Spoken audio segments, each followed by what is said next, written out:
Good evening, everybody. Welcome to the 2024 NFL Draft Round 1 Live Special. My name is Tom Scavetta. Appreciate you all joining us here tonight. My co-hosts are coming up shortly, but before we get into that, let's quickly plug our social media. If you're just tuning in now, folks, appreciate you all for tuning in. We're on Review and Preview Sports. There's all our social media below. We're on pretty much everything. And subscribe to our YouTube channel. We are streaming this to the Review and Preview Sports Facebook and YouTube channel and the Big Blue Avenue YouTube channel as well. Without further ado, my first co-host of the evening from Champaign, Illinois, standing at 6 feet 2 inches tall, the one, the only Chicago Bears maniac, Andy Hopper of the Brew Party podcast. Andy, welcome to the show. Tom, I'm so fucking excited to be here. Bears number 1 overall pick, second year in a row, actually taking it this time. I'm fired up. We know what they're going to do. It's Caleb Williams at number 1, unless they do the most Bears thing of all time and take Drake May or something. Hopefully they do not do that. The draft starts at number 2, in my opinion, and then the Bears have a really, really interesting pick at 9. They could move up. They can move down. It really kind of just depends on what the board looks like. I'm super excited to get into it. Really, thank you again for having me. What's this, 4 years in a row now, Tom, right? Hell yeah, you know it. Let's go. Let's go. Welcome to Andy Hopper, resident Bears fan. Next up, from Clearwater, Florida, standing at 6 feet 1 inches tall, the Tampa Bay Buccaneers superfan himself, Brian McArdle, the host of From the Stands Sports. Brian, welcome to the show. Thank you, Mr. Tom Scavetta. It is a pleasure, as always. Thank you for throwing me right behind Andy, 6'2". Just make me look like the short guy out here. But no, I'm very excited, despite that lack of interest that I've got on Mr. Hopper. It is always good to be here with you guys, shooting the shit with some football. Andy, you got the number 1. If you want to send it our way, I would love to have it because I'm sitting down at number 26 here. But I guess that means our football team did pretty good last year. So I guess I'll take it. So we got 1, 6, and 26. First comment of the night. Christopher Casey, what's going on? Big pro wrestling fan. Well, hi, guys. What's up? Time for the NFL draft. Thank you so much for the comment, folks. Bobby Rossi, G-Men. That's right. I got Kayvon Thibodeau, Daniel Jones, and Trevor Lawrence in the background tonight. Appreciate that. And I'm Donna, my Lawrence Taylor, my father. What's going on? Let's go Jets, Jets, Jets. Thank you, Dad. Really appreciate that. So you sound like you do. The breaking news of the evening before we enter the 89th NFL draft. Of course, something always happens like minutes before we go live. Every single year, it's the same stuff. I forget what it was last year, but I think it might have been Lamar Jackson's extension. The Philadelphia Eagles have extended wide receiver A.J. Brown to a 3-year, $96 million deal. I believe this makes him the highest paid receiver in the league. And yes, Daniel Bakley, the Eagles fan who will be joining us later, comments, "What's up, guys? A.J. Brown." There you go. Thoughts on this, boys? I mean, I think I see no problem with it. We saw the way the receiver market was now going to be set for these top tier guys with Amon-Ra St. Brown getting $120 million from the Lions the other day. So I mean, this makes sense to me. If you're the Eagles, he's your clear number 1 guy who you want to keep there as long as possible, especially with the way he's been playing. I mean, last year, I know that, the season didn't end the way the Eagles wanted it to, but A.J. Brown was very strong all the way throughout. So, yeah, I see no problems with this. Go get your money. Congratulations. Get paid, A.J. And for the Eagles and Howie Roseman in the front office, it makes a lot of sense. Yeah, completely agree there, especially when you put the contract numbers together. It's clearly not an overpay. It's a guy at the top of their roster at wide receiver. Some contracts can get out of hand, but right. that seems like good dealing right there from them. Massive deal. Daniel says it was needed. and the contract is backloaded. So you want to get it done earlier rather than later. There were rumblings of him potentially moving in the offseason. But folks, we're going to have a load of guests on tonight, a couple of video reactions. One of our guests will be joining us live from Detroit, pre-recorded, unfortunately. Could not get him live. But I know I had a little Debbie Downer there. But Andy Hopper, have you purchased your Caleb Williams jersey yet at this time? Have you already made that purchase, or is it too soon?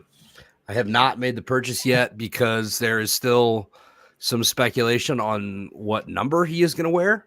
I think it's going to be 13, but there was also some Bears conspiracy truthers on the internet a couple weeks ago when you would go on the Bears website and try to do a custom jersey with number 18. You could do every last name but Williams. So there are people speculating that that'll be his number. So I don't know. I don't know why he wouldn't wear, his number from college. I know they just got Keenan Allen, but I'm pretty sure he's wearing 15. So, clearly opening the way there. So I have not purchased my Caleb Williams jersey yet.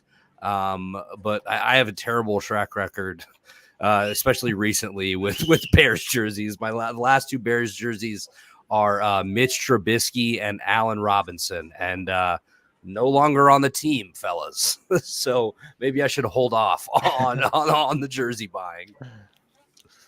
To be fair, that's not as bad as what we see with some Browns fans, especially with the quarterback picks that they've had over the past decade and a half. Those turn into rags and dishcloths real quick. Fair, very fair. Did you guys see all the Broncos fans clamoring for Zach Wilson just to wear number 3 so they wouldn't have to return any of the Russell Wilson jerseys? And they put out today that he's going to wear number 10. And somebody quote tweeted it and was like, how the hell am I supposed to make a 3 out of this? So, turning gears to the Chicago Bears and what they might do, are we all in agreement that Caleb Williams is the bona fide number 1 overall pick of this draft? I mean, yeah, I think at this point it's the writing's been on the wall. Feels like since we were mid-season doing From the Stands, boys, we were talking about this, the potential for this. So I think he is. I'm not sure if there's a quarterback in this class that I can say right now is better than him. I think I'm wrong about a lot of shit a lot of the time. So, I mean, this is such a crapshoot. We won't know until they, actually start playing. But, this guy's being touted as, the next Patrick Mahomes. He's one of the most talked about quarterbacks prospects in quite a few years. So, yeah, I think he really is. I think he's the surefire number 1 pick here. Yeah, I'm in total agreement there. We had 1 and 2 last year at QB. One did not work out with Bryce Young, or at least not yet. CJ Stroud is doing quite well there for the Texans, but just in the last few years, I don't think I put him in like the generational talent category, but he's quite close. If you've got the number 1 pick, I don't know who else you go with. I think he's the second best overall player in the draft. Number 1 being Marvin Harrison, but so many people need QBs now, and he's far and away the number 1 in that category this year. Gonna look at Barry Sanders here at the podium. Aiden Hutchinson, Jared Goff. I'm on Raw. Let's go. Funchess, bear down, baby. My buddy Ron Funchess, check him out. He's a traveling stand-up comedian. He's also on Apple TV's Loot season 2 out right now, which is incredible. I love you, buddy. Thank you for tuning in. Let's go Bears. He's a huge Bears fan. He's been all in on Caleb Williams again since the middle of the college football season. It's so weird, Tom. I remember doing this show, was it 3 years ago when Fields got drafted? I would never have guessed we'd be already taking another quarterback, and now saying, all right, here's the franchise guy. No, here he is. It's this one. So hopefully this guy does not have the same fate as Justin Fields. And I do wish Fields all the best. I'm a big Fields fan. It just didn't work out, unfortunately. But I will say Caleb is set up to succeed right away. This kid is going to have I want to say he's going to have some pressure on him. But really at the same time, he has so much talent around him. It's kind of just go out and play ball and see what happens. But, expectations are going to be pretty high for this kid as a rookie. And I'm excited to see if, he's going to be able to live up to that. Well, the Chicago Bears are on the clock, boys. Yes, they are. Really excited to, take a deep dive into this. There's potential that 6 quarterbacks tonight go in round 1. But let's talk about the quarterbacks, folks. And I think we know what we are going to talk about here. For those of you folks who don't know, Brian, Andy, and I host the College Football Weekly Show every week of the college football season. It is called From the Stands. So make sure to go check us out on Facebook and YouTube. We have been studying these prospects all year long. And a little fun fact for you folks who are tuning in. Brian McCardle put this lovely graphic together. The transfer train. Did you know that 16 of the top 20 ranked quarterbacks in this year's NFL draft were transfers, as in they transferred at least once in their collegiate career? Do either of you know, without cheating, the 4 of the 20 that did not? They're just quarterbacks? 4 of the top 20 quarterbacks ranked that did not transfer. Oh shit! I know this is a good one, huh? Brian, you put the graphic together. I'll let you go first. Well, I'm going to step out because I talked about Tom on the phone. You already know, yeah. Yeah, hours ago. So so this was just specifically for me to look like an idiot when I can't even name one. Well, yeah, there were supposed to be 4 of us tonight, but we are now a 3-man crew. But we're going to hold the fort down great. Andy, I do apologize. Hey, if our producer knows backstage, feel free to comment in the comments section. He shakes his head no. Okay. If anyone at home knows. That haven't transferred. Drake May never transferred. Correct. That's 1. JJ McCarthy. 2.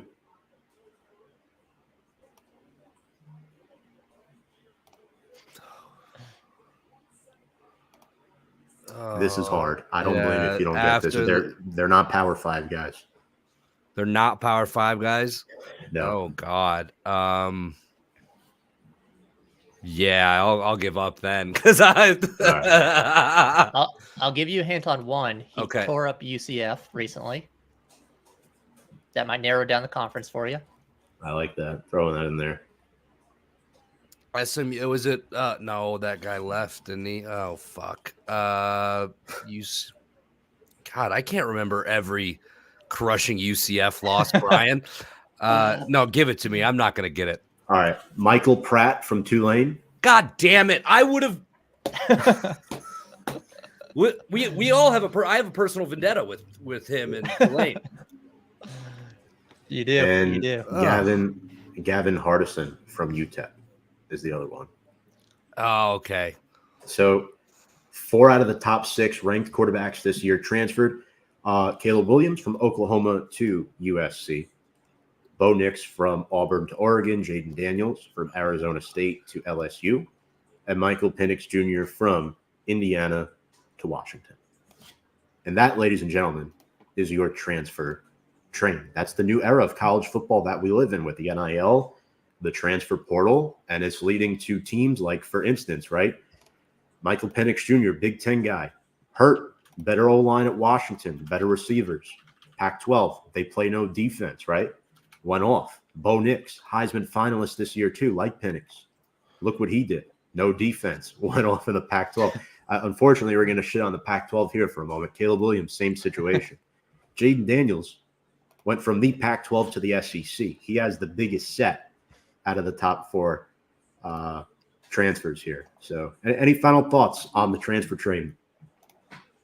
I mean, it's just It is like Tom, you said it. It's just the landscape and the reality of not just college football, college basketball, and college athletics with the way NIL and the transfer portal are going, and you really can't blame anybody for trying to go out and make more money with the way these NIL deals or give themselves what they feel is a better chance to play too. You can't fault anybody for that. So I mean, it's just the reality now. So I would say just get used to it. Next year it'll be fucking 17 or 18. Watch. That's what I was telling Tom. I was like, if Pratt had stayed for another year, with the season he had, I could have for sure seen him transfer into a big school. Yep. Going into next season. But yeah, again, I agree with Andy. You can't fault any of these kids for chasing money or playing time. That's just the current landscape we're in, and it's worked out for a lot of these guys. They go to maybe a program where they just didn't fit in with the OC. With the QB coaching staff, and they got to worry about their draft stock. They can't just sit around and play in an environment that doesn't work for them. So on that end, you can't fault them. Bears still on the clock. Maybe they're not sure about Caleb, fellas.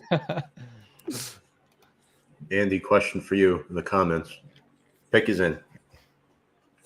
I mean, if he wants lineup, that's fine. I think they can trade back and still get whoever they want. Like, let's say the Raiders want to move up from 13, or let's say Minnesota wants to jump up 2 spots, or the Broncos there at 12, or maybe somebody even farther back. I still think they could get a guy, like a Fuaga, or like a God damn it, what is this? Olu Fashanu. In that spot. So I would think they would trade down before taking an OT at 9, but I don't know. Lucas, shout out to my buddy Lucas. He's a Packers fan. So you'll be real happy when you guys take fucking Cooper DeJean in the first round, dude.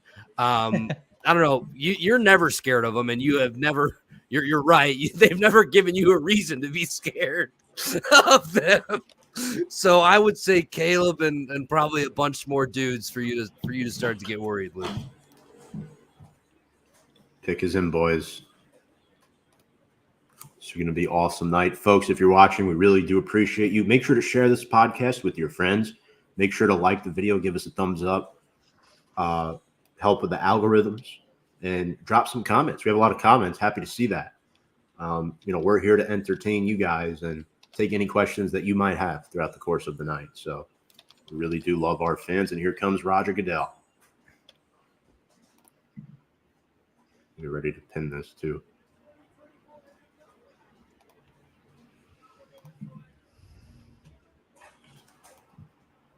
The pick is in, ladies and gentlemen. Sorry, you probably already said that, but don't Did you get spoil the it. announcement yet?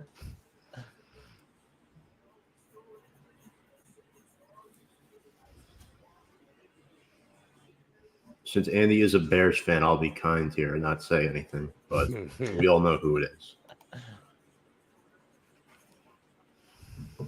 You got it?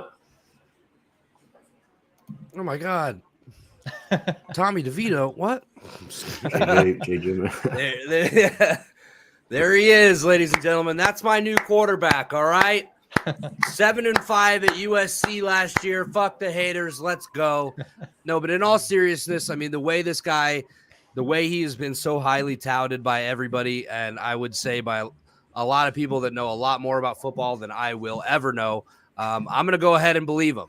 So, like I said earlier, he's got a lot of pressure on him, but this kid has proven he has the talent to be at this level. I mean, if you look at what he did last year, 3,600 yards, 30 touchdowns to only 5 interceptions for USC. I mentioned the 7-5 record. Obviously, that's not all on him. Their defense was fucking dog water. They couldn't the three of us could have scored a touchdown on USC's defense last year. That's how bad they were, guys. But I'm excited. I'm rooting for the kid. I don't know. We all saw my reaction to the Fields pick when that happened. Clearly, I'm not as excited now, but I would say this is obviously way more expected than them trading up the last time. But hopefully, this one works out better. I'm excited to see it, and let's go. High expectations, but let's make the playoffs this year and keep building and get ourselves to the Super Bowl. Gianfranco DeGrazia. I'm going to step in for 1 second and say calling USC's defense dog water is being very generous. Yeah. Let's So congratulations, Andy. The last number 1 overall pick from USC was Carson Palmer back in 2003. I might not be as high on Caleb as most, mainly because he did do this in the Pac-12. And of course, as you know, I'm a big Notre Dame fan. He threw 3 picks and got sacked 6 times in that game. The last final 7 games this year, 9 touchdowns to 4 interceptions. They're talking to Caleb Williams now. And are you guys ready for the top 5 quarterback graphics? Everyone cringe and don't look.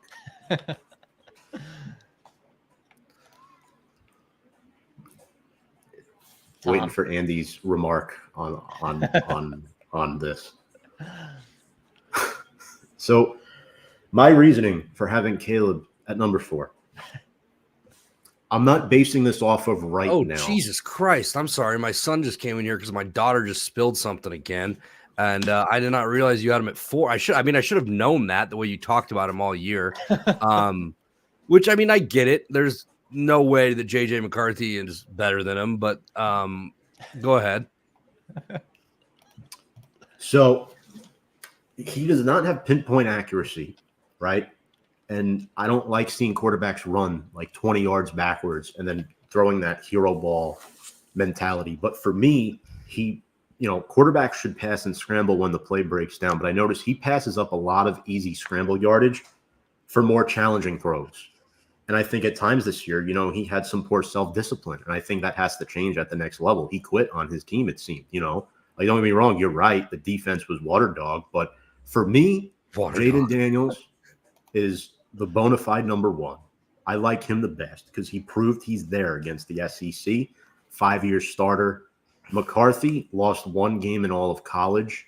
By no means am I saying McCarthy is more talented than Caleb Williams. That's not the case. I think McCarthy has the highest floor out of all these QBs.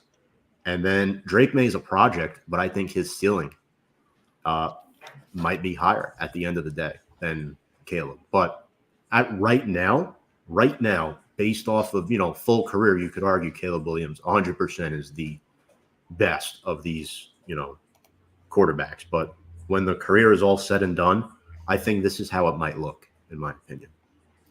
Well, I mean, that's what the draft is all about, right? Speculating because we don't know. I'm so excited to watch these guys play. So I mean, my list is, I would say it's pretty chalk, right? Caleb, Jaden, Drake, JJ, and then Penix. I base this off, talent level and where I think they're going to get drafted. Really. So, I mean, Tom, this is why we love doing the show on From the Stands. This is what we do week to week, is tell each other, why we think each other's wrong. And we are notorious for having differing opinions on this. And I'm excited to see, how it plays out. But yeah, these are, tear us up in the comments. Tell us what you like. Give us your top 5s, whatever you think.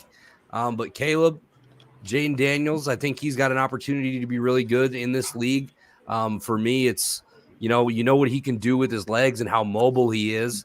It's a question of, don't get hit too hard. You better learn how to, avoid that contact in the NFL. Drake May fits that prototype, right, of that classic NFL quarterback. 6'3", 6'4", 225, can throw, as a rocket arm. We'll see if he can put it together. They're talking about him going number 3 to New England. Good luck, because you're not getting into a very good situation there. Tom, you said it about JJ McCarthy. He's a winner. They didn't really ask him to do too much at Michigan. They just ran the ball. But he completed a high percentage of his passes and made big throws when he needed to. And he won games. You're right. Only 1 loss for his entire college career is impressive. John Paddock, number 1. Yes, correct. ILL, baby. Thank you very much. And then I got Penix Jr. there. It was kind of I want to say a toss-up for me at 5 between him and Bo Nix. Right. but not super crazy. Quickly here, Andy, I want to play Marty Joins' prediction. The Washington Commanders fan who could not be here tonight left a prediction for us on who the Commanders might draft at number 2 overall, as he is in Detroit celebrating the NFL draft. Right now, I would take the quarterback out of the University of North Carolina and Drake May. I think the potential for him is too high to pass on. We're going to have to swallow the lumps. I don't believe he's NFL ready as Jaden Daniels is right now, but I think in a few years it could boat to where if he's in the system, in the right ecosystem, with the right coaches and the right mindset, he could become a very special talent. So yes, it would be Drake May, quarterback from North Carolina. Thoughts on that, gentlemen? Well, it's not him. I think I don't think he's wrong about Jaden Daniels being more NFL ready right now, but Drake May having more potential, to work out in the long run. Yeah, that's where I'm at as well with this pick. You can go either way. It's just how ready do you want this guy? I mean, different play styles, obviously, but yeah, the jury was always out on Drake May because he does look like he could have the highest ceiling if he can get it together. He's got a monster arm. He looks really patient in the pocket. We saw what he did with, he basically had to put up 50 points a game because North Carolina's defense out there rivaling Southern Cal for worst defense in the P5. But yeah, this was like a dealer's choice flip of a coin thing here. It's just how much do you trust your management, your organization to develop the talent? If you want someone more ready on day one, I think Jaden Daniels was the pick. Personally, I love Jaden Daniels. He's my favorite quarterback in this draft because he played for Brian Kelly at LSU, SEC scheme system. 40 touchdown passes this past year, second in the FBS. Over his final 3 regular season games, boys, 13 touchdowns to no picks. If you like ratios, Brian, that's a darn good ratio right there. Had over 600 passing yards and 5 touchdowns against the Florida Gators, which I'm sure McCardle is a fan of. And look, Cliff Kingsbury, the Commanders' new OC, extensive history with dual threat quarterbacks, right? They have a wide receiver one in Scary Terry. They brought in Austin Eckler, Zach Ertz, Marcus Mariota to help groom him. Still a very subpar O-line. They were worse than the league last year, but they did make strides to get better. They signed Tyler Biadasz from the Cowboys. So it'll be very interesting to see as the Patriots are now on the clock here. So we have 2 quarterbacks off the board. And we'll bring up our Patriots guest in just a moment. NC State Drake May look like Kyle Orton, and he sounds like Eli Manning if you listen to him. A lot of people are guessing, will the Patriots trade the pick? Will they stay put? Right before the draft, there was a official verdict that they should stay put at number 3 overall. Let's bring up our New England Patriots guest, Alec Walt from There he Down is. the Block Sports. Walt, you joined us last year around this time. This is the Patriots' first top 6 pick since 2001. Do the Patriots trade down? Are they ready for a rookie quarterback? What do you think? They should trade back, and they're not ready for a rookie quarterback. But they're not trading this pick. I think they already would have done it. I think if they're sitting there thinking, "Oh, we knew who was going 1 and 2." The 2 picks you guys have talked about today are of surprise to absolutely no one. I think if the Patriots were going to trade this pick, they already would have done it. I think, especially as of now, they are way too late to do it. I think they need to go best quarterback available with this team needing a starting quarterback. Brissett, of course, is not the future. You have someone come in to New England who they can take at number 3. I think the pick here is Drake May. I see no reason to not. At this point, we just got to wait for the official confirmation. Are you guys watching, by the way, McAfee right now? Or No. have it on in the background? I have it muted because I want to see who the picks are. Yeah. But seeing Belichick on a panel is the weirdest thing ever. He also blasted Drake May in the intro, which told me he knew that May was going to New England. Just to be a troll. He had this thing go up about footwork with Brady and Manning. Yeah. And then he put up, and then his critique of May was his poor footwork. And I'm like, oh, that was a little strategic. But yeah, they're not moving this pick. I'm going to be stunned if it's not in New England's possession. Yeah, I agree. The only trade-up option here would be the Vikings for me personally, but at this point, it's not going to happen. The Patriots have the pick, not the Vikings. I mean, they have Jacoby Brissett and Bailey Zapp as their current quarterbacks. Walt, what does Drake May bring that Mac Jones was missing? Well, he has a much better arm than Mac Jones. Mac Jones' one weakness was the ability to get the ball down the field. I do think May is a much better passer. I think Mac has had more upside from like an accuracy standpoint when he was in more of a short yardage game. The Patriots needed to get the ball down the field. That was their biggest weakness. There were way too many drives where if they were to score a touchdown, it would take about 7-8 minutes off the clock. They had no up-tempo offense. I do think he helps in those areas. He is coming to a situation where he doesn't have the best offensive line right now. They don't have a left tackle. So for any quarterback entering this situation, that's obviously not ideal. His receivers are good, not great. I do think left tackle and receiver will be addressed later in this draft. But the Patriots need to do a better job getting the football down the field. And with Drake May at quarterback over Mac Jones, he will have more upside in that area. Whether he's ready or not week one, we will see. But with he's 6'4", has a cannon of an arm. You have to think the upside in that area is a huge reason to why New England took him or will be taking him as they just did with the number 3 overall pick.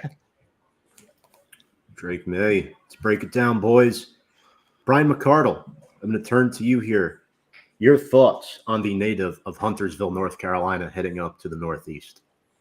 Yeah, I mean, like we kind of just talked about, he's definitely more of a project of the two. But if he falls to you, New England needs a QB. I don't know where else you go. If you want to trade down here and get some value, it doesn't really make too much sense. I don't know how low you can go without just completely putting yourself out of what New England is actually looking for. Mm-hmm. I think as low as they could go is maybe 5 or 7. And I don't think either of those teams are looking to trade up. They don't need to go to 3. So you're kind of stuck there with the pick. He's not a bad pick. He's a project, but he's got a great arm. His mechanics, Belichick can wax poetic about how his footwork needs upgrading. He did it intentionally. He did it because he knew people in New England were watching, which is why I'm bringing it up. Right. So, that's something. If that's your biggest gripe with the guy, and everyone else is saying how high of a ceiling he could have, mm-hmm. I think it just makes sense as a pick here, and you can't fault it at all. The one reason I have optimism with the system he's entering in New England is Van Pelt came from an offense with Kevin Stefanski. Stefanski's won multiple Coach of the Year awards. The offense has been very reliant on a strong running game, which will be key for a young quarterback. They do have Stevenson. I'm forgetting the name of they picked up Antonio Gibson. Again, not as elite as what he had in or what he worked with in Cleveland, but I do think they're going to establish a game on the ground. And that does help with a young quarterback entering this offense. Again, I don't love what he has receiver-wise. I'm praying someone falls out of the first round. I just don't. Yeah, you got to go get somebody. Drake May, what he did as a freshman was obviously more impressive than what he did last year. I mean, he was the ACC Player of the Year, Offensive Player of the Year in 22, first team All ACC, Rookie of the Year, Freshman of the Year, Freshman All-American. 4,300 yards, 38 touchdowns, only 7 interceptions. Your first full year as a starter in a Power 5 conference is pretty damn impressive. Follows it up in 23 with, 3,600, 24 touchdowns and 9 interceptions. Obviously a little bit weaker on offense. He lost some pieces there, but he's got all the pieces and the prototype to be a really good starting quarterback in the NFL. For me, I'm just worried about this situation he's going into up there, Walt, and just not a lot of pieces around him for him to succeed. Yeah, that's why I really didn't understand the approach this free agency, because they knew they needed to improve on the outside. I mean, I have nothing but respect for Kendrick Bourne. He has been extremely productive in the times he's been given the football in New England. There were stretches where he wasn't on the field due to poor coaching decisions. But, they don't have that explosive number one guy. And that's one thing you like to see a lot of teams invest in when you have a quarterback on a rookie contract. And maybe that's something New England considers later in this draft. I don't know. Again, we'll have to see what becomes available because they do also need a left tackle. But situation is something that's been a concern. I like Gerard Mayo, but he's, mid to late 30s. He isn't someone with a ton of coaching experience. A lot of the coaches in-house right now are players that were former captains under Bill Belichick. So definitely he's not going to be there, but his influence in some of the ways he coaches is still going to be in effect. So in a hard division with, a ton of talent he's going to face all season, it's going to be a challenge early on. And we'll see how he looks early on. Looks here in camp with a very average offense. Look, I like Drake May, but it's not going to work here in New England. He's a 2-year starter. New England's team is just bad right now. They should have waited a year or two, in my opinion, to draft a quarterback. Look, May is boomer bust. I like him. His size and his arm talent jump off the tape. He can make every throw, but sometimes he tries throws that he shouldn't. And that's what concerns me. He'll get better at that with experience in the NFL, but he's a guy that should have really sat for a year, and maybe he will behind Jacoby Brissett, but now we're taking a look here. The Cardinals pick is already in, and I mean, they're sticking with Kyler Murray. They have there he is. Pick of, I mean, all three wide receivers, top three wide receivers on the board. I'd imagine it has to be Marvin Harrison Jr., no? Does anybody think otherwise? Any other candidates here for this? No, if you're Arizona, you take the best receiver on the board, and I think he clearly is. So here comes Roger Goodell. Here he is. Yeah, this should be interesting. Arizona Cardinals, a team that really came on late last season. Definitely need help in that receiver room. Yeah, who's in there other than who we obviously here are going to assume is Marvin Harrison Jr.? Like, who else is there? Will Levis from last year still? Will Levis is still available in the draft room. He's still available. He didn't go night one for a reason, right? I mean, I felt so bad for him. Pick is in. I did too, especially since he was in the green room. But at the end of the day, he's got to play better in Tennessee. We'll see what they do. I mean, they're up in 3 picks. Marvin Harrison. There it is. There he is. He took him. Yeah, I love this pick for the Cardinals. I think he's a guy that could really do it all at receiver. First player in Ohio State history with 2 1,000-yard seasons. The Philadelphia native is the son of Marvin Harrison Sr., who, of course, played with Peyton Manning with the Indianapolis Colts. And Marvin Harrison Jr., guys, is one of 7 draft prospects whose father played in the NFL. And he's the first one to get picked. We might see a couple later tonight. Another fun fact. He is the most decorated wide receiver in Ohio State history. Yeah, I did not realize that. Only 2-time All-American wide receiver in school history, unanimous honors in 22 and 23, Biletnikoff Award winner, Heisman Trophy finalist, Big Ten's Richter Hauer Wide Receiver of the Year award in 23, and the Offensive Player of the Year. Career totals of 155 receptions, 2,613 yards, and 31 touchdowns in his career at Ohio State. Arizona just got a good one, fellas. Watch out. He's ready to go in the NFL right now, and I think Kyler Murray is going to have a good time throwing this guy the ball. Absolutely. Love the pick, Brian. Walt, any thoughts on Marvin Harrison Jr.? I mean, we talked about him a lot, Brian, these last couple of years on the show. Great player. Yeah, I mean, so my one, I didn't say it because the odds of it happening were 0, but what I wanted to happen here was Andy's Bears to just pull a Texans from last year. Trade up. I would have loved that as well. If you get out of this draft with Caleb Williams and Marvin Harrison Jr., that is an absolute steal of a draft. You'd probably have to give up so much, though. I'm guessing it's not worth it to the organization. So, it's interesting, though, because what happens now, I think we see a run of receivers right here.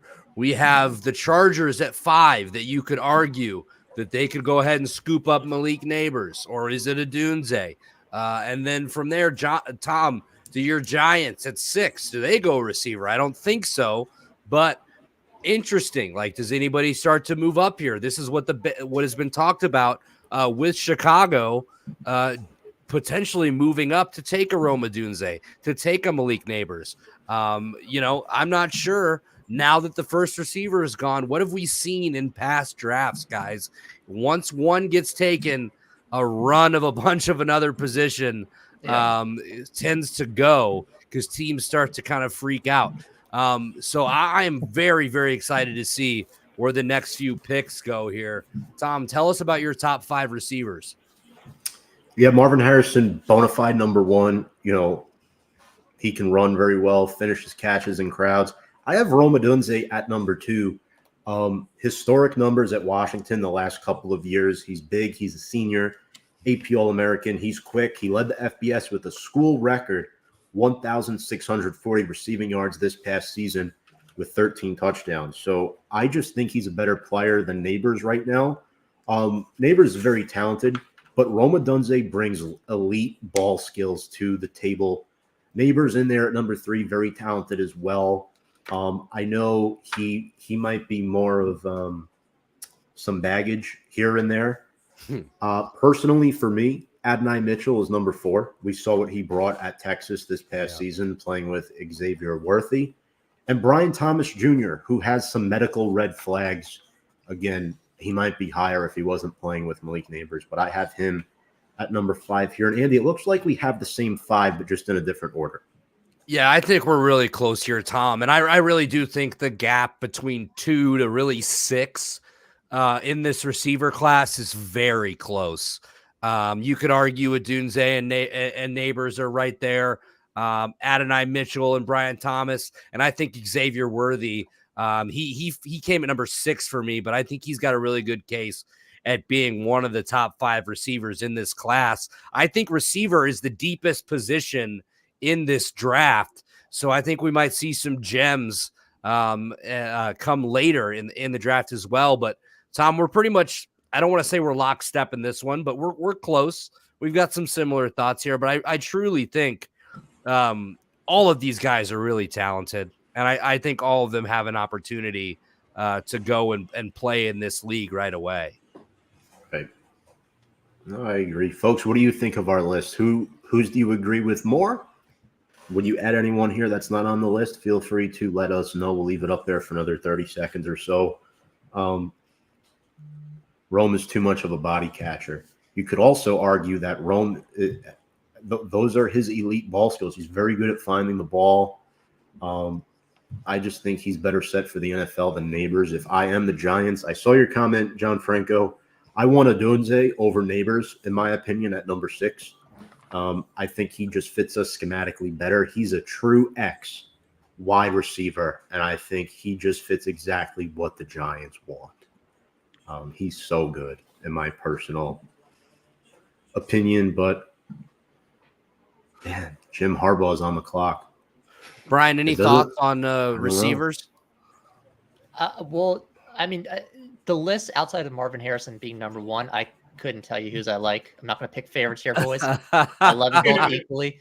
But no, I was honestly shocked coming into this week before the draft how closely a lot of mock drafts and analysts were putting, Neighbors behind Marvin Harrison, interchanging Odunze with Neighbors. They seem to think it was a lot closer than I think most of the general public did, who had Marvin Harrison as the clear number 1. So if you're a team that needs a wide receiver and you're not able to trade up and you still end up with a Malik Neighbors or Rome Odunze, you're clearly getting good value there because, like I said, they think those 2 guys are right up there with the best of them in Marvin Harrison Jr. So, yeah, I like both lists very equally. Thanks, Brian. Such a politician. Just a very, very good answer right there. Walt, what do you do with this pick? I feel like if you're LA, the pick here is wide receiver because they have none. I mean, they traded Keenan Allen. Mike Williams was released, and they're in a prime position to take one of the top 3 receivers being at that number 5. The reason I don't think we're going to see a trade yet is because there's no reason for Minnesota to trade up yet. Because if you look at who's the other team that's going to trade up right now, Holy shit. they're all behind them. Tom? I don't know I'm who going it to is stop yet. talking right now. What did they do? Let's just say Tom's going to like the pick. Well, I feel like that gives it away. It's going to be Joe Alt, left tackle out of Notre Dame. If you know what Harbaugh's teams were like at Michigan, they revolved around running the football. Joe Alt is a mauler. He's really good in run blocking. His arm extension is phenomenal, standing at 6'8", measured at 6'9" at the combine. This is Harbaugh's identity. They did it in San Francisco. They did it at Michigan with Blake Corum and J.J. McCarthy. The Chargers need a lot of O-line help. Justin Herbert last year was getting hit and whacked around way too much. You can move Rashawn Slater back to right tackle where he belongs. And Joe Alt, the bona fide best left tackle in this class out of the University of Notre Dame. He is my favorite player in this draft. Man, you know, I would love to see the Giants get him, but we do have Andrew Thomas. But, I mean, very disciplined too. He avoids penalties. Great finisher, good technician. Love everything I see. I'll get to my concern once the pick is made.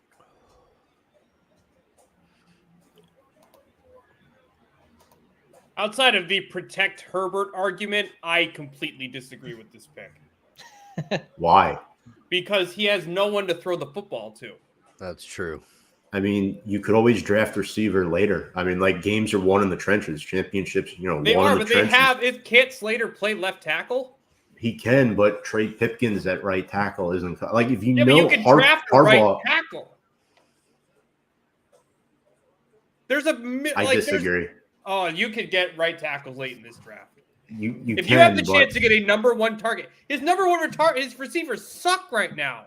The Chargers might have the worst receiver room in the league. It's pretty bad. Well, Harbaugh could turn Quentin Johnston into something. Maybe you could draft the receiver Okay, early in maybe, round like, 2. They do have the Joe 37th Alt is pick, the right pick here for the Chargers, in my opinion. He is the right pick over Malik Who is he Neighbors. going to throw? Oh, he's protected. Great. His receivers now aren't open. There's still 6 rounds left in the draft. The night's not over either. Oh, You know, dude. Malik Neighbors is so smooth. This is the right pick for the now, Chargers. now what? Ooh, I'm getting excited about the Bears now. Yeah, you should be because you're probably going to get a receiver now.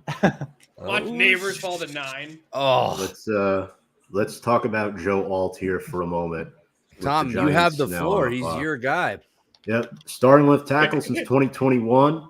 Only 1 sack allowed over the last 2 years. A long limb team captain. 27 bench press reps at the combine. 3-year starter at left tackle. The son of John Alt, who was a first-round pick by the Chiefs in 1984. Oh, that's cool. Very impressed with this guy. A little fun fact about him. Unanimous All-American. I'm sorry, Andy. My concern. He struggled with his knee bends sometimes, right? You're standing at 6'9". You want to try to not lean forward as much as he did at times at Notre Dame against bull rushers. So you want to get lower pad level, which that can hurt against bull rushers. So I think he needs to do that in the NFL. But, you know, again, Harbaugh knows a lot about him coming from the college game. It's such a Harbaugh pick. And It is. I mean, yeah, you can go Neighbors or Odunze here, but they do have pick number 37, and you can maybe look at someone like Keon Coleman being available there. So maybe that draft room is, you know, looking at the choices in that early second round. Maybe they even trade that pick in another late one to move up a few more spots. But at 37, I think, is good enough to go and get someone. They do have a really bad wide receiver room. But I would also like to say, someone said they have the worst. I think Arizona's might be up there. Arizona just not anymore. Wait, don't the Chargers have another pick in this first round? No. I don't think so. Oh, Giants are on the clock. By the And way, let's- boys, our conversation earlier about Caleb Williams, if I'm going to buy a jersey yet, you're glad I didn't because he's wearing number 18. Nice. The Bears just tweeted it. He's not wearing 13. So Let's bring up The That Bears, would Sorry, have been Andy. hilarious if you the guys Bears were all- conspiracy theorists on Twitter were right. To be fair, making 13 into 18 would have been a lot easier. So than- the Giants pick is in. Let's bring up our Giants Ooh! guest, Caitlin Brower Hey, guys. of Third and What Line. up? Caitlin, Hey. how are you doing? I'm good. I'm a little nervous. I will admit I am a cable cutter, so I'm watching on YouTube TV. So I think I'm like 3 seconds delayed on you guys. So maybe just like react. Don't scream the name. Oh, Absolutely. I wanna react right now. I know who it is. They're showing JJ McCarthy. So Caitlin, No. the Giants No. selected. Don't worry. Hold on. Relax. I don't think it's him. Oh, you 5 said they're years showing ago- him. They're showing him on TV. Yes, Okay. they're just showing him. You're gonna That's love how this delayed guy. I am. Andy, he kind of looks like No. Gabe Flayton. JJ, he does look like Yeah. Gabe Clayton. He looks like a child. He looks like a child. Like a baby. So, Caitlin, which receiver do you want? Neighbors Malik- or neighbors. Doomsday? Okay. Neighbors. I would prefer Doomsday I'm because happy. of the I'm size. happy either. I'm happy. Yeah. I'm position focused right now. I know who it's going to be, but yeah. They picked already. I missed it. No, No, the pick is it's- in. Oh, look, it's Spartan Mike. I know he's on. Yeah, he's with the license LPG. plate guy. I was just on Love their that. podcast actually, like an hour. That's awesome. Oh yes, I see. Oh, it's so good. Okay, so I am very much delayed. So please don't. Let's go off me. Malik Neighbors, there it is. Okay. No quarterback for us. Yeah, that's God damn it. She just asked you to like. No, it's okay. that No, was you're so good. funny. Said, yeah, nobody racked. Don't tell me. I'm delayed. Oh, Look at Malik Spartan Neighbors. Mike. All right, sweet. Yeah, that Sorry, was awesome. That's a good pick. That's Let's my go. bad. I love it. Good pick. Caitlin, what's your initial reaction here? I love it. I love it. I love it. I love it. Oh, I wanted it. Let me mute my TV now. Listen, I struggled with a quarterback option for many reasons. I think that, we would have come into a season where we would have flip-flopped maybe. It would have been Daniel Jones maybe for a couple weeks. Then maybe we try out this rookie guy. Then maybe, I don't know, someone gets hurt. Do we have to start Drew Lock? Is Tommy Right. DeVito still in the picture? I just don't want to be that organization. You look at franchises like, no offense, but the Bears, the Steelers, that have done that over the last couple seasons. The Patriots we've seen. I'm not trying to go out in a season and flip-flop quarterback. I'm just not.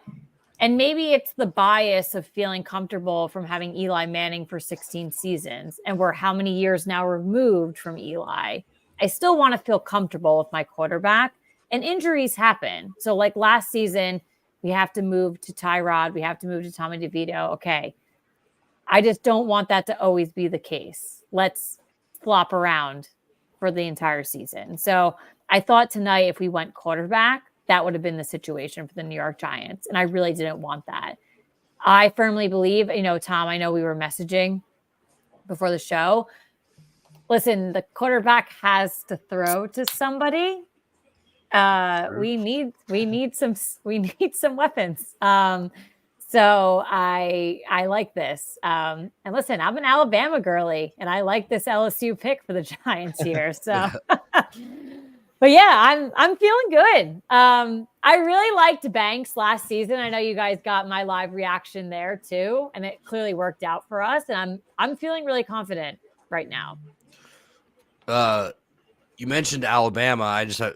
You think Dallas Turner's the first Bama boy off the board tonight? I do think he is. I love him. I think we're in a good position though, where we didn't need him like that, but I would have taken. Listen, I'll take him. I love him. Yeah. I think this is probably the first year though that Alabama's not going to be as heavy in like that first, second round area. You're going to see a lot of guys fall off the board, third, fourth, fifth round. But I think they will land. And it's probably one of the first years where it's not going to be wildly heavy in the first, second round. Walt, not Alt. Well, Brian, what do you guys think? I'm still stuck on number 5 right now. What do you guys think of Malik Neighbors headed to the Giants? I mean, we know really the last number 1 receiver they had was Odell from LSU, a true number 1. They've struggled to replace him. Kenny Golladay didn't work out too well. Yeah. I think this is a fantastic pick for the Giants. I mean, I told you before, I thought this is who the Chargers should have taken a pick before, but with them going offensive line, he fell to you here at number 6. I mean, the need for a skill player for the Giants is pretty obvious. You can line him up anywhere you want. So I think this is a great pick. He's going to be your number 1 target on day 1. I hope so. Yeah. Brian? Yeah, I agree. He's a super big threat. We were just talking about, how highly rated these guys are. Biletnikoff finalist this year. Super fast, runs a 4.3, 5.40. And he's just always a threat because he can destroy that space so quickly with this guy's marking. And whether they're, off the ball or if they're right on and pressing him, he's super impressive, super competitive. I think it's just a really good pick overall. Love it. Love it. Okay. This has to be J.C. Latham, though. That Yes. would be my I'm guess. sorry. That would be my guess. I don't know the pick. The Chargers robbed. They're pissed about all They're this. pissed. Yes. So this is That them sucks. taking. This is exactly who they need. Yeah. Yeah. Tom, you are. Well, yeah. Yeah, it's interesting, right? Because the Titans, they need a lot, right? Like Will Levis needs protection if he's going to attempt to be the guy there. God, that still feels so high. The only thing they don't need is a receiver. Right. That makes sense. I almost would have tried to trade down here if I was Tennessee. John Franco says Latham. You can't go wrong with Neighbors or Odunze for the Giants. I mean, that's such a good pick. Very happy about that. But Tennessee, yeah, interesting, right? AFC South. We haven't seen any defensive players go yet either. I don't think we're going to in the top 10. Unless Atlanta, I think Atlanta and Chicago, if Atlanta doesn't move out, I think Atlanta's going edge 9. rusher. Yeah, it has to be Dallas. I think Turner, it's Dallas Turner 8, and then I think Odunze is going to fall into the Bears' lap at 9. What do they do if Tennessee just steals Dallas Turner here? I think they could. What do you think of Fashanu? I like him. I like him better than Latham. I do too, because I think Latham's a right tackle. So, Caitlin, what do you think of J.C. Latham as the Alabama fan? Yeah, I mean, we talk about like immediate impact. Is that what teams are looking for? Like, I automatically think that right there. Seeing it firsthand for a very long time. Yeah, I can definitely see that. I think right now with this draft in particular, there's a lot of flashy items, but I think a lot of these teams going in this, even the top 10, really need to sit back and understand what they need and evaluate what they need. So the Giants could have easily just picked like JJ McCarthy right there, but I think they really took the time and understood. So I think other teams really need to kind of see that as well. There are a lot of there's still flashy items on the board. So for tackles, and I want to know if you guys agree, Andy and I made our top 5s for offensive tackles. Personally, I have Latham ranked above Fashanu.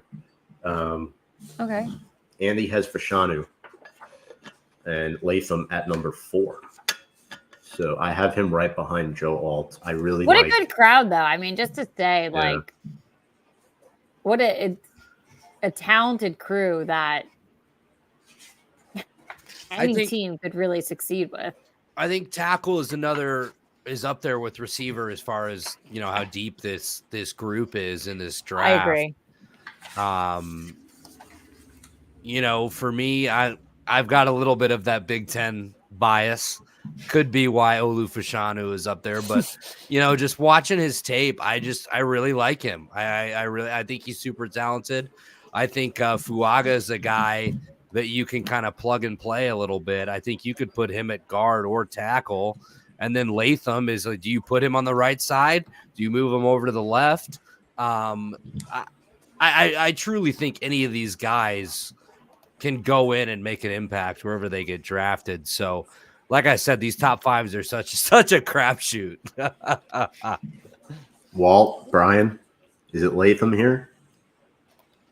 Or is it Fashanu? Walt, I know you took a liking towards Fashanu. Well, I brought his name up as an option to tackle. I mean, I can see the pick in front of me right now. I don't want to break it too early. Don't. I'm seeing it live right now. Yeah, I'm so behind. I'll wait 2 seconds to answer that. I can't be the only one who watches YouTube TV. Okay, I can see it. Yeah, there it is. Yeah, I'm behind Good too. for him. Yeah, I mean, he's an absolute beast. Yeah. Oh yeah. But like, Good for I him. think he's gonna almost be forced to play left in Tennessee because their offensive line absolutely blows. I think he has more of upside on the right. That's how Alabama but he's very linemen are good. trained, though. So Yeah. that is literally how they are set up for success. So I was literally on a show before, and obviously it was another Giants podcast, but the topic of Evan Neal came up, and it's a touchy subject for Giants fans, but I've been watching Evan Neal for 5+ seasons now at this point. He is versatile and he can move, and that is what they are taught to do. That's literally so you can move him as much as you want. You can move Evan Neal as much as you want. So I think this is a good pick. And he is a terrifying human being. So McCardle? Yeah, I agree. I agree with the assessment on when you guys had your lists up. Anyone on that top, I would say top fives, honestly, you could slide in there. I think he's a really good pick. He has great hands. I know one of the things they had Saban on earlier, and I don't know if it was Saban or someone else, but they were saying that his hands weren't great going into the 2022 season, but they were super improved this last season. I completely agree. I think he'll slide in. Oh my God. Uh-oh. Uh-oh. what happened? Bro, you got to get off Twitter. I gotta stop. I'm not on Twitter. I'm on Twitter. No, I'm talking to Andy. I'm doing the picks, and I'm Well, trying the to Falcons pick was in within 2 seconds. Hold so on. I thought Speaking that's what you of the Falcons, quickly, Falcons fan who could not be there. I promise this is short. Falcons fan Noah Dibler made his prediction for the Falcons. The Atlanta Falcons select Dallas Turner, edge from Alabama. I think that I would absolutely love Joe Alt, but I don't think he drops that far. That's his prediction. Dallas Oh my God, Turner. 2 Bama boys go back to back. Are we so I'm happy? about to for say them? that would be awesome. That was going to be my Andy's question. reaction tells me that it isn't. Yeah. Yeah, now I'm curious. Now You all have no they're poker gonna- face. I'm- No one on this okay. podcast has a poker face. I don't have one. I don't know what I'm the pick is. streaming it on my computer, so I'm like a little bit I'm behind. So so I pulled behind. up the behind. Twitter feed so I can make sure I could stay That's great. in the know. Like And JC. I just Oh, need to stay be- in the know. All right.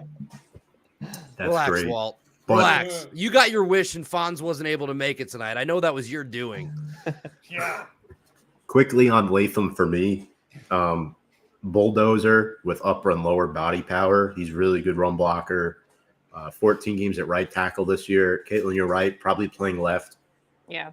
in Tennessee. So I guess Tennessee not too far from Alabama. Good for him. Happy for him.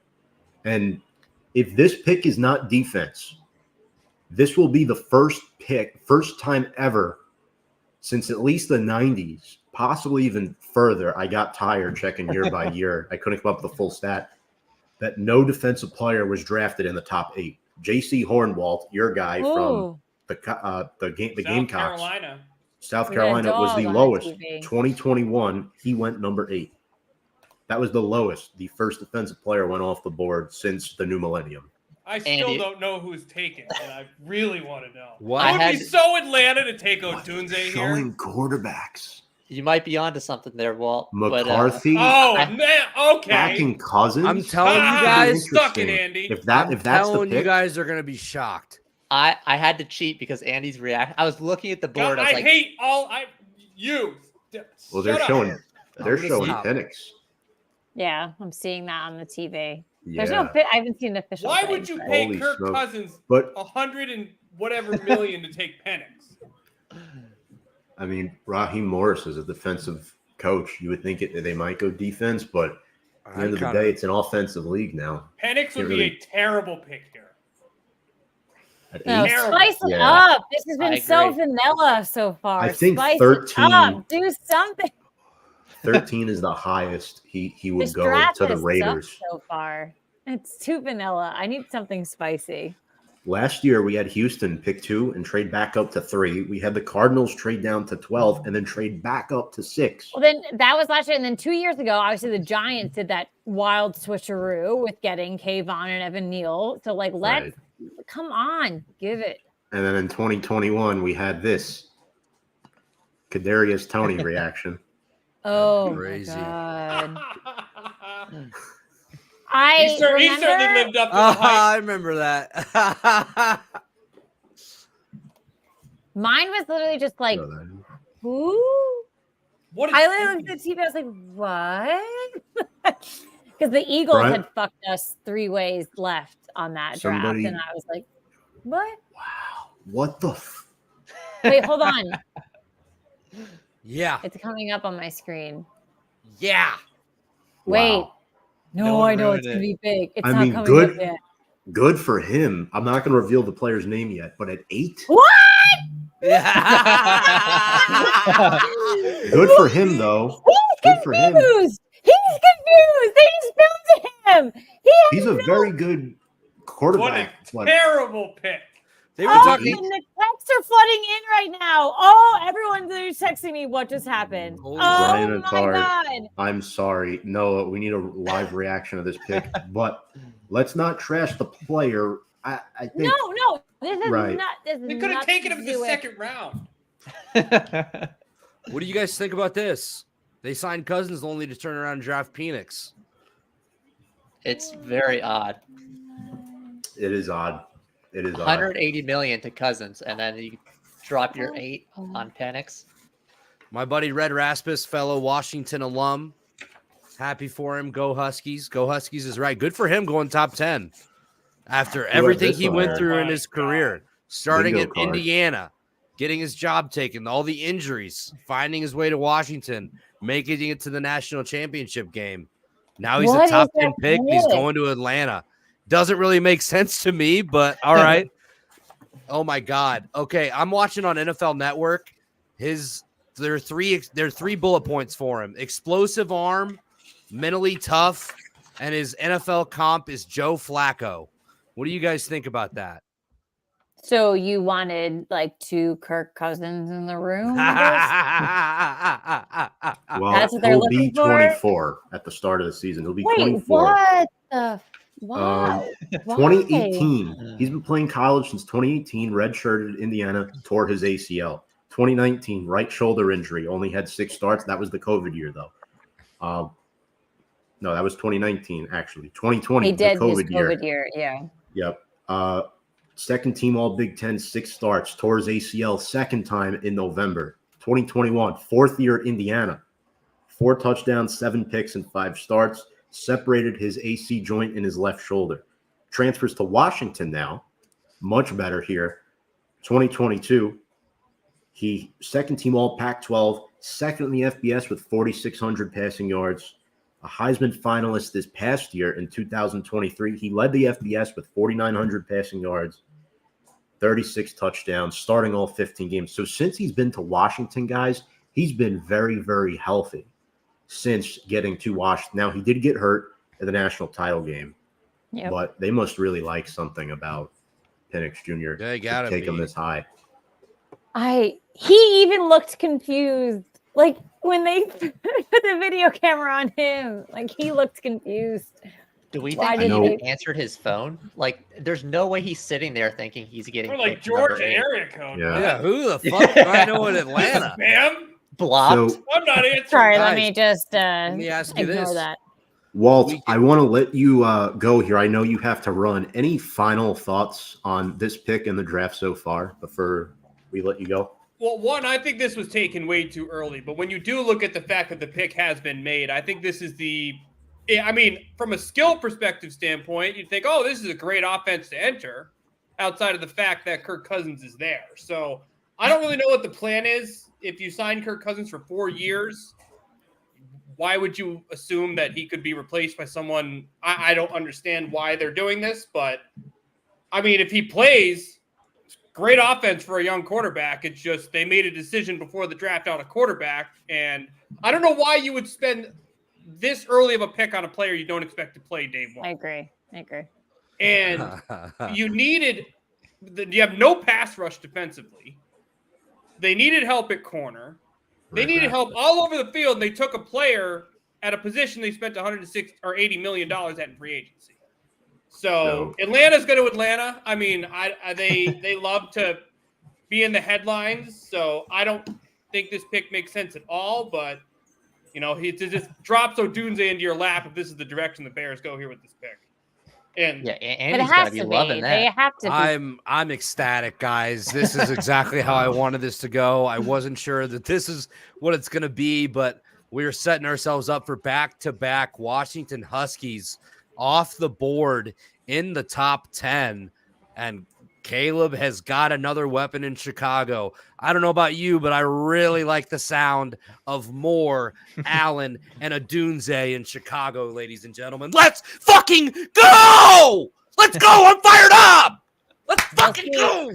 We'll see if you Absolutely. feel that way. Do I want it here? Well, Yeah, thank you until so much. week 3 and when I'm fucking Yeah, livid. week 3 when you're still Yeah. very sad. Let you go, buddy. See ya. Sad boy summer week 3 for you still. Don't put the Giants voodoo on me, okay? Voodoo. You guys are the worst. Yeah, no shit. You're We worse than suck, us. too. We're terrible. He's a We're catch. I mean, terrible. speaking of catch, I think, in my opinion, the second best receiver in this draft. True X, big-bodied, elite ball skills when you think of Rome Odunze. And guys, it is time to pivot.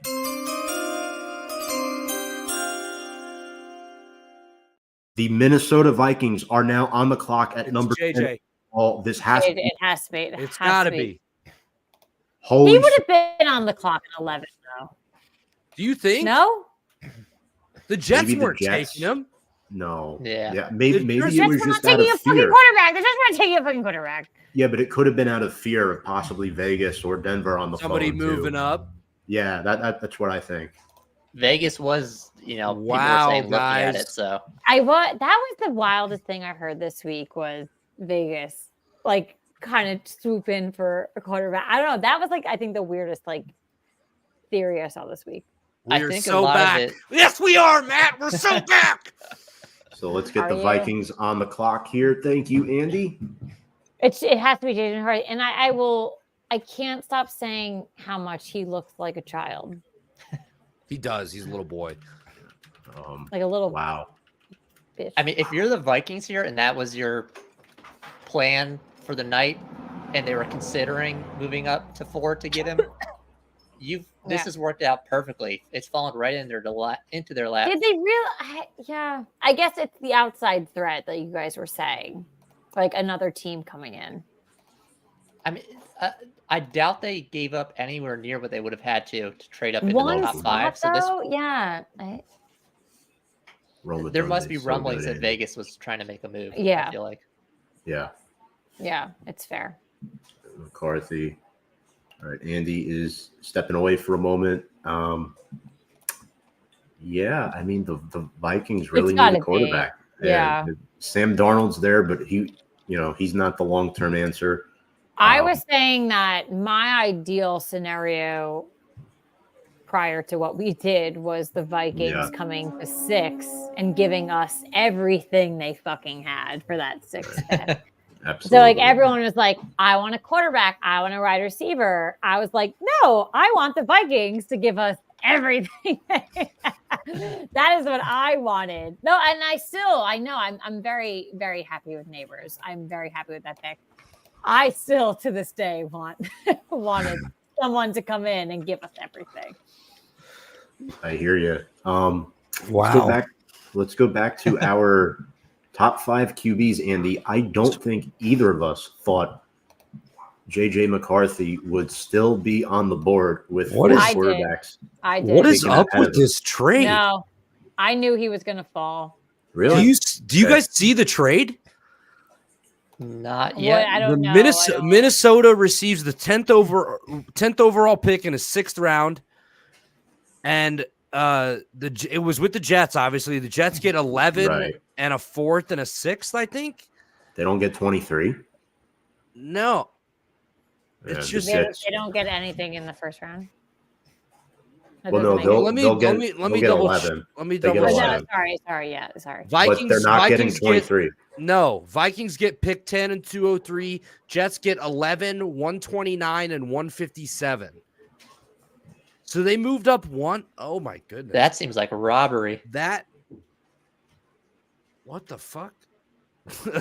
For lack It of a doesn't better, even- I need don't to, know why they had to do that. written down. The It Jets doesn't don't- sound smart. But I that's wonder- what I was saying. I knew the Vikings would have done something weird. But why? That's why I Right. kind of wanted them to come after our 6th pick. I'm very high on McCarthy. If he is the pick, I It don't- to be. yeah. Do, I mean, do we think the Jets played them here? Maybe called into the Vikings and said, "Hey, we got this offer from Vegas. I like this. Beat it, and I that's like your that. pick." Yes, Literally that's, Vegas. I think, yes, it had to be it.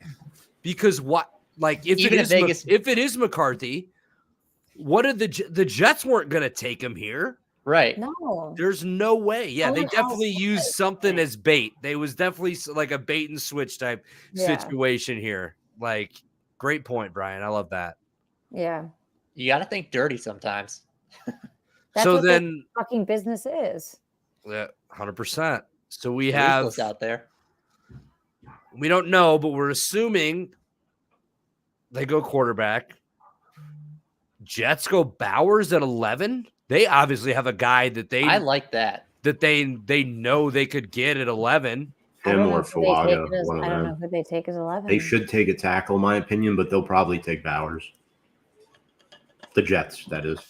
I don't Right. know who they take at 11. Trying to. All right, little bro is trying to connect. Yeah. Commercial, and they just filmed to JJ McCarthy, who looks like a fucking child. McCarthy.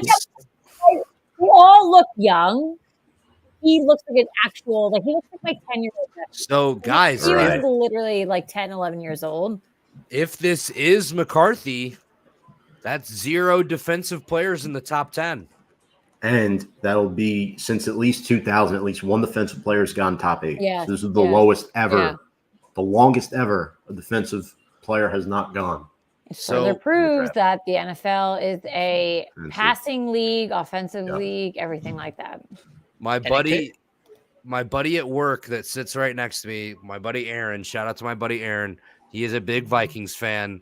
We've been talking for months about how he hopes they do not go McCarthy. Well, I think So they're I'm about sure to, he is so- sitting on eggshells here, and he is not going to be very happy if that is the case. So But I mean, it wouldn't make sense for them to trade up if they're not, right? it's just, Right.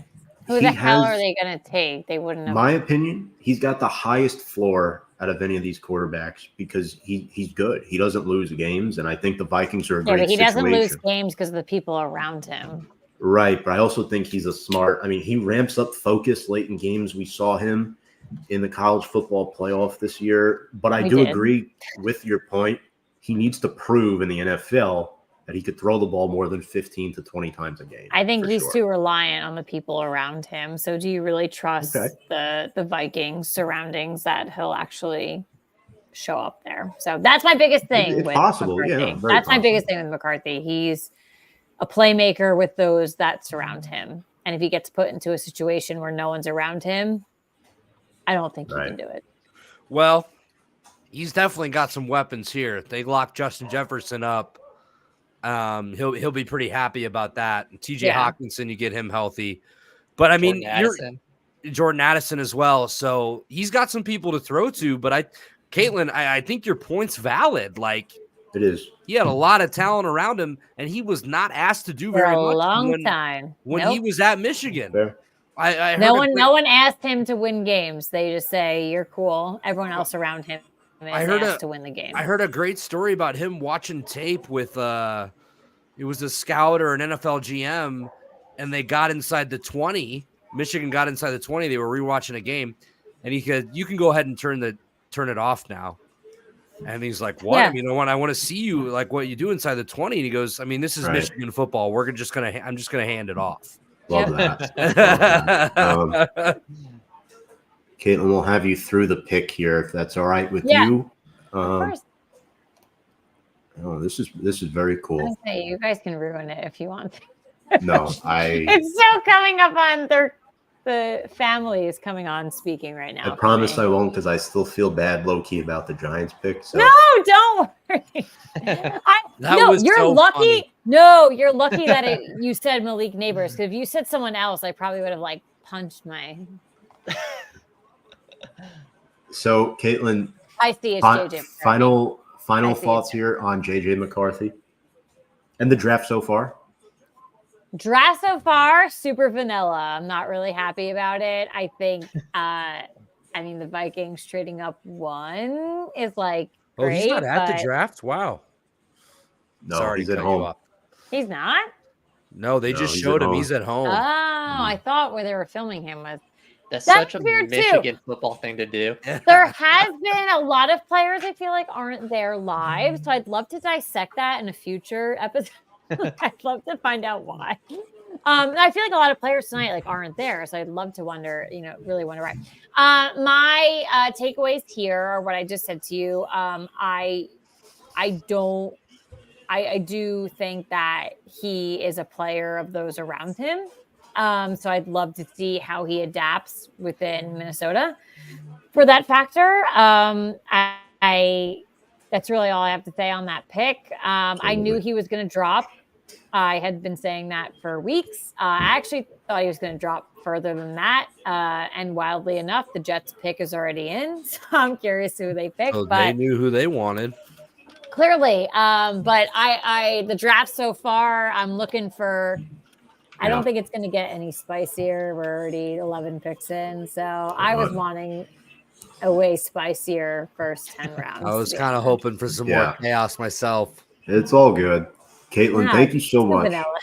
Um, Thank you guys. Make sure to go check out Caitlin, it's always Third and good to see Line you. for more Yes. of Caitlin. Of Thank you course. very Thank much. you guys so much. Good night. Take All care. right, Good bye. night. Take Bye, care. Caitlin.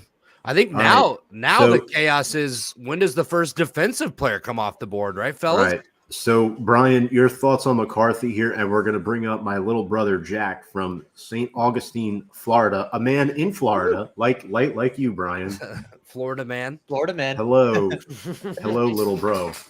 I was listening to it, and it seems like the Jets already have their pick in, and I'm just going to get straight into it. I know who they're taking. Everyone knows there's one gap in their team that hasn't been filled since they've basically started, and it's a tight end. I think Brock Bowers is going to go with the 11th pick here. I mean, he's a 3-time AP All-American, 2-time first team 2023. He looks very good, very promising. I mean, he ran a 4.5, which is only 1 second less than Rome Odunze. And a lot of people think that he's going to be compared to George Kittle from the draft reports, but I feel that he's going to be more of a Travis Kelce player because he's not the best blocker, but he does have some blocking abilities there. I feel like he's going to be the dynamic player that catches the ball in the end zone, something the Jets have been lacking, someone who can really score touchdowns in decisive moments. And he'll be a big end zone threat, and he'll definitely help out Aaron Rodgers. Dad's in the comment section, just a heads up, saying lefty. Hey, Dad. Yes, if you don't know, our family is split between Giants and Jets. Can we talk about that a little bit? Like, I would love to know how that dynamic goes. What a Sunday in the Scavetta house is like. Jack, you want to explain since you're the guest? Yeah, so how it works is that my mom's Giants fans, and my dad's grandparents are Jets fans. And when our parents got together, my mom became a Jets fan, and they somehow made 2 Giants fans, and they really forced it on me. I actually used to be a Giants fan when I was really young, but I ended up becoming a Jets fan. I mean, my favorite color is green. I like the color green. I can hear the pick coming in. I'm going to mute myself so in case I'm ahead of you, Jack. Okay.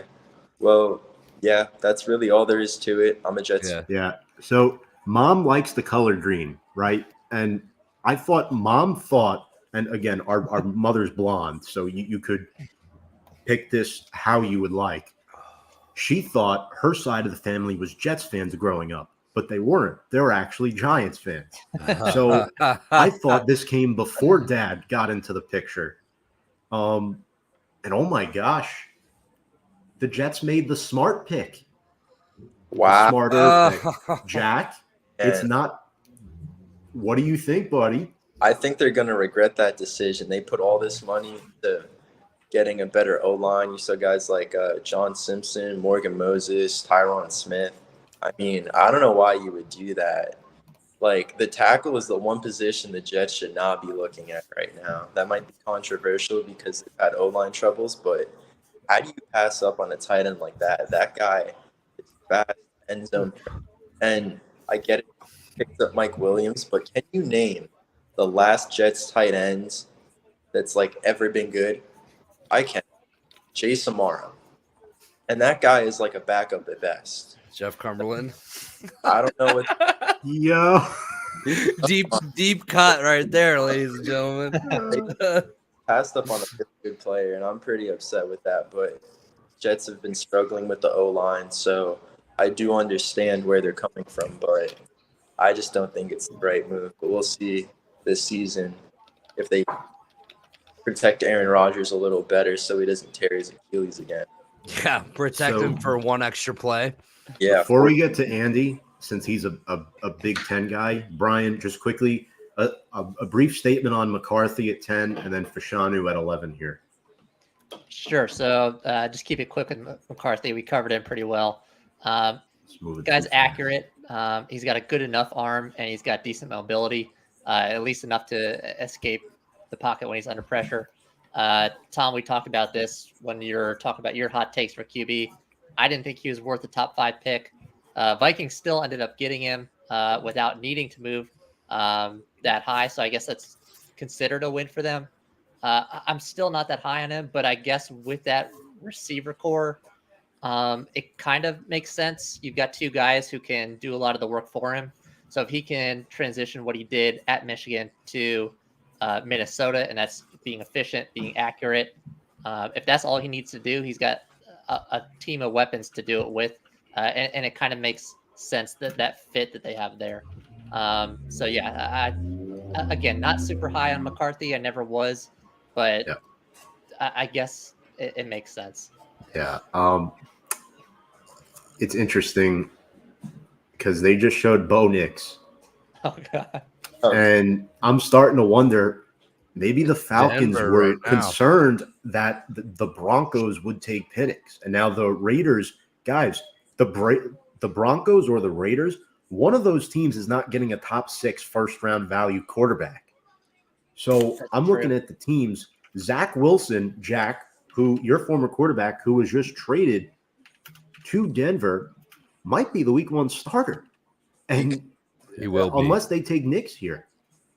Well, Even if they do take Nix, I think still think Wilson starts. Right? I think you're Maybe? right. Yes, I think Yeah.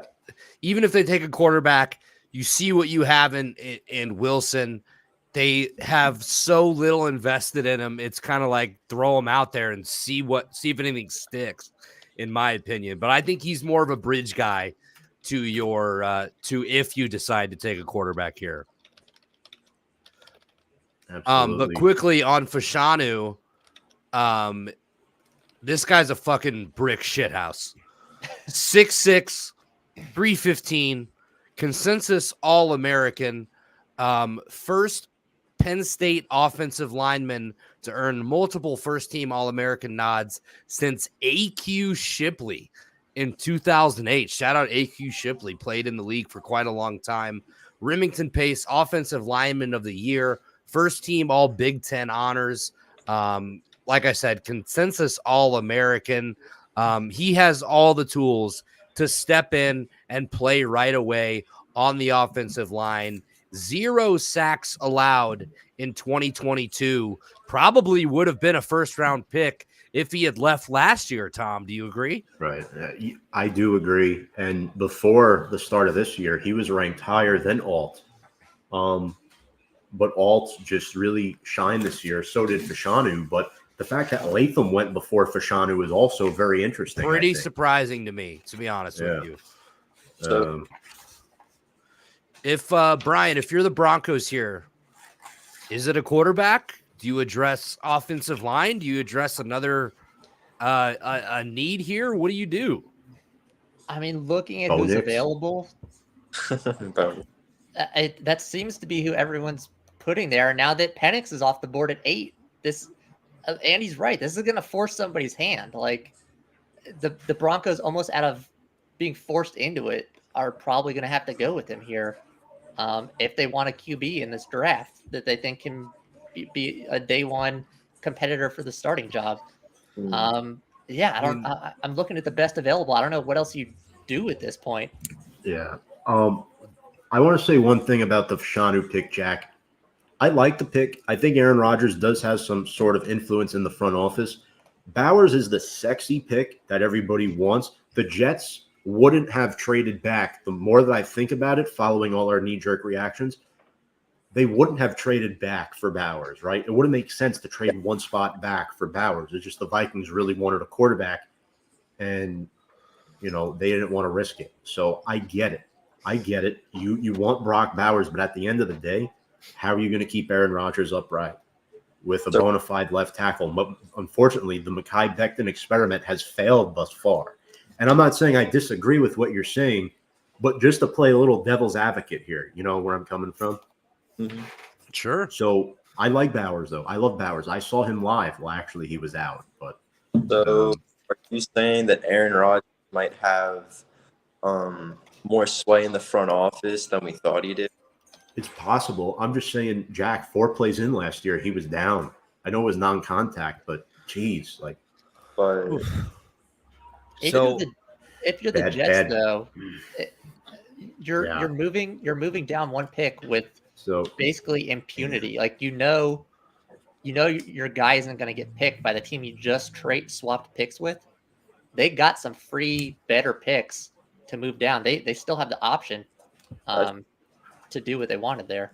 Brock Bowers go first rounds because he's a tight end and most people won't. there it is, Well, fellas. Bo Jack, Nix. how long can you stay? How many more picks can you stay for?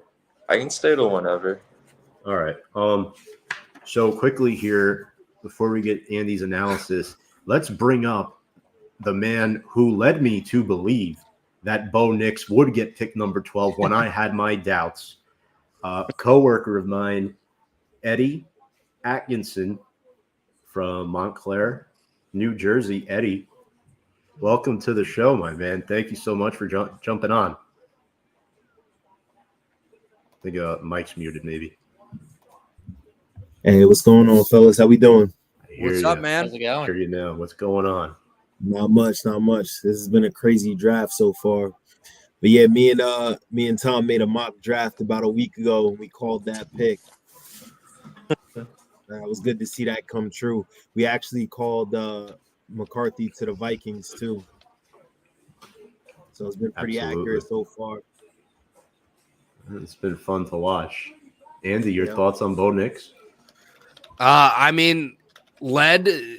Set an all-time NCAA single season record last year, boys, for completion percentage, completing 77.45% of his passes. That's an absolutely unreal completion percentage. Had a great year at Oregon. Really nice to see that guy, succeed after getting a change of scenery and kind of leaving Auburn. But I don't hate the pick given who's already came off the board, right?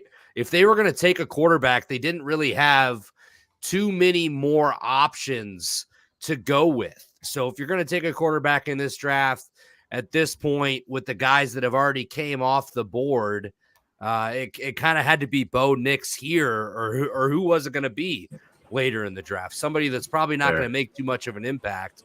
But, you look at their quarterback room right now, you add Bo Nix to the mix. They just traded for Zach Wilson. And then other than that, it's not very good. So they needed some help there. I don't know if Bo Nix comes in right away and, really takes that starting job. I think he'll have to battle Wilson for it. But, I don't hate the pick. I get it here. I don't think it's the sexiest pick. I don't necessarily think, Nix is going to be the best quarterback at this level, but I understand why they did it. Right. Jack and Eddie, for those of you that may not know, Brian, Andy, and I host college football show every year. And when Bo Nix was at Auburn, we absolutely dogged him. We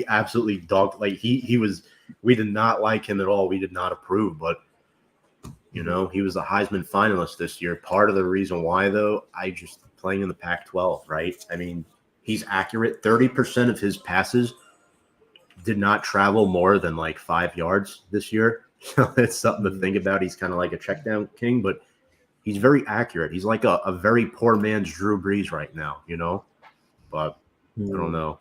There's nothing wrong with being a check down passer. As long as you win games, that's what matters. Mm-hmm. Yep. True. Here we go. I like this pick for the Raiders. I love this pick for the Raiders. I What do you don't. think? It was supposed to be Penix. True. Very true. But I like the prospect, though. I mean, he might be top 5, top 7 talent in this draft, but obviously with the position that he plays, he's not going to go high. I still think they're lucky to get him at 13. Yeah. Great value. Well, you know what's interesting here, guys? And I forget who I was talking to about this today, but the Raiders took Mayer last year in the second round. That's true. And now they take Bowers in the first. So this is pretty interesting here. I think this is a case of best available. You take the best available prospect at this point. The Raiders are notorious for taking the flashy guy, right? And it's always the joke. They'll take the guy who ran the fastest 40 in the first round, right? Brock Bowers not necessarily the fastest guy, but a hell of a pass catcher at the tight end position and a guy that's going to be a difference maker on this Las Vegas offense. So I love this pick for them. Brian and Eddie, what do you guys think? Yeah, I like the pick too, but now that you bring up the Mayer situation, I'm kind of a bit perplexed here because I think, again, like Andy says, you're probably going for a best available, but if you don't really need Bowers, you can trade back maybe a few picks to a team that might want to pick him up. Say the Colts at 15, pick up a few more draft picks. I'm sure they would love to pair someone like Bowers with Anthony Richardson. So yeah, he probably was the best available, but I think I'm trading back in that situation. Yeah, I don't know. That the Mayer thing has me thrown for a loop here. Yeah, I definitely think it was a case of best available. Like I said, I would have loved to have Brock Bowers as a Colt. I think Penix would have been the perfect fit for that system, but I'm not mad at the pick. I think they can do a lot of different things with Bowers being there, especially since Devontae Adams already there.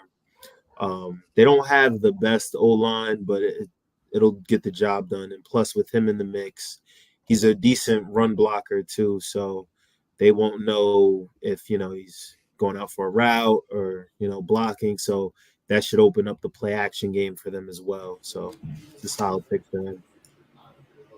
Jack, how upset are you that Bowers went 2 picks after the Jets? Personally, it's not the worst thing in the world. I really did want Brock Bowers because I think it would have looked good in white and green. Also, the Patriots, the longtime rivals, always had a really good tight end, whether it be Aaron Hernandez or Rob Gronkowski. And Brock Bowers is just that guy.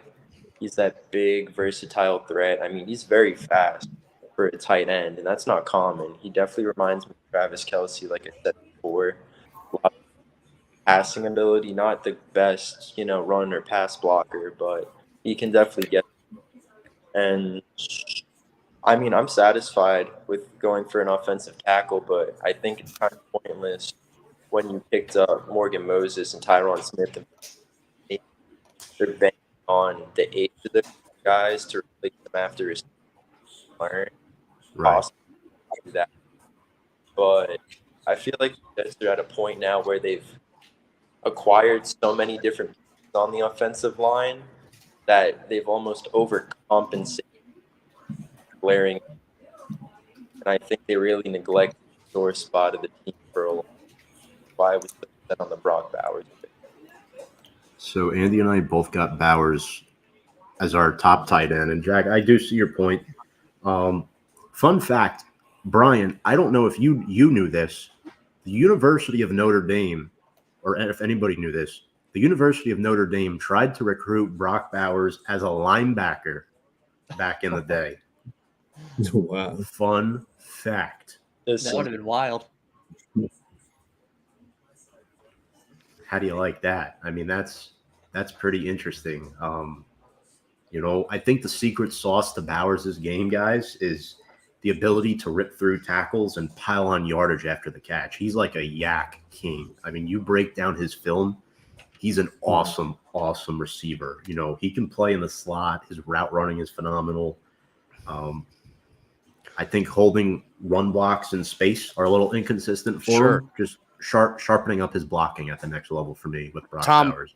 That was going to be my question for you because you are the resident tight end man. How does he stack up as a blocker in the tight end position in the NFL? Do you think he can hold up, or you think it's average to above average? I'd say slightly above average, Andy. But okay, I mean, look, guys. Sam Laporta was, he became a top 5 tight end last year because unfortunately Waller fell out of it because he went to the Giants. But that's a conversation for another day. But Brock Bowers will be a top 5 tight end at one point. So you could see a brief look at our tight end rankings there. So beautiful prospect. Love him. So guys, Saints taking their time here. Jack, do you got to run or are you still good?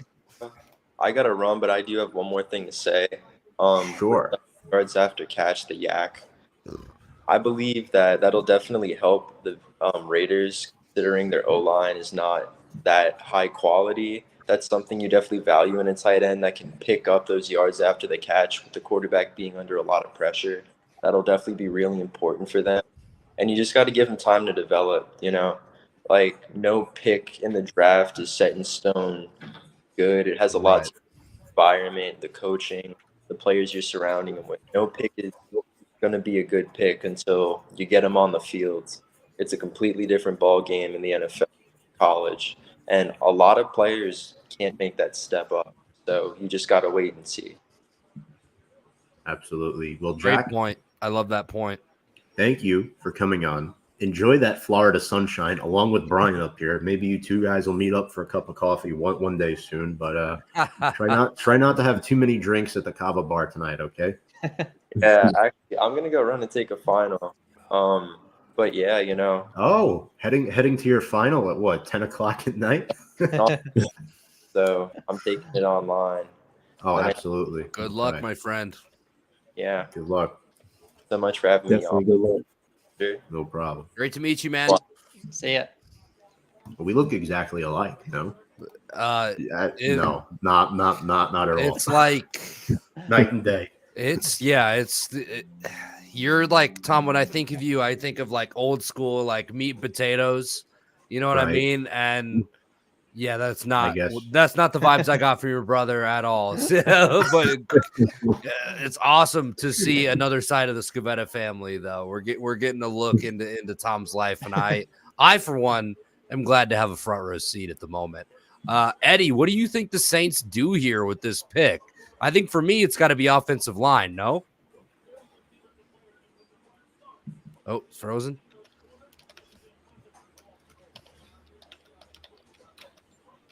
while we get Eddie reconnected there for a moment, this could be Fuaga. They could really use him because the Ramczyk situation, he might not play next year. That might be a chronic injury. So Here it is. we'll see. And they 'Cause you lost can- Teron Armstead. Because you can plug and play Fuaga.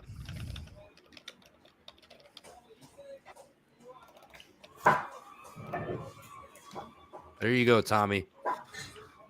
Try There Eddie you go, again here. Tommy.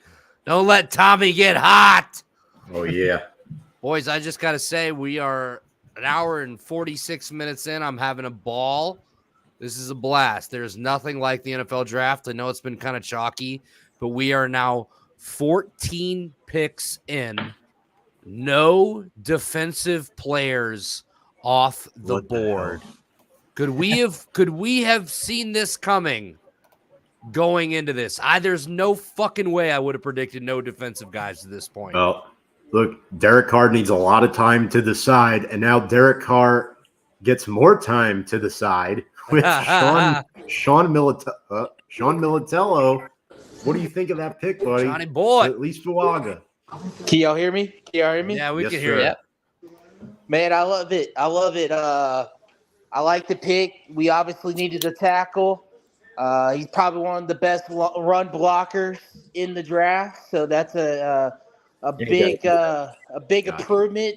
He's a lot like what Penning should have been coming out. I think this guy's a little bit more healthier. So I think he has a potential to maybe when Ramczyk comes back, move over to left guard possibly. But with Ramczyk possibly being out for an extended time this year, he'll probably be our starting right tackle. So more help for Derek Carr. I can see us drafting probably at least 2 more offensive linemen because we're pretty much depleted right now. So, well, I like the pick. I'm watching his highlights right here. Fourth lineman off the board now, right? Alt, Latham, Yes. Fashanu, Fuaga. And the thing is, I like him. I kind of wanted Dallas Turner, man. He was still on the board. I thought he was the best overall player left on the board, but we really needed that offensive line help. So, I really only favored the top 3 linemen that went off the board already because I thought they were a little bit more balanced than the last 2 that stuck on the board. So, it is what it is. We need offensive line help, and I give it a solid B grade. That's my grade on it. Steve DeVito wanted a quarterback. Unfortunately, Steve, 6 were taken in the top 12 picks, but I do appreciate your comment. Sean, one other question here before we get to Eddie's Colts. Thoughts on Reggie Bush having his Heisman returned to him? The right call, by the way. The absolute right call, by the way. Absolutely. Thank you. Absolutely. I do not know one person who disagrees with not giving it back to him. If you think he shouldn't have got it back, then I don't know. I guess you're just a moron. I don't know. But shout out to Johnny Manziel because Correct. he was Thank talking you. about it and he was boycotting the Heisman. And honestly, I think that kind of made a difference. So maybe we'll see Reggie Bush and Johnny Manziel in some Heisman Club commercials in the future. That'd be I cool. like that. I like that That'd a be lot. cool. Shout out Johnny Football. Sean, I know you're on your phone, so stay as long or as short as you wish. Eddie, going to turn to you here. 0 defensive players off the board. Will the Colts break that spell at 15 with potentially Terrion Arnold or Corner. Quinyon Mitchell? Both of those guys I'd love to have as Colts. However, I think we should go pass rusher right here. I think we should draft Latu. Ooh, okay. Oh, yeah, you like it. Dallas Turner's still on the board? I know. Every, right. yeah, No- there's no no defensive defensive players. This is Yeah, insane. I don't know what's going on. What a dumb comment by me, right? It shows you where my head is at. Eddie, Eddie, I live about 2 hours from Indy. My brother goes to Butler in Indy, so he is a Colts fan. So I Okay. know he is waiting on eggshells for this one. You Yeah. think edge rusher Latu? Mhm. Brian, what do you think the Colts should do here? Geez, I don't really know. I liked them. Like I said, I was kind of hoping for that trade earlier. Yeah, I feel like Dallas Turner has fallen this far. It's a really good value to just go ahead and take him here. Unless they're in it for the memes and they just don't want defensive players taken and they just keep this train rolling. But no, I think in terms of value, you're probably looking at Dallas Turner right now.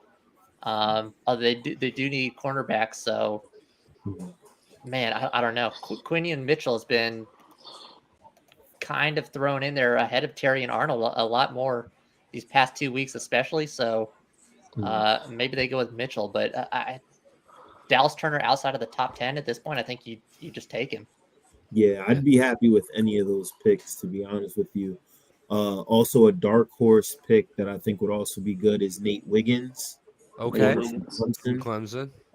I like his film a lot. He has great instincts, and he drives on the ball very well.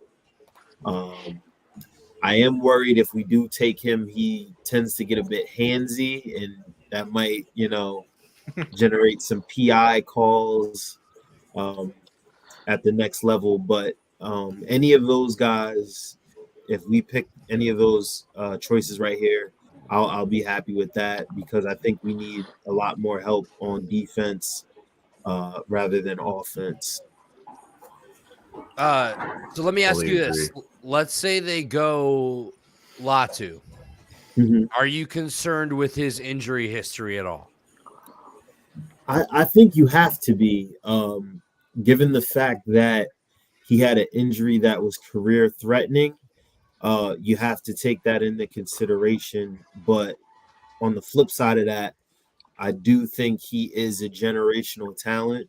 Okay. That if we do pass on him, we might end up regretting it. But no, that is a great point. That is something that you have to take into consideration when making a pick like this. But I think it would pay off for us in the long run if we were to draft him right here.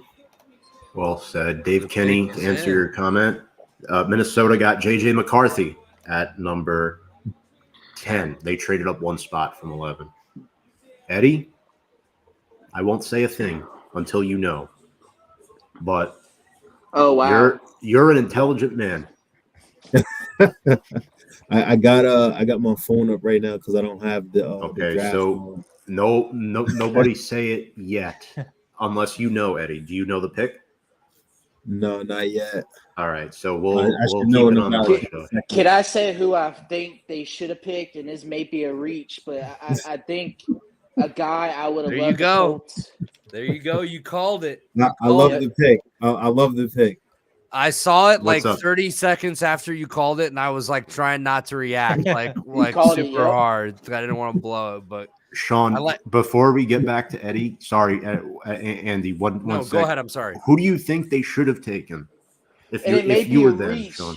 because I really like this prospect, and I feel like he's one of the more underrated prospects in this draft. And he may not go first round; he may go early second. But I think Cooper DeJean out of Iowa would have been a good fit for the Colts. I think the Colts could benefit perfectly. That's what I'm saying. And the guy could do it all. He could play everywhere in the secondary. He can even provide you just, some, like, special screams Indiana. teams work as well. Yeah.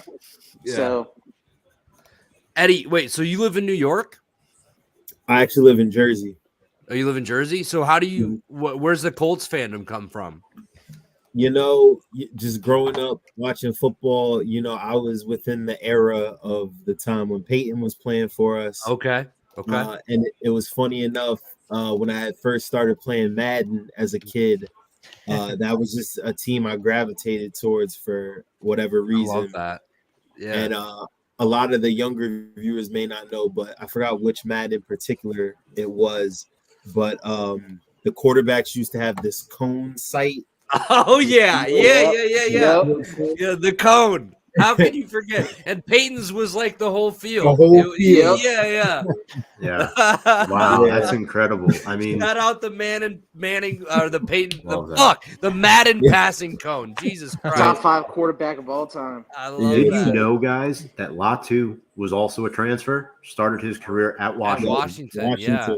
2019, right? Medically retired, 2 You know what seasons ha- at yeah. UCLA.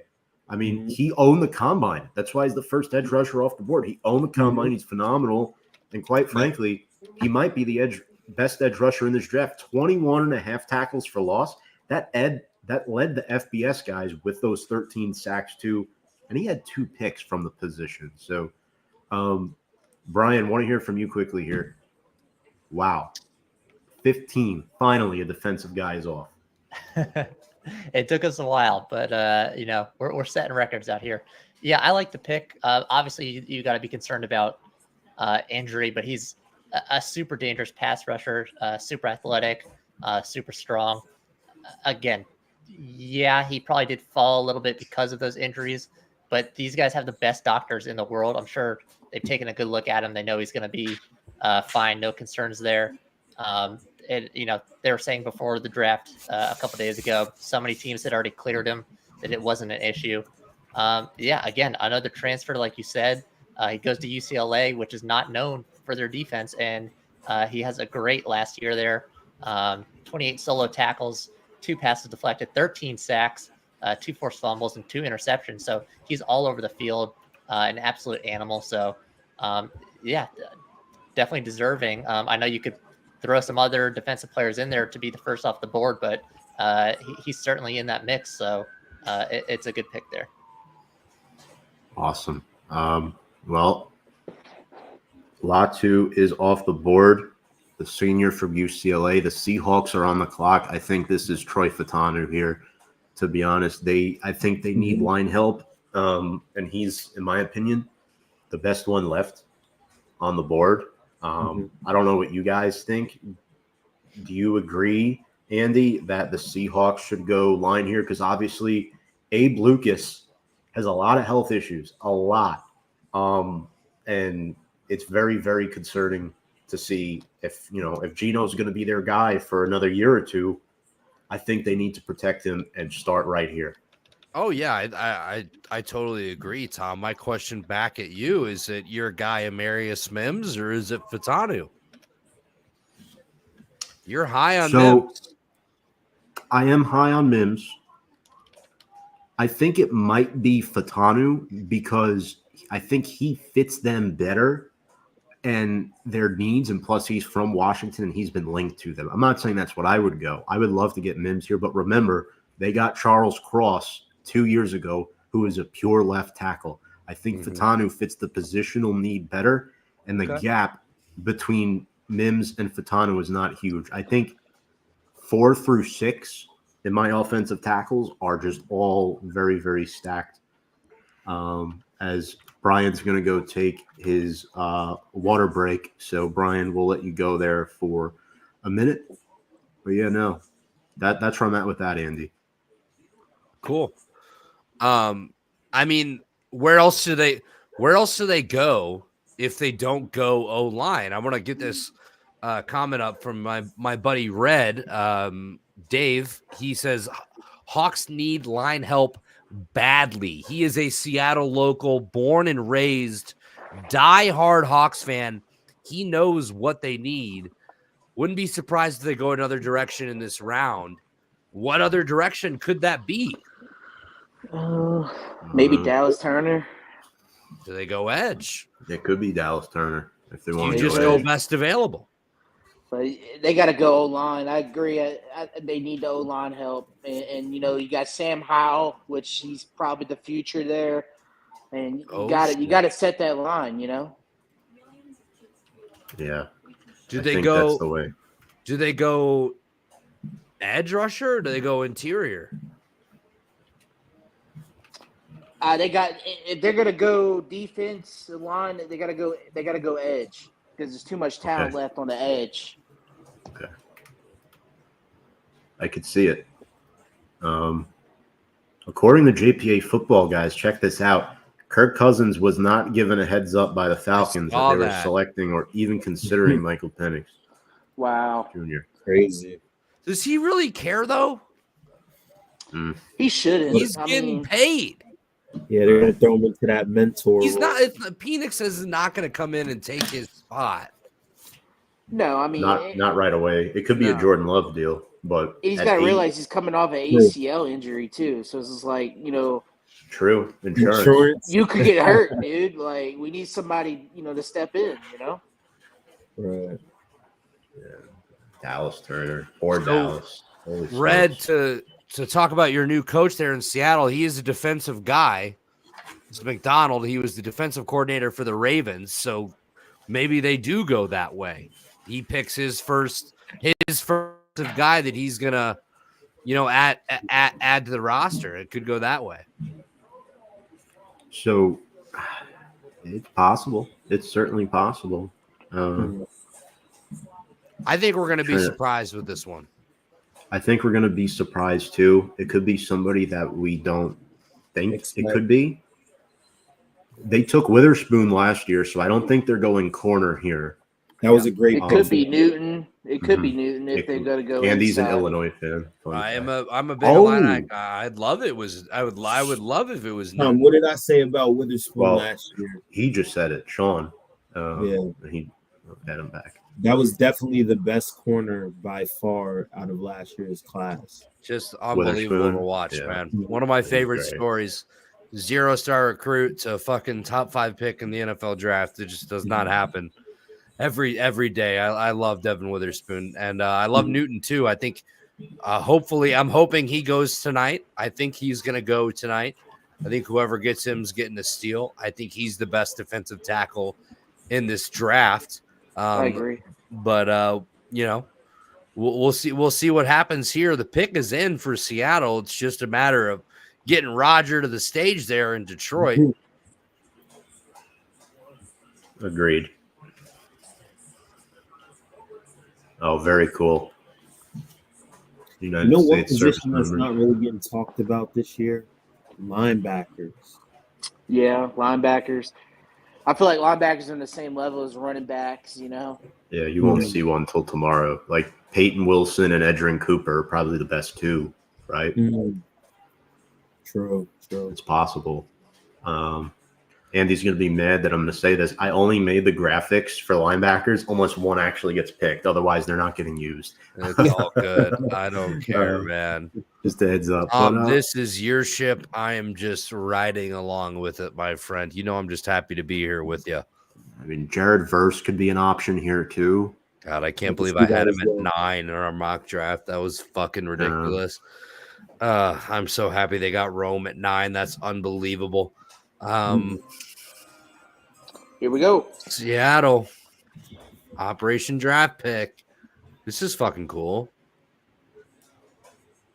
Once the pick is made, Sean will get your analysis. I don't want you to lose all your phone life. And I know you're with your parents tonight, so I do appreciate you taking time.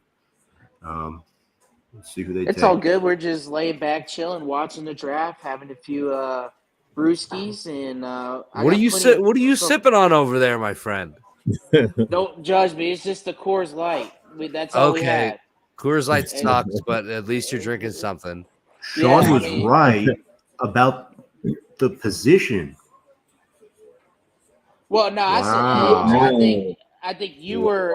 The other guy said he was drafting inside. That's pretty interesting, this pick. Yeah. I'm surprised by this one. I Didn't didn't he see just this get one in trouble? It's a It is. need. Yeah. No, Yeah, that was sweat. That was sweat. sweat. You're right. Yeah. Sweat. Wow. That's pretty interesting. Wait, Jay. Minnesota just traded up. Minnesota just No traded way. up. With Wide who was receiver. originally in this? Who was? I don't know Oh, with oh, who. Jacksonville. Hold up. Jacksonville was in this spot. Here we go, gents.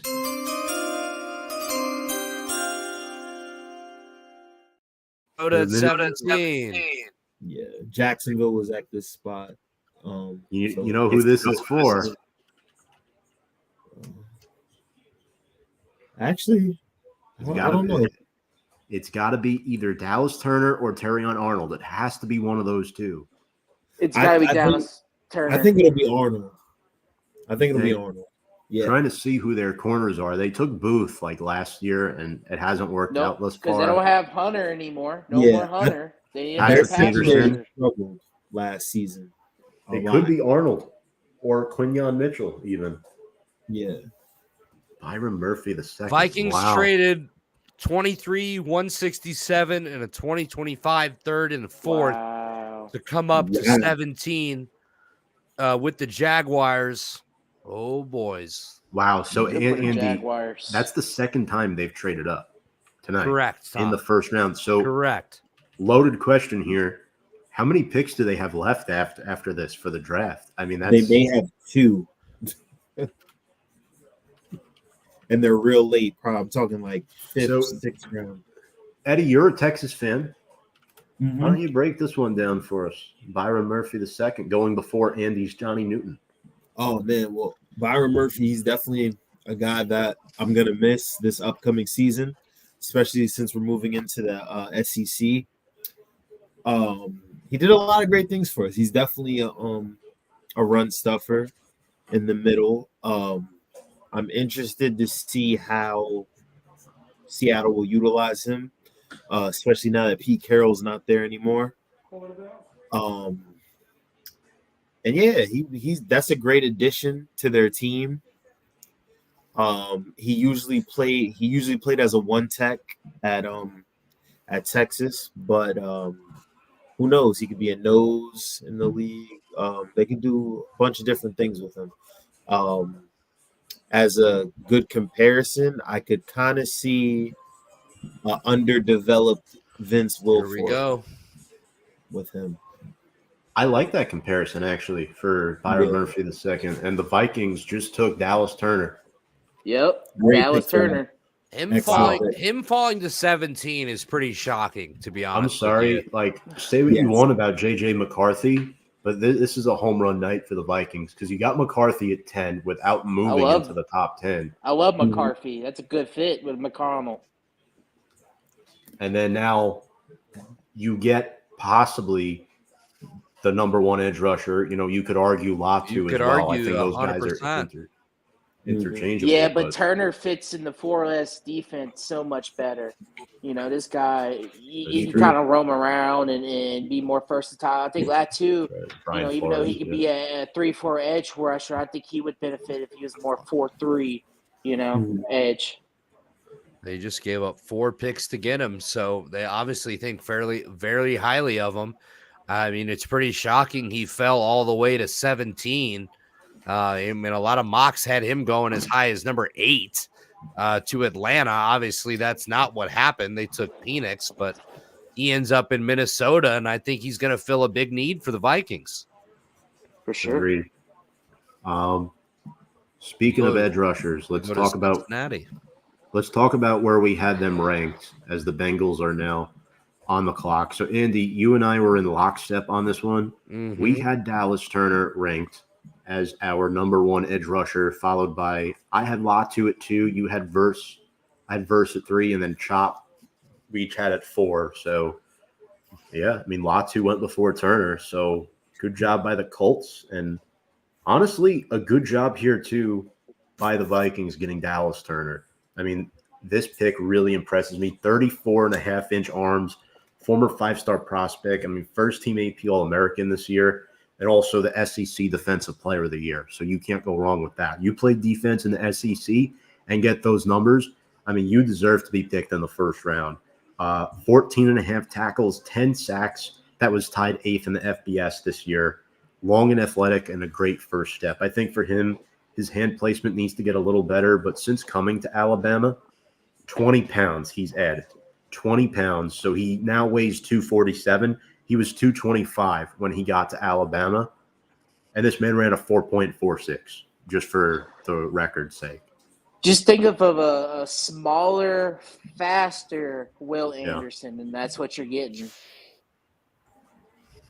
Okay. I mean, you can't – I'll take that. Anytime you can be compared to, Will Anderson, a guy that went top 3 last year. You'll take that for sure.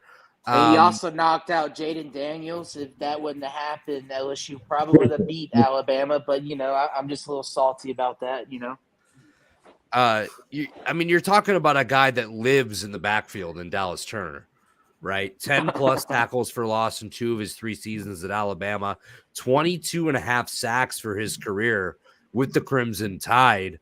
I'll be interested to see if he's going to live in the backfield like he did in college. Obviously, it's going to be a little bit more difficult jumping up a level to the NFL, but I think he's got a great opportunity here in Minnesota. I'm certainly not looking forward to facing him in the division with Chicago, so we'll see. Andy, I've got one action for you. Yes, sir. I know that's your secret team, Tom. You secretly love the Vikings just as much as you love the Giants, as much as that's so gross, bro. You don't want to admit it. You do. You love them. Nowhere near. I hate the Vikings, bro. Probably the best team to never win a Super Bowl. They've had some opportunities that they have definitely not taken advantage of. We'll say that. The Atlanta Falcons of the North. I like that. Bengals, so, next pick. Where do they go, Tom? Amarius Brian Mims. Thomas. Thomas. Really? I think it's Mims. We got Mims. We got Brian Thomas.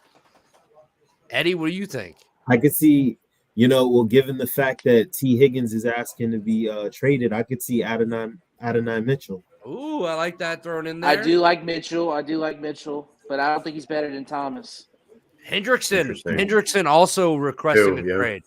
Both yesterday. Yeah, but they came out and said they're not traders and they'll do whatever it takes to keep him. But not Higgins, though. Not Higgins. Also, I just want to quickly acknowledge a comment from Brian Attard. Thank you so much for this comment. It means a lot. Love review and preview the Falcons. All right, yeah, the second part of the message is funny. I do agree. It was a bad pick. It was a very bad pick at 8, but yeah. Who did the Raiders wind up taking? Brock Bowers. Brock Bowers. Yep. The Bengals could go corner. They I could see that as well. You got Mitchell, you got DeJean, you got Arnold. Nate Wiggins. So Nate Wiggins. Fun fact about tonight, guys. 6 quarterbacks off the board through 12 picks. This is the first time since 1983 that's happened. And that was the historic class with you had John Elway. I believe Dan Marino was a part of that class as well. Ken O'Brien, Tony Eason. I mean, that was a historic class. Mm-hmm. Historic class. Fouts in that draft? Dan Fouts? Possibly. We have a few more experienced NFL fans watching right now, but yeah. Andy, who do you think is the pick for the Bengals? Who does Brew think? Who does Brew think? Brew. I have one fry over here and one fry over here. All right. That's funny. Right hand, they go offensive line. Left hand, they go cornerback. Which one is it? Pick. Go ahead. Which one? Go ahead. Which one is it? Which one is it? He went left. All right. Really? So he thinks corner. He thinks corner. Corner. Okay. By the way, he was insane in the NFL this year. He hit like 56% of his fucking picks. Look out. He's back. If you like to sports bet, Andy's dog is pretty good at it. Yeah, at the Brew Party on all your social medias. That's what that is. I definitely need to check that out for sure. Yeah. Oh, dude, it was insane. It was insane this year. It was awesome. He's smarter than me. So it's like, what do I know? I'm a dumb fuck. I'll just lose it anyway. I'll just go with what the dog says. But the pick is in for the Bengals. Here we go. Brian is back. Brian, Bengals are on the clock. The pick is in. What do you think? Brian? Oh, mute. Oh, it's muted. We good? We're good now. Sir. Yeah. All right. Someone give me a quick rundown of what I missed these last 3 picks. Okay, Dallas Turner. The Vikings traded up to take Dallas Turner. Love it. Other than that, what happened? I don't remember. I'm not good. Yeah. Brian Murphy to the Seahawks. Seattle. Yeah, Brian Murphy to Seattle and Latu. Latu to the Colts. Okay, Yeah. I left it Latu, so not much. Not much. Okay. Yeah. Although it has gone 3 defensive players in a row since the I'm first thinking defensive corner. player was taken. It's probably corner. Corner. I could see that. Make sure to check that out tomorrow, folks. We'll have our fun fact. Spoiler alert, it's the transfer. Hey, shout out to James working behind the scenes tonight. James, you want to come up and say hello for a minute? Give us a thumbs up if you do. There he is. Oh. That was 30 seconds there, Tom. What's up, James? What's up, gentlemen? Thank you for producing this Mims. draft tonight. A lot of behind-the-scenes work. Amarius Mims is the pick. Tommy Boy called it. I'm correct, Of course, Eddie. man. We were correct. Wow. Andy's got to hit the head there, Probably. and we're smooth sailing. I mean, Amarius Mims is such a good pick. I like the guy a lot. True left tackle traits. He's a mammoth. 0 sacks allowed Huge. in his career. 0 sacks allowed in his career at the Wow. University of Georgia.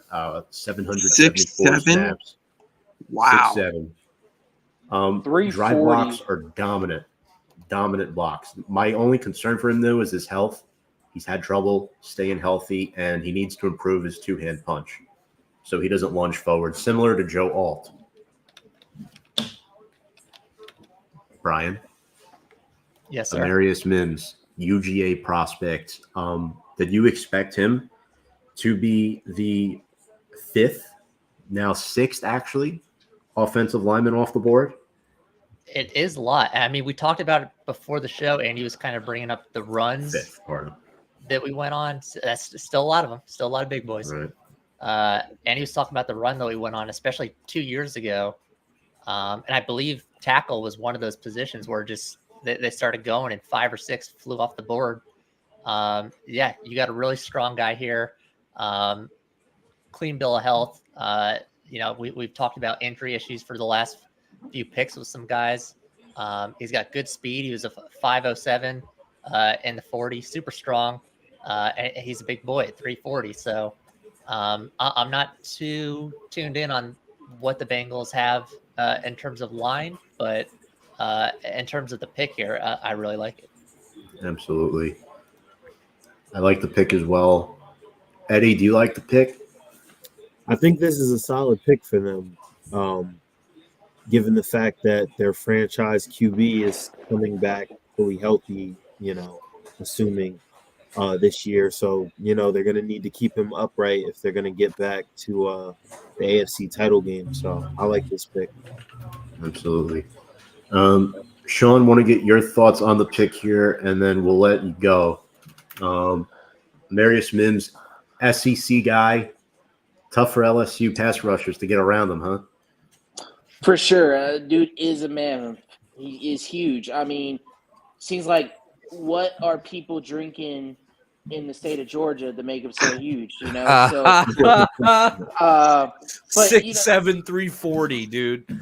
I know I said, I think they could have went corner, but this is a good pick regardless. I mean, you always need good protection for your franchise quarterback because, Joe Burrow keeps getting hurt, and, there's a fear that my beloved Joe Burrow, might become the next Andrew Luck, and I don't want that to happen for him. So, all the protection in the world for Joe Burrow, I'm all for it. Awesome. Sean, thank you so much for your time. Make sure to go check him out at Off the Dome Sports, all things New Orleans oriented, and enjoy the rest of your night, Sean. Appreciate you, buddy. Thanks, Thank you Sean. for Nice having to me finally on. get on a show with you, buddy. Yes, sir. Thank you. I do want to note the one fun fact. It's not really a stat, so you don't want to throw it in there. But now that everyone's had their say, for anyone interested, Mims only played 8 FBS games in his career. Yeah, this was his only season as a starter, right? Yep. So not a lot of experience, but I mean, he showed what he could do in 8 games. So that's certainly enough here for the Bengals. Well, when you're 6'7", 340, and you're good enough to play at Georgia, I think you're going to get some NFL looks on me. James will appreciate this, and I'm going to one-up you, Brian. The Los Angeles Rams are now on the clock, and their pick is in. This is their first-round pick since 2016. Isn't that wild? 8 years since a first-round pick, and that was with Jared Goff, number 1 overall, and he's no longer on their team. Holy shit! I didn't even realize that. Yeah, they haven't had a first-round pick since Jared Goff, and the pick is in. And I'll be honest, it's either Fatanu or Johnny Newton. It's gonna be one of those two. When was Aaron Donald's pick? What round was that? He was first round, no? He was first round. Yeah. I think what year was it? Was he? I think he was in the 2015 class. 2015. Okay. I think 2014 for Donald. Okay. 2014 because he was the same class as Odell. That I remember, and we passed on him. So. Correct. 2014, pick 13. Yeah, and we took Odell a few picks before that. Yeah. But yeah, no, James, I will. We'll bring you back up for around pick 26 or so. Appreciate all the hard work you're doing back there. Of course, you got it. Thanks, James, man. We appreciate your hard work, man.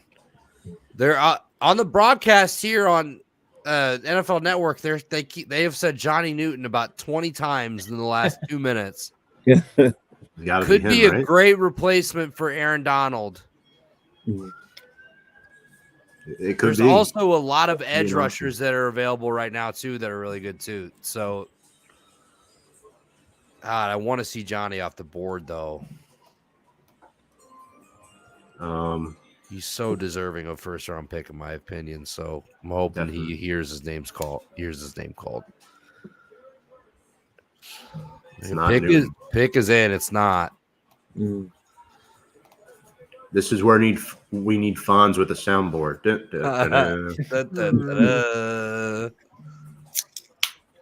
Jared Verse, Florida State. Fun fact about Jared Verse, and we just keep ripping them off tonight. Played 3 years at the University of Albany. Really? Yeah, and then transferred to FSU for 2 years. Appreciate it, Alkin. Good for Verse. Glad to see Mark's awake. Now, this is a good spot for Pittsburgh to be in. Question is, who do they go with here at 20? It's a great question. Do they go center? Do they go tackle? Do they go receiver? Jackson Powers Johnson is my pick for them. Yeah, I think they may go corner as well. They could very well take Arnold. Yeah. Ooh, actually. Yeah, I might go Terrion Arnold there because he's more of a premium position, and they could use him. Actually, no, they shouldn't go Arnold because they took Joey Porter Jr. last year. True. But who's playing opposite of him? That's my Patrick question. Peterson. Okay. James thinks they go wide receiver with Brian Thomas Jr. Ooh. Let me see. I'm trying to see what they have. Brian, who is the pick for the Steelers? And we'll analyze Verse in a moment, but things are moving by quick here. Yeah, I mean, they've got the really diverse needs. If you're going value here, I guess probably a corner. So yeah, I guess it's if they like Mitchell, you go with him there. I'm a Terrion Arnold guy, but I mean, I trust the Steelers are a team. I trust they always make good defensive picks. Them and the Ravens. Right. So whoever they pick, like I completely will agree with them. Let me throw out a name here. What about Fatanu? Like Mark just said. Yeah, it's possible. They also have needs on the O-line and D-line. So right. He's just Fatanu or Arnold. So last year they took Broderick Jones in the first round, but they still need a lot of work on that offensive line. Right. But before the Steelers pick, I want to go back to Verse. Led the ACC in pressures over the last 2 seasons, had 98 pressures, and he tested very well. 31 bench press reps, 5 more than any other edge. And not many guys can lead the bench press reps and run below a 4.6 in the 40-yard dash. Yeah. 4.58. Are you kidding me? I mean, this guy's a mammoth. 2022, first team all ACC, 16 and a half tackles for loss with 9 sacks. And then this past year, he was an All-American, second team. So, I mean, he had 9 sacks again. He's very twitchy. He's very, very twitchy. So, yeah, I think he's the third edge off the board, probably because of the footwork and the missed tackle rate. But other than that, I mean, there's no red flags with Verse for me. Maybe, I don't want to say, oh, yeah, he played at Albany for 3 years, but, you can't judge him on that at this point. He's had a good road to get to this point, and very happy for him. I mean, go ahead, Brian. Go ahead. I was going to say, in the same breath, you could say, yeah, he only had 2 years at FSU, but his stat line in those 2 years is still Unreal. super impressive. Yeah. 89 tackles, 29 and a half of those for loss, and then 18 sacks over those 2 seasons. Right. And then you could throw in, the other little things, the forced fumbles, 2 recoveries, and then the pass deflections as well. So I think he's really well rounded, super good speed. I loved watching him this season. I think it's a great option there. Pick is in for the Pittsburgh Steelers, boys.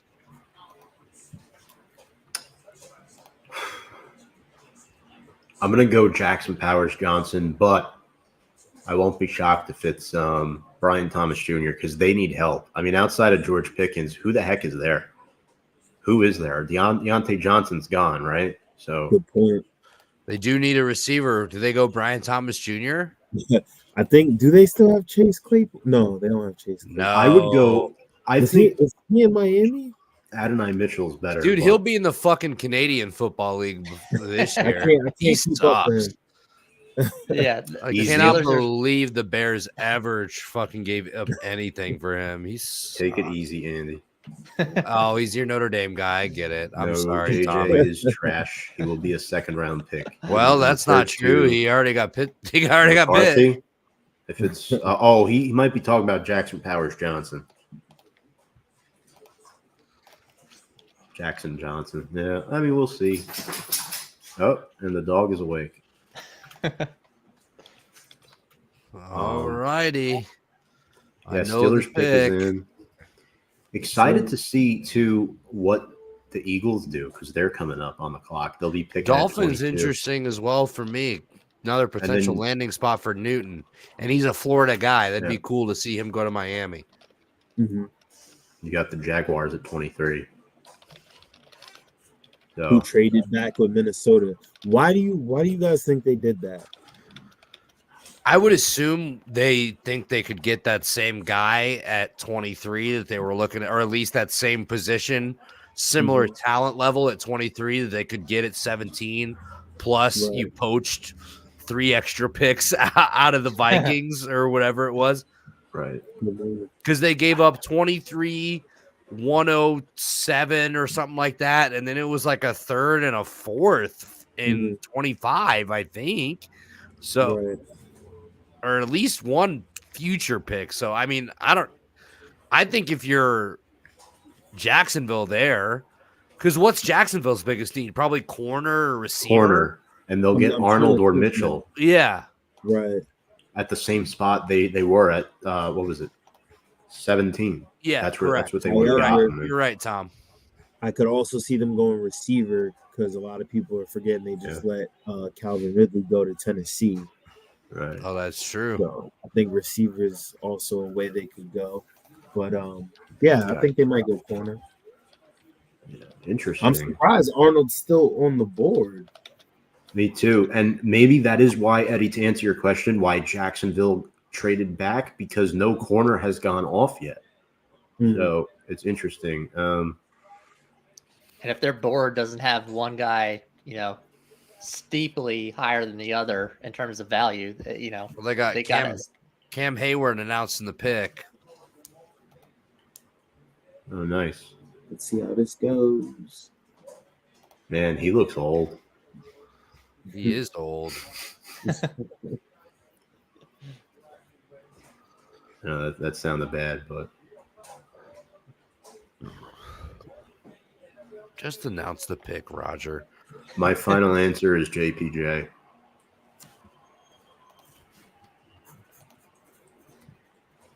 I'm hoping Really? not, because that's one of the guys I hope. falls Brian to us. wants a center. Brian wants interior O line, right? Yes.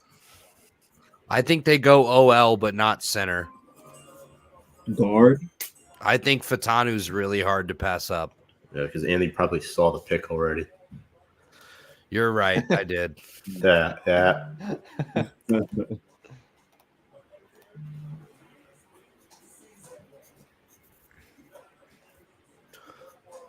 There it is. The way you phrased that, Andy, I knew the second you phrased that.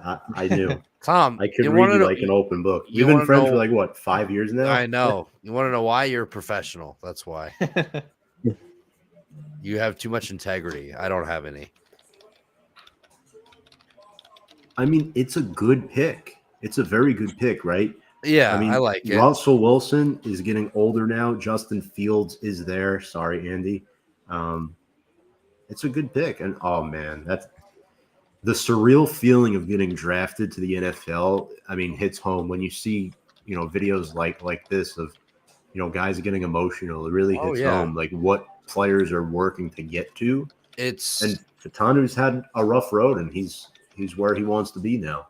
That shit always makes me. I'm watching it right now. That shit always gets me because I love like seeing people achieve their dreams and something. It hits you right here. It's hitting me right now. That's awesome. That's absolutely awesome. Good for him. Good for him. So we go on to our next pick is going to be the Miami Dolphins at number 21. Right. They need some help on the line, but on the other side of the ball, on the defensive line, I would love to see Johnny Newton here, boys. I'm going to be calling for him for every pick for the next for the next 10 or 11 that we have left. It's going to be a big boy. It's going to be a 300-pounder. But remember, Liam Eichenberg played center for them last year, and he's an offensive tackle. Robert Hunt left via free agency. They need O-line help too. Okay. So while I understand Johnny Newton here, it's a real possibility. Tua, he needs protection, right? He's one of those quarterbacks that needs protection in order to succeed. And I just think I'm sorry, Brian, but I think Jackson Powers Johnson should be the pick here. I'll go again. He's going to keep falling, but I think he should be that guy. With KC in the playoffs this year, so that's right. I mean, yeah. Who did they lose? Christian Wilkins, Andy? Is that the guy they lost on the D line? Yeah, he signed with the Raiders. Let's bring up our Eagles fan. Daniel Bakley from My IQ in the house. What up? What is up? From South Jersey. We got Eddie from North Jersey. Daniel from South Jersey. North and South. What's the difference between North and South Jersey? Like, what is there like a divide in the state or something? Like, what is that about? Yeah. Like, which footballs, high schools are better? Like, what is it? The food. Once you get the trend, it changes. Okay. Well, I would say from a football standpoint, I don't know why, but most of the prep schools are up here. I think the only ones that South Jersey has is, if I'm not mistaken, Red Bank Catholic and Donovan Catholic. Everything else is up here. Don Bosco, Bergen, Paramus. Yeah, like you have Kin Catholic, you got Bishop Eustace, but yeah, that's about it. And they're more of a baseball type high schools. True. And there's always the debate about pork roll, Taylor ham, that whole thing. So 24/7. So Troy, how's your guys' night going? It's going good. Not bad. Troy man. Fatanu just went off D-Bake, and we know how he loves to take offensive linemen. So there's one less one for him to consider. Yeah. So yeah, but we didn't talk about this with Fatanu, but he also has medical red flags. He had a Really? knee issue that could affect his longevity in the pros. He's a good zone blocker and he's a brawler, but he needs to work on his technique and his health, his durability, because he couldn't really get the SEC offers coming out of high school because like this knee injury that he has, it could be chronic. It could be something that he has to live with. So it could affect his career. Hopefully not. But yeah, they said on the NFL Network broadcast that the Steelers are not concerned with his medical history. So it could just be an analyst overreacting to sure, but trying to get there's guys to fall. definitely it's something you have to consider when you're investing this much into somebody. Dan, I cut you off. I'm sorry. No, you're good. Just like you said, something they have to think about, and they tried and broadcast it long term to see, is he going to be able to last that long since we're investing a first round pick on it.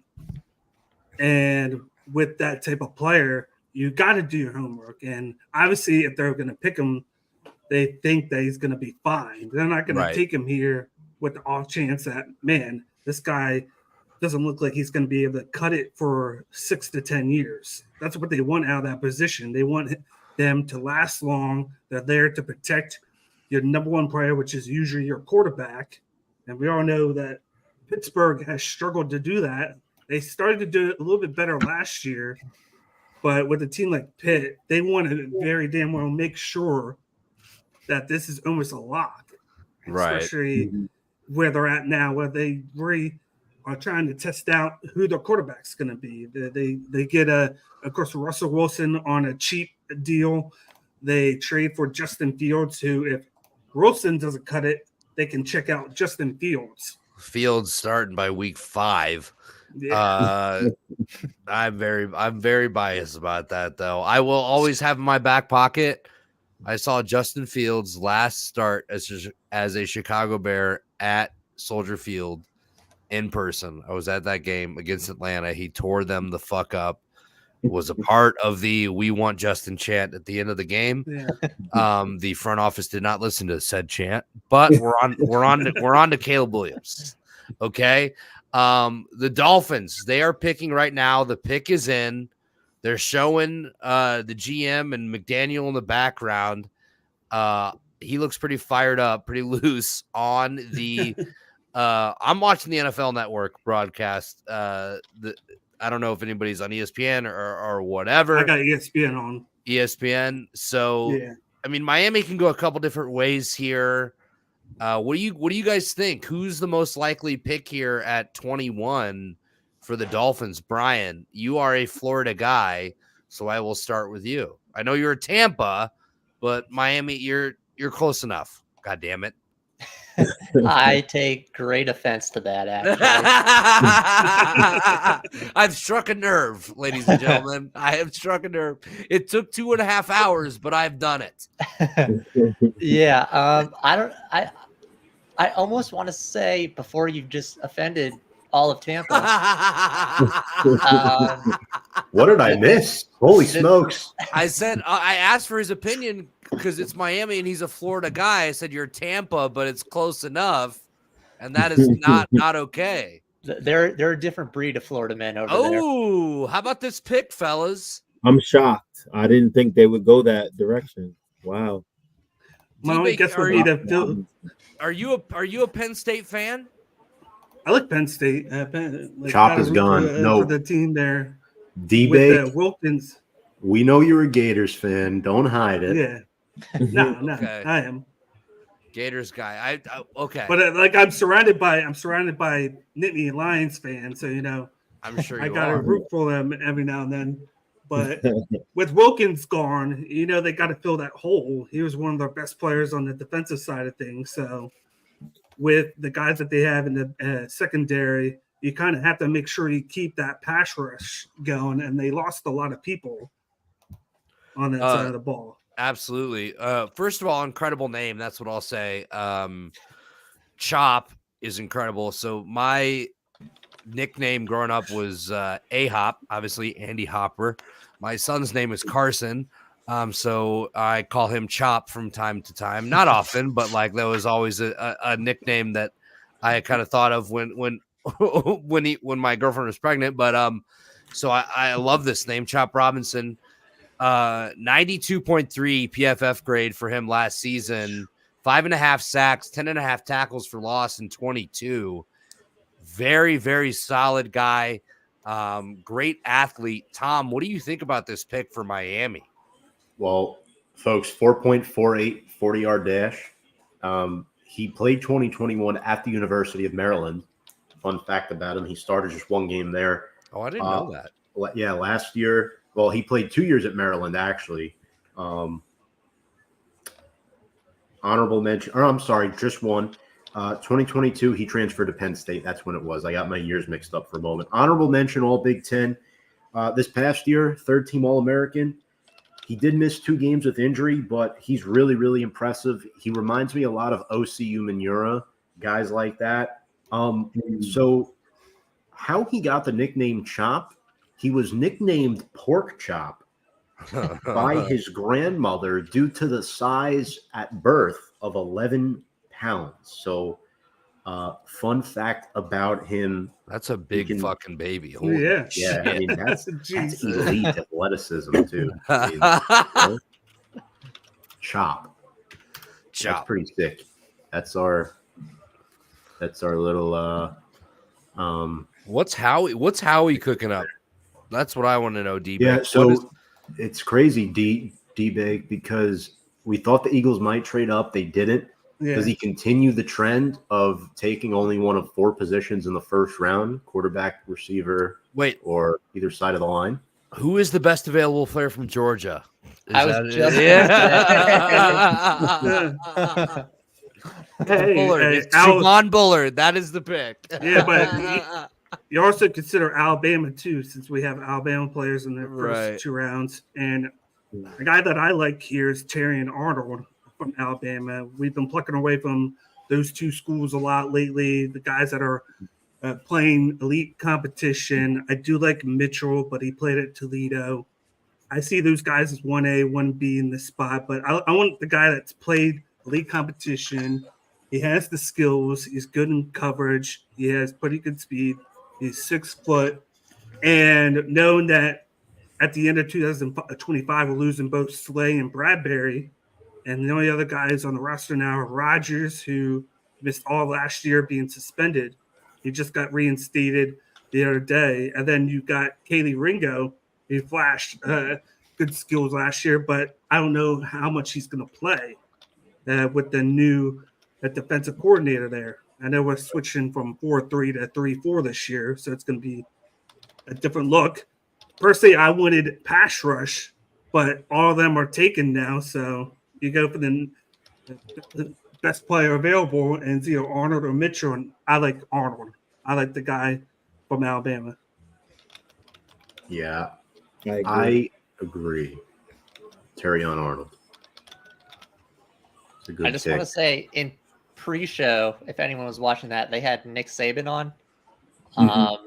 They were asking him if he had to build a defense out of nothing, what 3 positions he would focus on.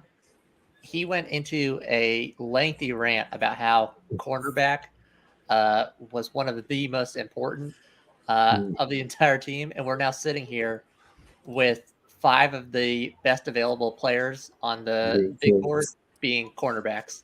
None off the board yet. So I was hoping one would fall to us, and all 3 are there right now. I didn't expect that to happen. Now you I have think options. what Nick said with a little grain of salt, though, because he coaches his secondary. Well, did coach his secondary. Yeah, and then he has that. And his wife has that relationship with Arnold. Like it's like that parent relationship where she talks to Arnold all the time. Nick Saban's kids consider him like part of the family.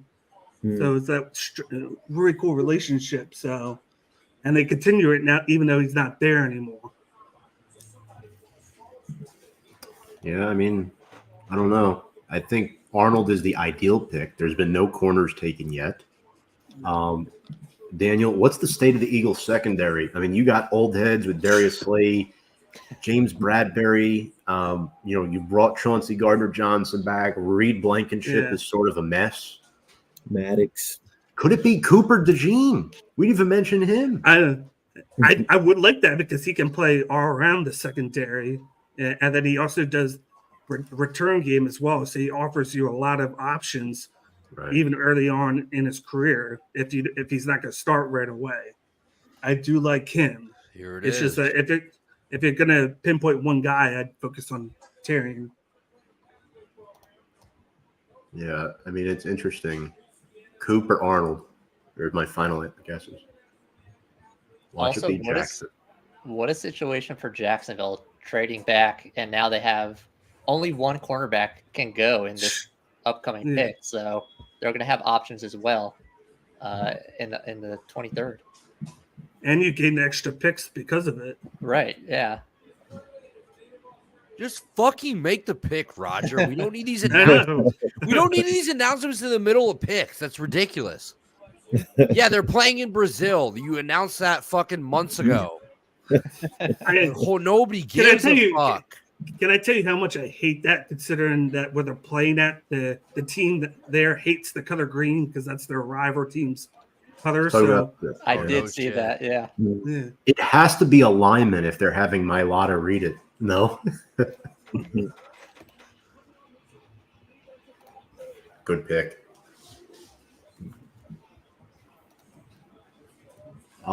Daniel, do you know the pick yet, or are you behind? It looks Not like yet. you're behind. Okay. Not yet. Well, Where the I'll start fuck put is it he up at? now. Oh, Australia. I'll take that. Yeah. I'll take that pick. Oh, I can't hate the pick. Yeah, I just saw I can't hate the pick. It was either one or the other. So I like Quinyon Mitchell. I think it's a good pick. I think that corner off the board. He's got good hands, decent size at 6 foot, $195. You know, sometimes these corners come in, they're a bit undersized. Like I know he played in the MAC, but his numbers were off the charts. I mean, you could see the highlights of him playing now. I mean, I really liked what I saw this past season. He ran a 4.33 40-yard dash, and he had 20 bench press reps for a guy who weighs less than 200 pounds. You know, that's very, very impressive. He had the top total score at the combine among corners, set a school record with 46 pass breakups too, and he really shined at the Senior Bowl. So I'm very, very happy with this pick. He had 5 picks last year too. So, I mean, he is a turnover monster.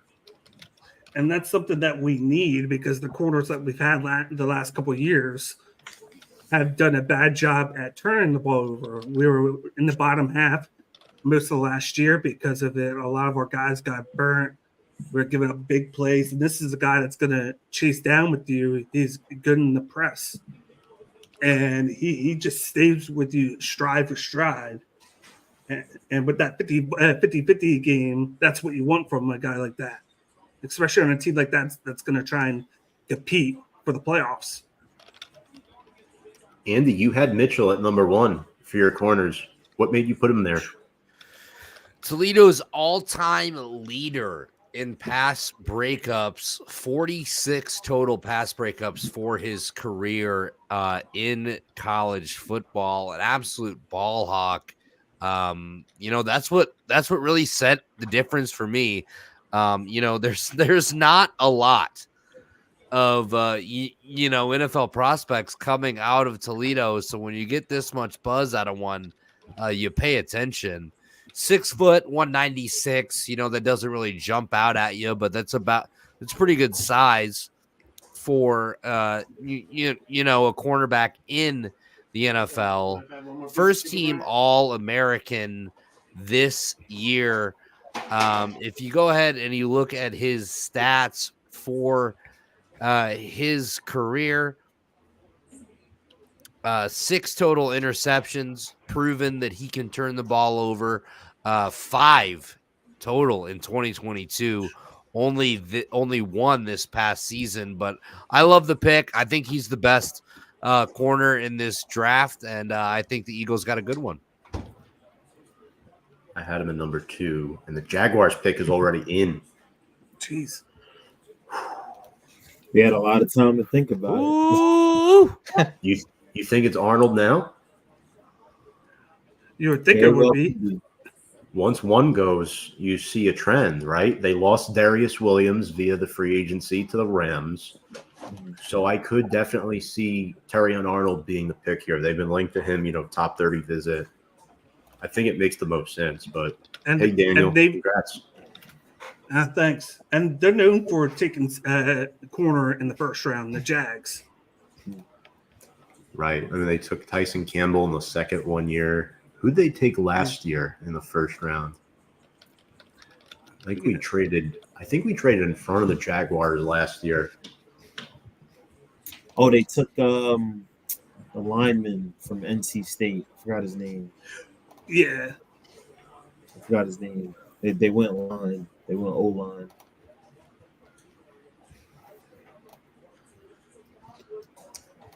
Be interesting to see here. Brian, any thoughts on who the northmost team in Florida might snag? Yeah, I think if they pick this fast, I feel like it just has to be Arnold, right? They trade back. There's 5 CBs available, but the clear cut kind of 1 and 2 were Mitchell and Arnold. Mitchell just gets scooped up, and I think that's why this pick took them all of about 3 seconds to get locked in. So if it wouldn't have been this fast, I would say maybe they're thinking something else. But the fact that this pick came in so quickly, I feel like it's got to be Arnold here. How funny would it be seeing Tony Khan in a neck brace in the Jags war room? Oh, Daniel, my I'll God. throw the floor to you here on that because you watch AEW. They were filming a segment for Saturday, the parking lot brawl, and he was seen wearing the neck brace. So he's definitely selling it. And they've had it on all the newsstands for it. So a lot of people think that he could be wearing a neck brace in the. Oh, there he is. Room. He's in a neck brace right now in the fucking war room. They're showing him right now. He's got it on. No way. Holy, I swear to God.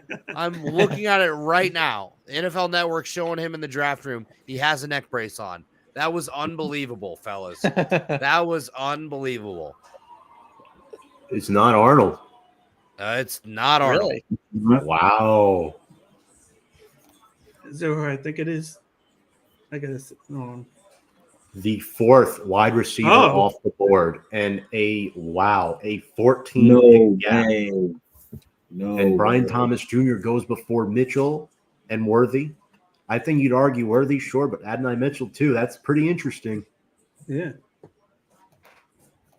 What do we think, Eddie? That's a receiver now in the AFC South that you got to worry about. Well, like I said, they let go of Calvin Ridley, so Yeah, it you makes did sense. say that earlier. It makes sense. I wasn't too sure they were gonna go Brian Thomas, but I think that is a solid pick for them. It gives Trevor Lawrence someone else to throw to. I think they also could have went O-line or corner, but yeah, that's a solid pick for them. I think he'll give us a run for our money in Indianapolis, so we got to have a good game plan in store for him. But that's a solid pick for Jacksonville. Led the FBS with 17 touchdown receptions this past season. I mean, Neighbors did all the work between the 20s. He still got his fair share of touchdowns too. 3rd LSU player off the board in the first round. Oh, yeah. Brian Kelly is cooking, boys. Brian Kelly is cooking. Had to throw a Notre Dame opponent in there. Second best athleticism score among receivers. A 4.33 40-yard, which is very impressive. He had 6 games of 100 or more yards this season, 3 touchdowns against Ole Miss, and then 6 games of multiple touchdowns overall. So he's a touchdown maker. He's a deep guy, but my personal opinion, guys, I think he's a little bit unpolished and has occasional drop problems, which might be why he fell this far. I think he's a little more physical. You know what I'm trying to say? Like, get those 50-50 contested jump balls. Make sure you're grabbing them over these stronger and quicker DBs. Almost sounds similar to the Quentin Johnston pick of last year. True. Great skill, great strength, but looking like a bust so far. And there was another LSU wide receiver that had trouble with bobbing passes and Jamar Chase. So, Definitely. Andy, any thoughts on BTJ? BT Jr.? As long as he doesn't like to gamble, I think the Jaguars will be fine. Oh my gosh.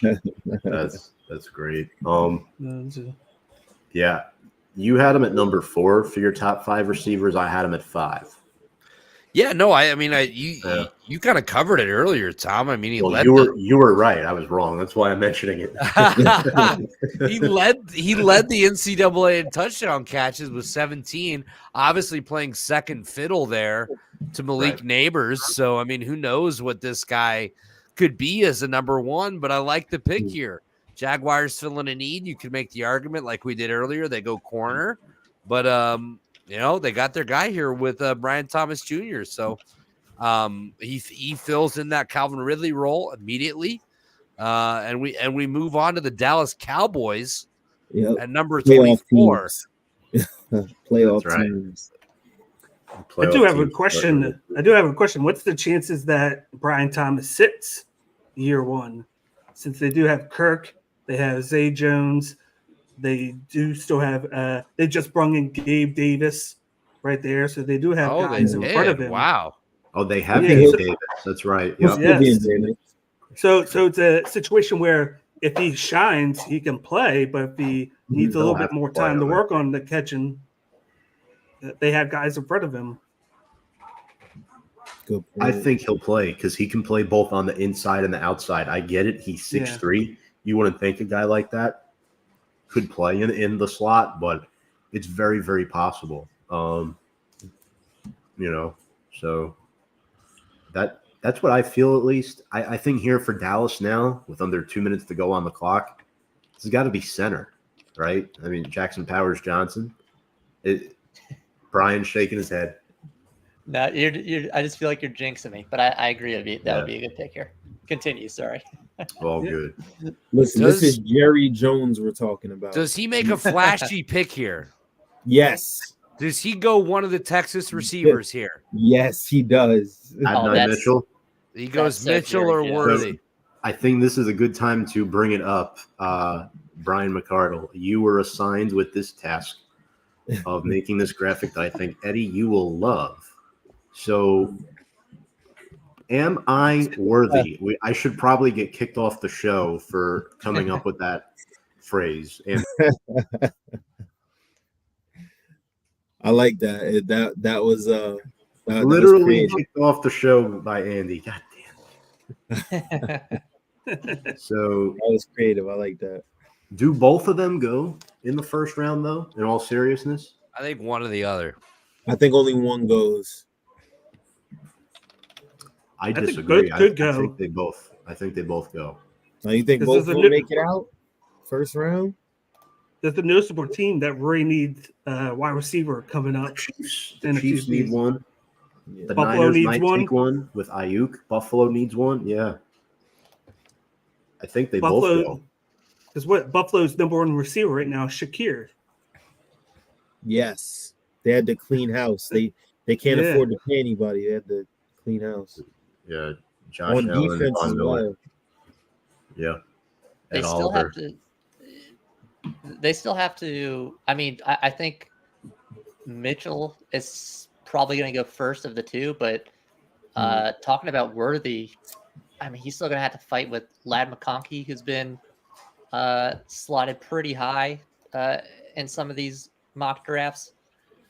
Again, my personal favorite, just because of the size.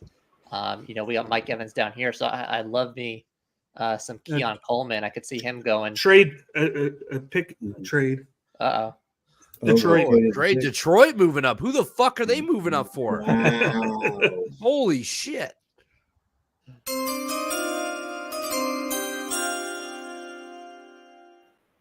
That noise gets me so fucking fired up. Da-da-da-da. The hometown host of the draft, the Detroit Lions, have traded up with the Dallas Cowboys. Wow. Could this be Adonai Mitchell? Oh, that would be dude, that'd be such a fucking awesome addition to their offense. They like I've Yeah. said this for years, and now they're good, so it sucks. But like they're so hard to hate because they were so bad forever. It's like I actually really like Jared Goff. Amon-Ra's really likable. Like, oh my god, if they get Mitchell here, wow. 24th overall pick in the 2025 7th round is what they gave up. Is what they gave. No, it was what they received. Fuck it. Right. Mm-hmm. I didn't see what they got. I'm sorry. Let me look. What was their original pick? 29. 29. I mean, who do you think? I don't know who you think is going to steal Adonai ahead of you to only drop that many spots. I mean, again, I think you would get taken, but there's still some good wide receiver prospects to not need to give up anything to move up Sure. 6 positions. So I'm curious. I don't think it would. I just wouldn't go receiver in that kind of trade. Cowboys trade 24 and a 7th to the Lions for 29 and 73.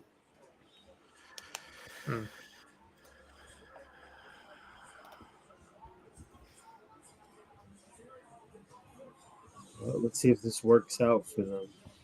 Yeah, Mark, you're right. They're showing Terrion Arnold.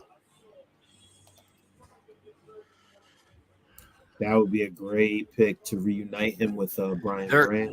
Their cornerback, Oh, yeah. their secondary is pretty depleted. They do need help there too. Yeah. Right. I don't know what you think here. Arnold would be a curveball for sure, but it wouldn't be bad at all, like you guys were just saying. They did just pick up Carlton Davis from us, so Yeah. And they lost Cam Sutton, I believe. So that'd that's probably a swap for swap. That'd be a super good pick. I just don't see the value in trading up for a receiver. It's True. got to be not necessarily a cornerback, but Right. Well, what do we think? What else could they be looking at? I mean, It's their line corner is good. receiver. It's corner Yeah. receiver.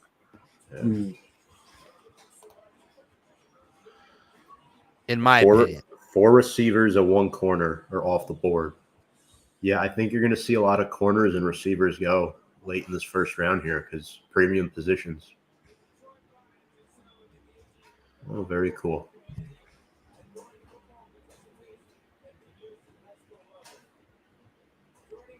I guess that young comes lady Roger.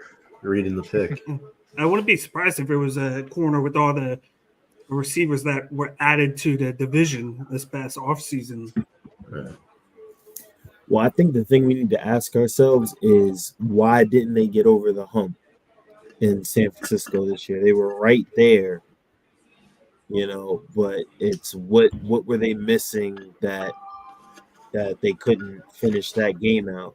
Because they had the lead on San Fran, I think, up until midway through the third quarter. Yeah. Yeah. Freaking spoiling the picks, Mark.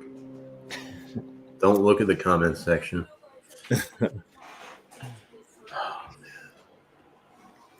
So I'm trying to think, where do It's we an all excellent think pick. up with? Well, I know who it is now because Mark Alkin ruined it in the comment section. Yeah. Let me see. I'm waiting for my notifications to go off.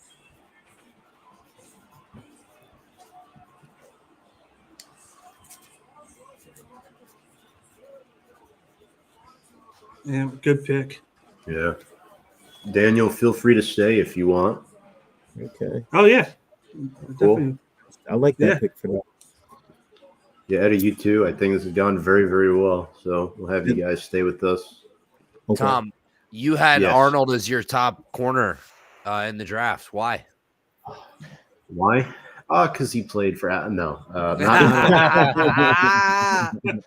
because he played for Alabama rather than a G5 school. But I really like Terrion Arnold because of his traits. I think he's very physical, which is definitely promising of a young corner like him.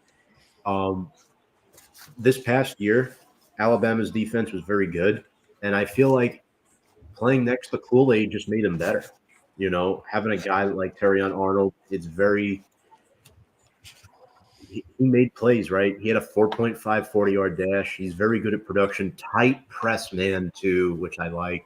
And I think that's what the Lions need to try to do, jam up opposing receivers, because now the Bears got Rome Odunze, the Vikings got Justin Jefferson.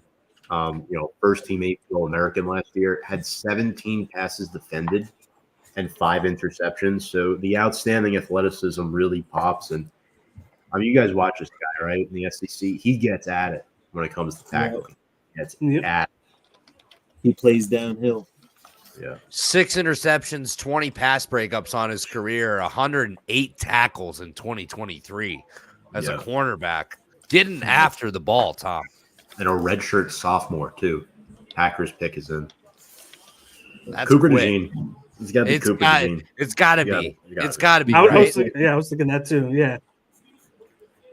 Local guy. It'll fit so perfectly there. I'll predict. Local guy. I'll predict the next 3 picks. Cooper DeJean, Jackson Powers Johnson, Graham Barton. That's who I think it is, because the next 2 teams need interior line. I can see that, Tom. I can see that happening. Or maybe the Cardinals. Who did the Packers lose? Jonathan Owens, right? He left.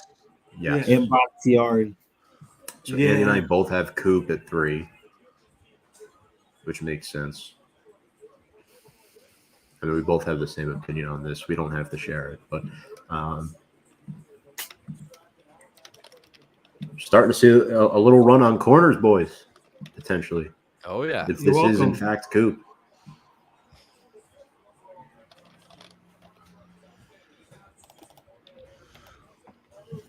So if they don't go corner, where do they go? Well, I don't know. They could.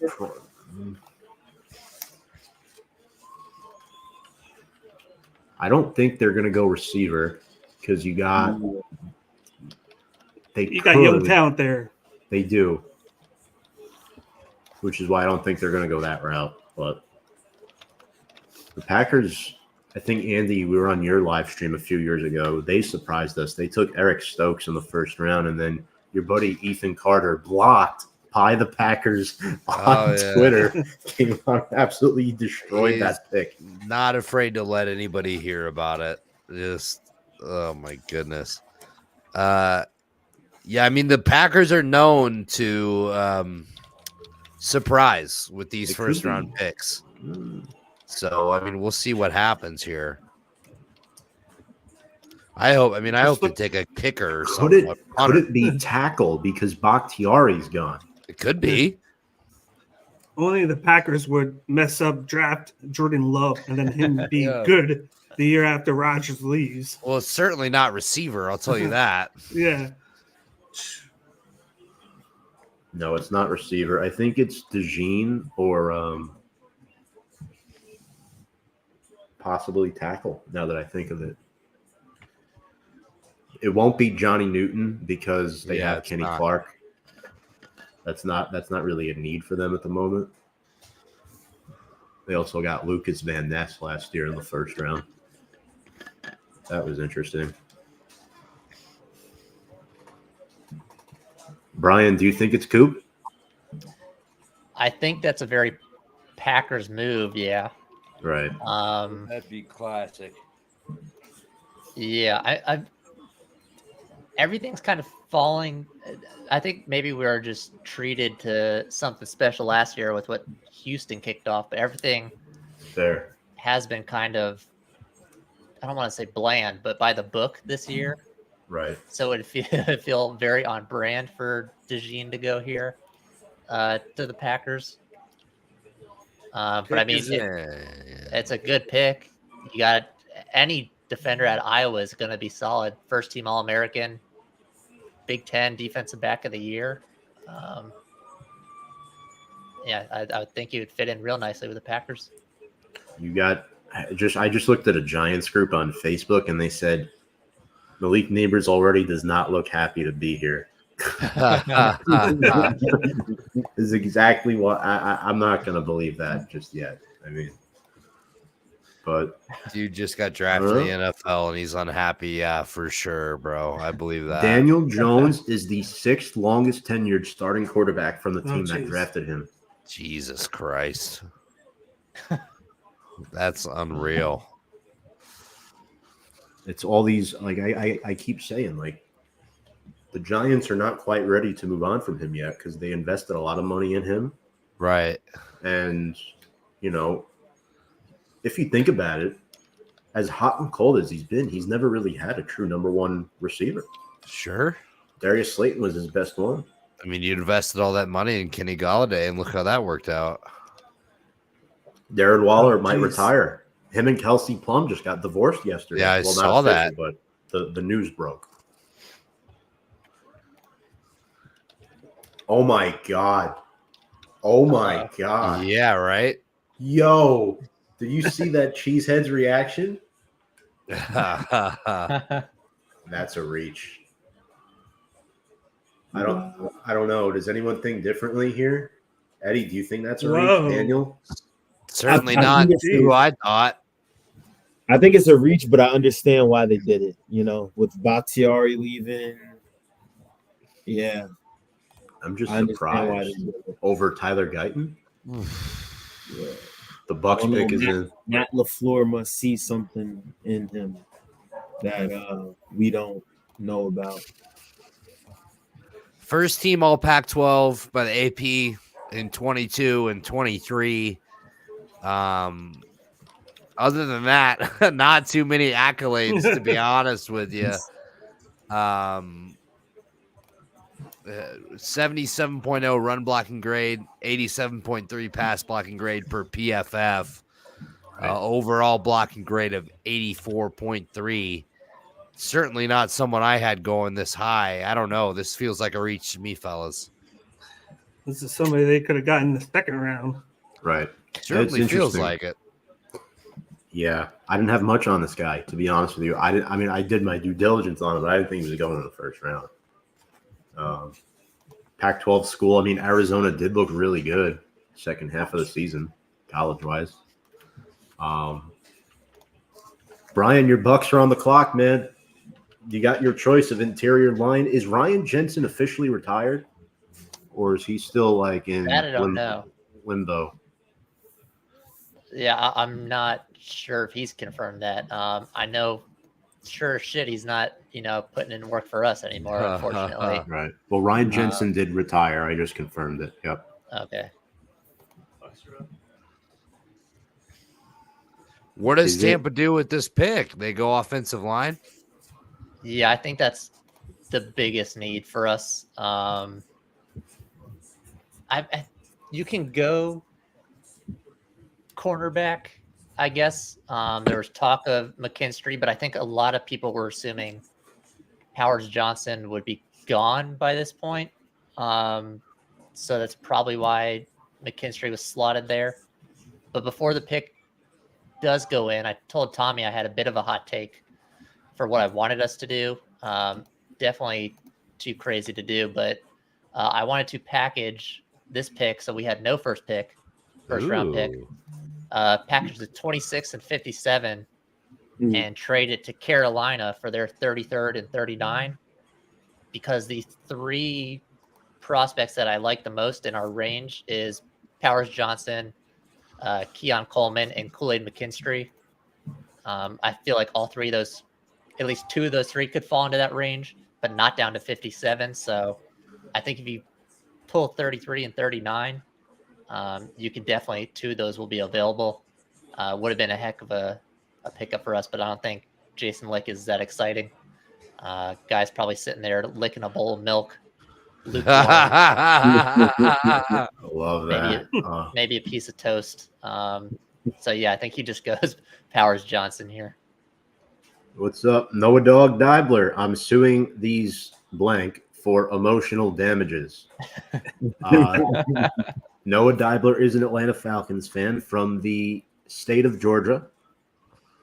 Yeah, I don't know about this one. The Bucks should go Jackson Powers Johnson. Although, Brian, would you be mad if it's Graham Barton, or do you want the solidified football school lineman?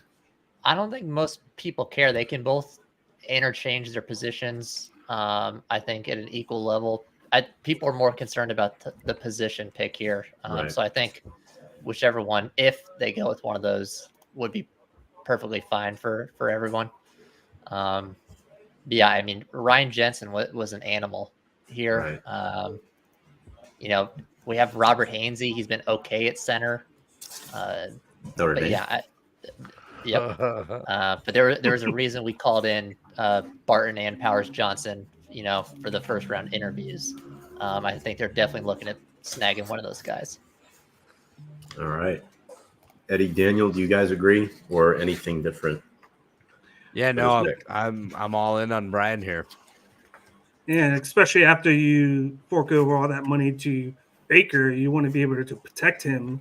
You want to make sure that even though you had a few guys leave or retire, that you're not just going to leave him to the wolves every time. So you got to make sure that he stands up. Exactly. Yeah, I agree. I think Tampa did some great things this past season, and they have an opportunity to win the NFC South again. I think depending on how the Falcons look, but yeah, first step to that is keeping Baker upright. So I agree with that pick. Is there any chance it's Cooper DeJean here, Brian? I don't think that's like a fourth need. Right. Okay. Behind most of these other positions. So again, maybe the most concerning thing to me is when they were interviewing Licht about, the Bucks needs. He gave maybe one of the worst answers in GM history. He said we've got a lot of needs, but I think that's a good thing. I don't know how that could ever be a good thing. But yeah, cornerback at this point is further down the list for me. Got it. Okay. At this point. Well, yeah. By the way, Brian, apologies. Your Lightning are now down 3-0 in the series. I am. And Yikes. 3-0 as well. James, how you feeling back there? The Islanders also down 3-0 to Carolina. I know NFL draft show, but quickly here. Yeah, no, there was on this. Joke the last two games tonight they should have won.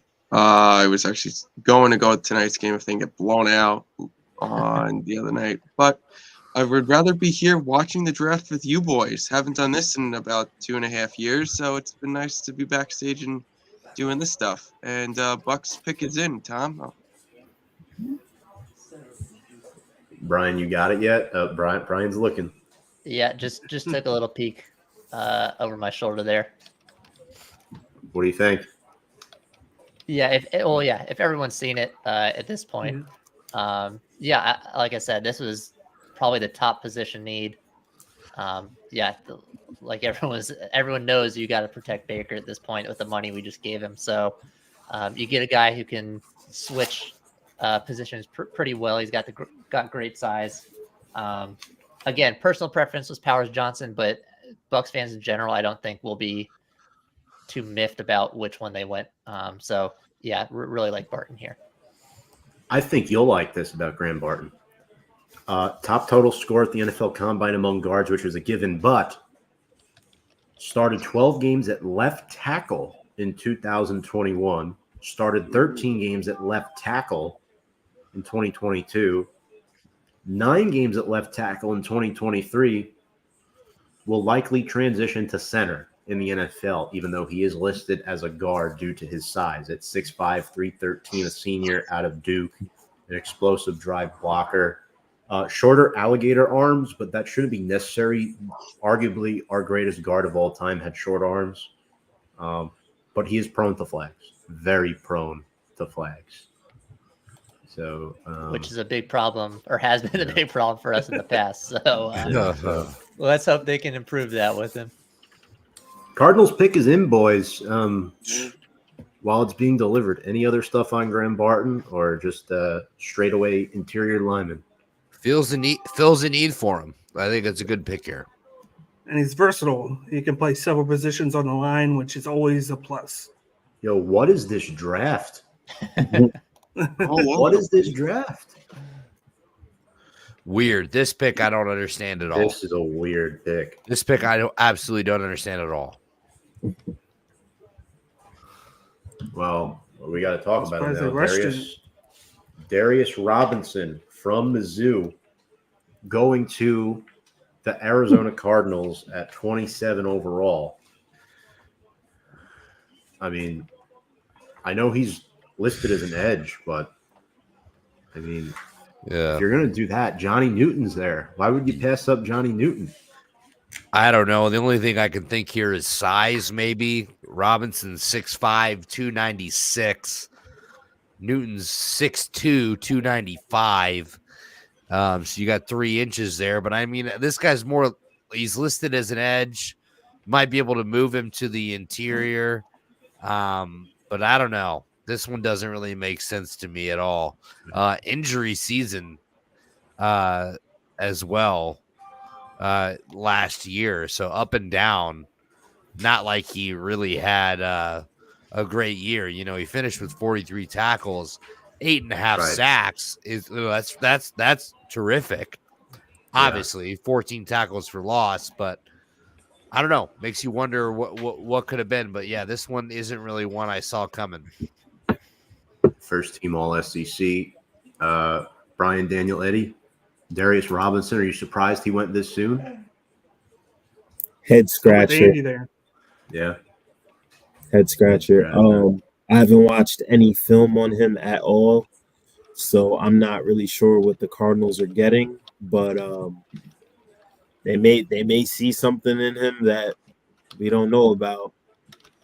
So let's see how it pans out. Trying to figure out best available here, like who is actually left on the board. That was Johnny Newton, Adonai Mitchell, Xavier Worthy. You guys might be right about Worthy not going in the first round. Might not be worthy of the pick. There's another kid on here, Xavier Leggett from South Carolina, on the best available. I haven't really heard his name being thrown around too much, but if he's up here for best available, there's got to be something to him. He had a good workout in combine. Okay. Yeah. Let me see. What else is on here? Mel's best available. Tyler Guyton's still there if anyone needs a tackle. But the Bills here, I think of two different things. I think of Adonai Mitchell at wide receiver. And if they don't want to do that, let's keep in mind, too, they lost Jordan Poyer, Micah Hyde, and Tre'Davious White. Yep. So Cooper could be the pick. Needed. Bills needed a lot of help. Hold on, gentlemen. We've traded got an announcement.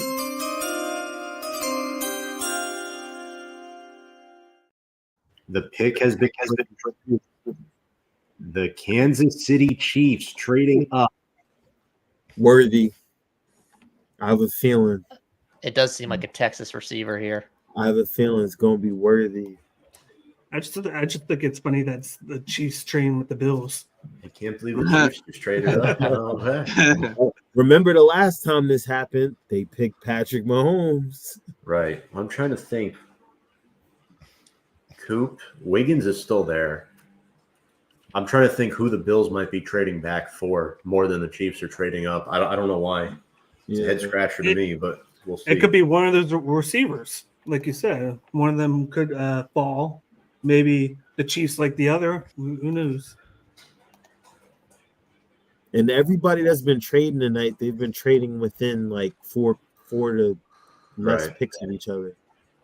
James, I don't know about you. I'm so tired of the Chiefs. Oh, yeah. Tom, I think we were discussing this about when we were in COVID too. Me and you. When I saw them get traded, picked up, that wasn't English, but I was like, you got to be kidding me? The Bills need the help.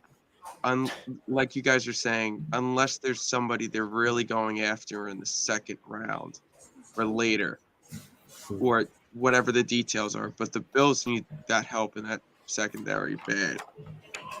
What's the chances that it's Cooper DeJean where they try to fill a hole and they know that he's not somebody that any of these teams are going to pick? I don't think so. Well, I don't think so because they need a wide receiver, not only because they do, but because Rashee Rice now, we don't know what's going to happen with that. He'll likely be suspended for a significant portion of the season, if not longer. So the uncertainty there. Unfortunately, Kadarius Toney's been a mess. So that's fine with us, Tom. Right, but Worthy is a guy that is probably, if he is the pick, he's going to come in and be a number one. Oh, easy. Right. I just wasn't expecting Worthy to go above Mitchell, but the Chiefs really want Worthy. And my fear is they know Buffalo needs a wide receiver. So Buffalo's probably trading back for Mitchell, although Dallas scares me at 29. But Kansas City also brought in Hollywood Brown, too. They did. So he's more of a 20 number 2 or 3 for me, but yeah, I get that. But I think they could also use Worthy as a return man, so it makes sense. Pick is in. You got 28 and 133 and 248 for 32, 95 and 221.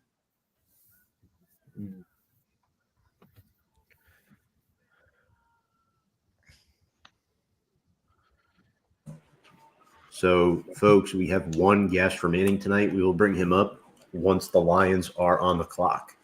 It's not the Lions, the Cowboys, because he's got some interesting takes on the Cowboys. So I'm excited to talk to him about that.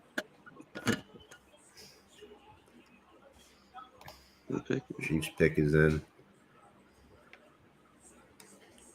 Yeah, so anyone else outside of Worthy or Mitchell here, that could be the pick. I know, Daniel, you mentioned Cooper DeJean, but I don't think I meant that for the Bills. Okay. Tackle's such a receiver's such a big need for the Chiefs. I don't see why they trade up here if it's not. Premium position. I already saw the pick just now, so I won't chime in.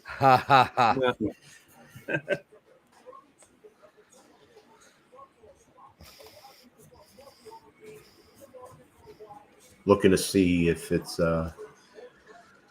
okay. I know who it is. Interesting.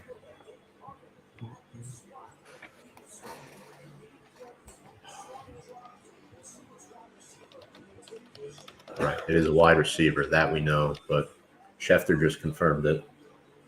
Well, given the fact that their receivers looked horrendous this past season, right, this would be good.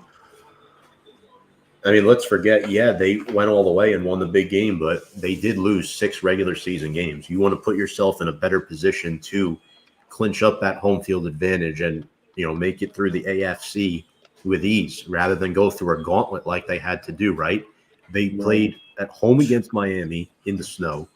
They went to Buffalo, and then they went to Baltimore. You don't want to have to do that again. You need better receiver play, especially in the regular season. And I think for the Chiefs, don't get me wrong, you play for the playoffs, but the Chiefs made it very, very hard on themselves last year. Mm-hmm. That's not taking anything away from what they did, but I think their road could be a little bit easier. Yeah, let's hope they don't repeat that. I don't think they're going to go back to back to back, though. That's historic. I mean, that's nearly impossible to do. But repeats never happen. That's the thing, too. But if anyone could do it, it's them, no? Correct. Yep. Oh, man. Eddie, our MVP pick from last year didn't pan out too well. Yeah. Not one of my better takes.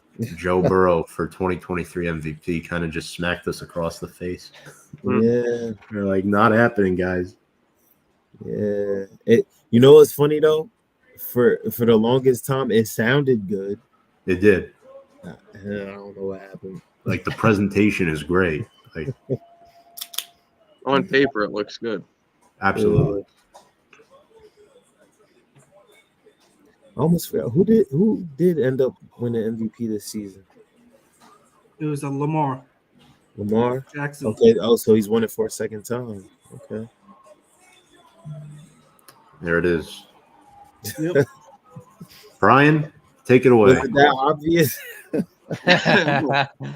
Yeah, I wasn't sure who knew at this point or not, but yeah, I agree with Tom. I think who said didn't expect Worthy to go above Mitchell here, but this is for a team like the Chiefs. This makes so much sense, and this is going to be super fun to watch.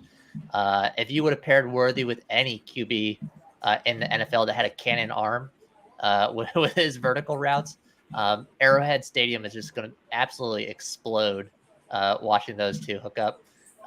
He's only 5'11", 165, but he's got a 41-inch vertical, super quick feet, gets early separation, and then he is just absolutely gone. He is a little small. The 165 is pretty light, so fighting, that physicality when he has to compete for balls might be a bit of a concern, but if Mahomes is finding him once he's got that separation, it's going to be they might average, another extra 10 points a game once he gets gelled with that team. So I really like this pick here. The fastest 40-yard dash of all time at 4.21. He had 12 touchdowns 2 years ago in 2021 in just 12 games. 2022, he had 9 and 13 starts. And this past year, he was a third-team AP All-American. He only had 5 touchdowns. But then again, you saw the development of Adonai Mitchell. Lock them horns. That's right, Eddie. Quinn Ewers. Cowboys pick is in. Hook him. Let's bring up our final guest of the evening if he's ready. Worlds, give me a thumbs up if you're ready. Ready to go. Perfect. So another good buddy of mine, Worlds Francois, San Francisco 49ers fan. Worlds, welcome to the stage. Why did you name your fantasy team Dax Intos this year? Now with the Cowboys on the clock, do you think Dak needs some help? I think we have some connection issues. All right. Hello? I think you're good now. You got me? Yeah, now I can hear you now. What's up, fellas? How you doing? What's up, Eddie? What's up, man? everybody? How you guys doing? What's up? Little context here. I believe Worlds was Eddie's college roommate at Monmouth. Fun fact. Yes. Yes, sir. Go back. So let me ask you this, Worlds. You named your fantasy football team this year Dax Ints for INTs. Why did you do that? And do you think this pick will be obvious help for Dak Prescott? I named that because Dak is notorious for throwing picks, especially when it matters the most. He doesn't get it done in the postseason. His postseason record speaks. He's trying to start even A. Smith over here. But Dak did live up to the hype. He did say he wasn't going to throw no more than 10 INTs this season, so he did keep it at that number. So kudos to him. But the Dallas Cowboys, they're just a disaster waiting to happen. In the biggest moments, they will. It's just a soap opera that you can't miss. But I think I'm not gonna go a receiver. Since it's a very deep receiver draft, I obviously need a little help with CD. Oh, Tyler Dighton. Oh, they went offensive tackle. Okay, I thought they would pick a receiver. With Cooks is a little somebody, but I can see that pick. Tyler Dighton, not bad. It's the right pick, I think.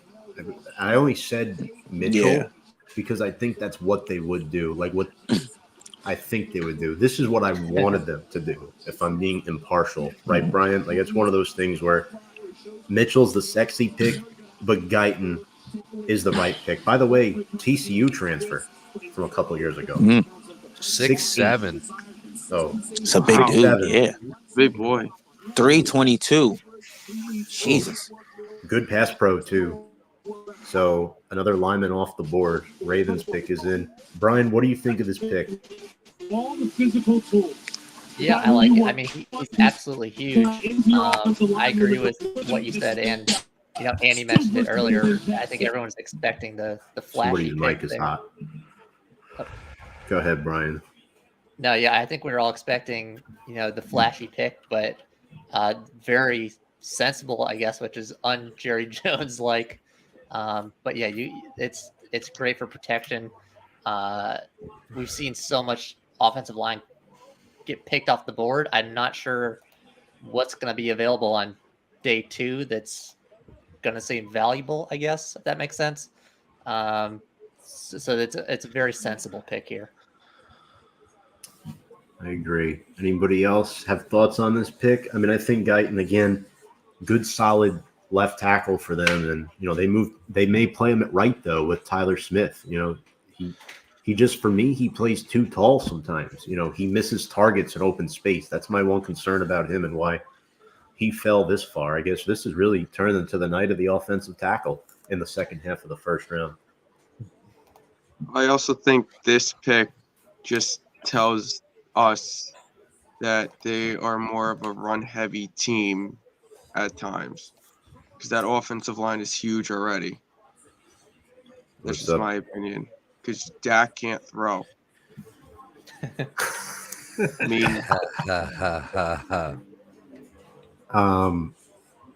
Jerry Jones is happy. Mike McCarthy's happy. I mean, we'll see.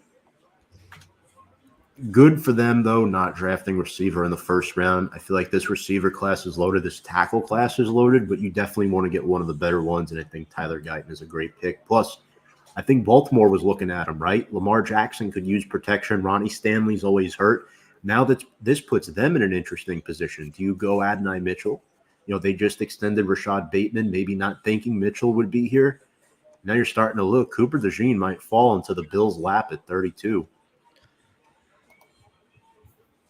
I can see that happening, Tom. Yeah. And I know when we did our mock draft, we had I believe we had Mitchell going to Baltimore, so I could easily see them taking him right here. And with the injuries that they had down the stretch late in the year, especially with Mark Andrews, I think having someone else for Lamar to throw to wouldn't be the worst idea. And in addition to that, they no longer have Odell either. So getting another target in that receiver room would do them some justice right here. Interesting. Yeah, I can definitely see the Ravens going in a defensive route, like you mentioned. Who they have available. They had 7 interceptions last season. Their opponents had an average of 18. So offense, I think their offense is stacked. Even letting go of Odell, you got Bateman, who you guys just talked about, re-signed. Mark Andrews is still arguably, top 5 tight end in this league. They could probably use another receiver in a deep receiver draft, but their DNA is defense, hard-hitting, hard-nosed football defense. So going with Cooper, I could see them. That could be a good fit. Or maybe even Nate Wiggins out of Clemson as well, too. I believe he's still available. Interesting. I could see that. Worlds, you're not going to like who I've been seeing mock to you guys at 31. I hope he's still available at number 31. Let's see. All right, good pick. Oh, see, Nate Wiggins. There you go. Okay. Well, that's a very good pick for them. Pair him with Marlon Humphrey there. I like it. I like that pick. D-Bake. Andy, what do you guys think? D-Bake, go ahead. Nate Wiggins. I was thinking between him and Cooper, and then with them bringing in Deontay Hardy, they had less of a need at the return game. I like Wiggins better in that spot. So I think it's a good pick. Yeah, I'm in on that. 22 solo tackles, 2 forced fumbles, 2 interceptions, 6 passes defended last year for the Clemson Tigers. Really a mainstay in that secondary. Now can step in right away and challenge for a starting spot. With the Ravens. So a good pick for them in Baltimore. 4.28 40-yard dash. He's lightning quick. I think he's faster Unreal. than you, James. Mm. James is pretty fast. I don't know if you've ever seen James run. He's borderline track star. Shit. He's fast. But he's got to add weight. I mean, he's 173 pounds measured at the combine. Wow. Not ideal, but I think he has a great range for cover 3. Versatile, good recovery too if he falls behind because he's so fast. So, he first team All ACC, couple picks last year, but he's not good in run support, right? You want corners to be good in run support, and I think that starts in the weight room, putting on weight, right? Like Eddie as a football coach, like True. guys got to get bulkier in there, no? Right. Well, that's something I tell our players all the time because nowadays I don't know what it is with this new generation of players. They run from the weight room. So it's like pulling teeth to get them in there, but definitely. And football is a physical game, and trying to last throughout a whole season, your body needs to be built up to, get ready to take on all that punishment throughout the duration of a season. So yeah, if he, puts some weight on, that'll be a good thing for Baltimore. Absolutely. 49ers run the clock. Whirls. Tackle, receiver. What are you thinking? Who is it? Do they keep I Ayuk? don't know, man. We just lost him. Do I they gotta. keep Ayuk? That's my question. Do they keep Ayuk? Yeah, I don't even know. If they have At any- this point, I feel like they are. If they hadn't traded him yet, Yeah. I must be having some. because you're not moving him for less than a first-round pick. Yeah. Interesting. Yeah, so 49ers are up my team. I'm Tackle, concerned that receiver. we haven't re-signed Ayuk. Mm-hmm. Yeah. Wow. I mean, well, Trent Williams is up there in age, 36. Trent Williams, so I definitely get an article. Not signing Ayuk, who wants over $25 million, is a little scary. Arguably the second best receiver on the team. Worthy's off the board. Mitchell, if we do decide to go receiver, right, I like Mitchell. It's probably still available. The other receiver out of Texas, 6'2", 205. I'm not the biggest fan of his route running, but he is super fast, super athletic. He has great ball hawking skills. I think he'll be perfect in a Kyle Shanahan system. A lot of play action, a lot of pre-snap motion. So, right now it's like, hey, we got $26 million left for you for 4 years. If you want to take it, we're gonna have to go with this young route. But I think that I would go receiver because, again, you really don't know what's going to go on with Ayuk, especially, too, the 49ers payroll is massively high. Obviously, I think they got Bosa's on a 5-year, $170 million contract. McCaffrey, 4 years, 64. Debo, 3 years, 71. Kittle, 5 years, 75. And then talked about Trent Williams, 6 years, 138. So over the next average 4 years, the owners committed $518 million to just those 5 individuals. So somebody is going to get left out, and not to mention they're going to have to pay Brock Purdy. And you see how much these quarterbacks getting paid nowadays. So somebody's going to have to get traded out of those names that I mentioned, to clear up the cap space. But I think right now, with the uncertainty of a youth contract, you got to go with wide receiver. Just my opinion. But I wouldn't be surprised if they go with the tackle as well, too, because of Williams' age is up there. Brian, what do you think about the 49ers? You saw your Bucks just take an O lineman, playoff team last year. What the? Sort of a similar situation for Whirls' team, right? You got a quarterback that's a really good game manager, in Brock Purdy, and it's possible that you either want to protect him or you want to get him a number 1 wide receiver. You went the line route. Will Whirls' team follow suit? Yeah, I'm wondering if that's sort of what Dallas was considering with their pick of Guyton. Because, again, I'm looking at best available offensive tackles, and it's not I mean, at this point, you're really reaching. I don't want to, talk badly about one of your guys, but you got Blake Fisher as the best available offensive tackle remaining, and they've got him down at the 56th ranked prospect. I do remember seeing, before I butcher his name, I'm going to look at it again. But I do remember seeing them mocked.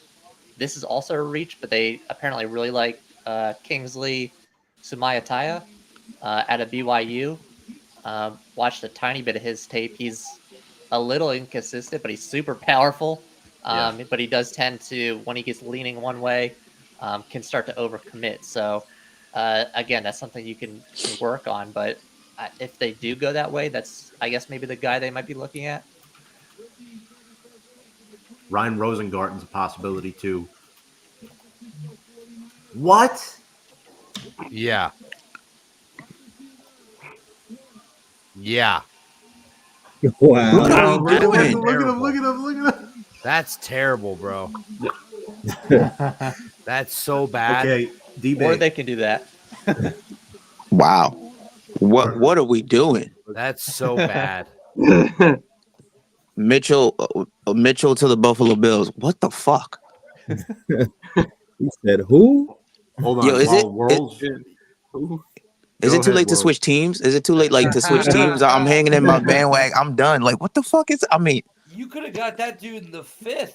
yeah, literally, or even get Keon Coleman, who I believe is a better receiver from out of the same school. Like, what the fuck are we doing? Yeah, I think Sportsbox has a problem right now, guys. They didn't even have a video transition made for Ricky Pearsall. One saw that. D-Bake, as the Florida Gators fan, wow, talk to me about this guy. This is definitely a reach. I know there was a lot going on last year with the offense. I thought if you're going to go wide receiver, you probably go Adeline Mitchell. Not too much with this guy flash out to me. He did have a good combine and he did have a good pro day, so maybe that's something that they saw, but nothing with him flashed out to me this past year. Interesting. All right, boys.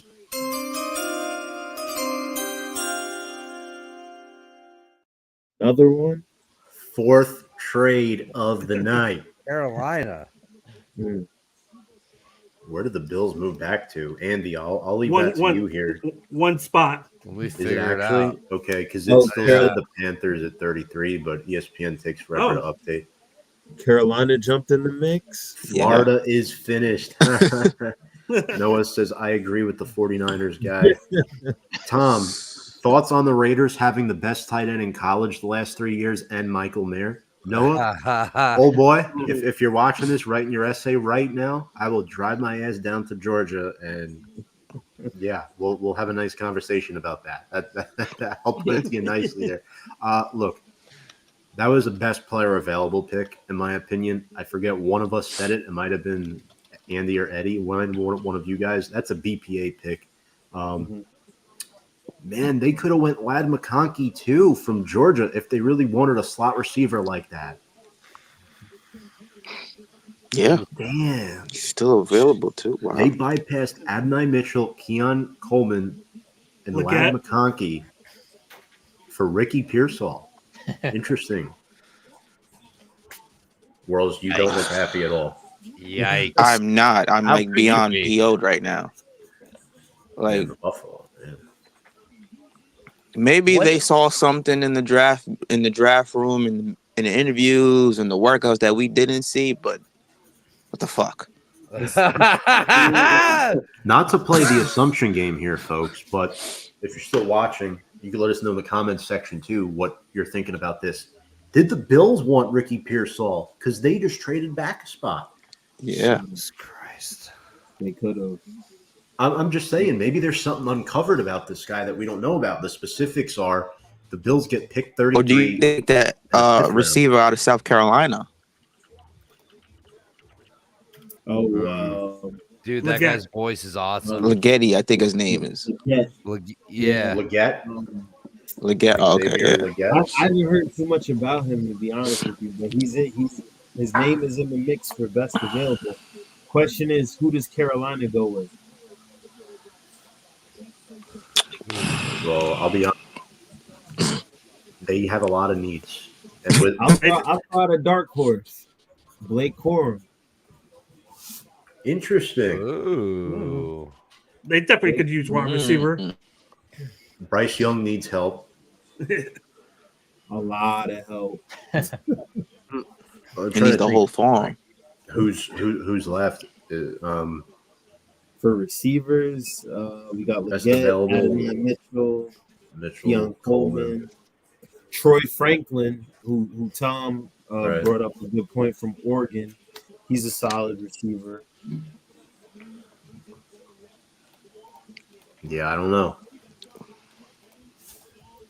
They go I have no number- idea. That's kind of, man, it makes.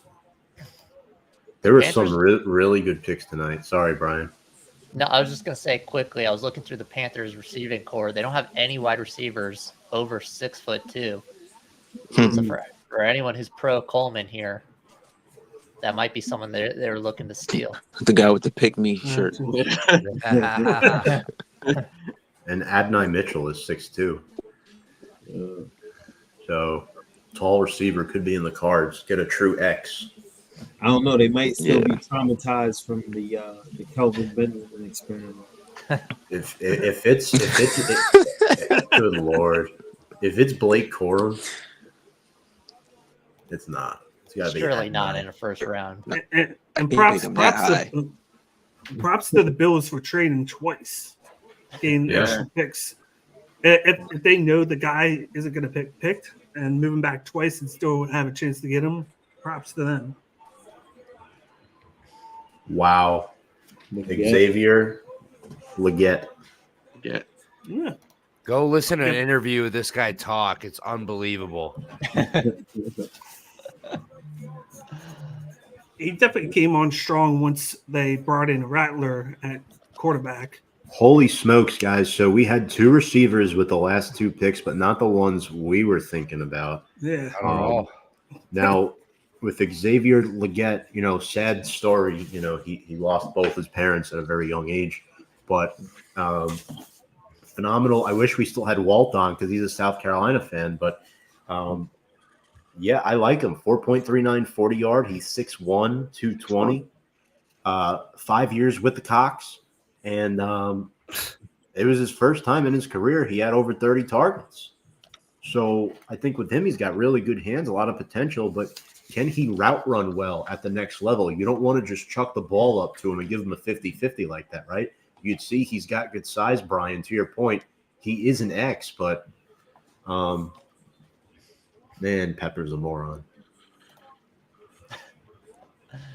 Yeah, again though, height-wise, he's a big boy, but yeah, I'm sure they are still recovering from the Calvin Benjamin experiment. But man, I don't know.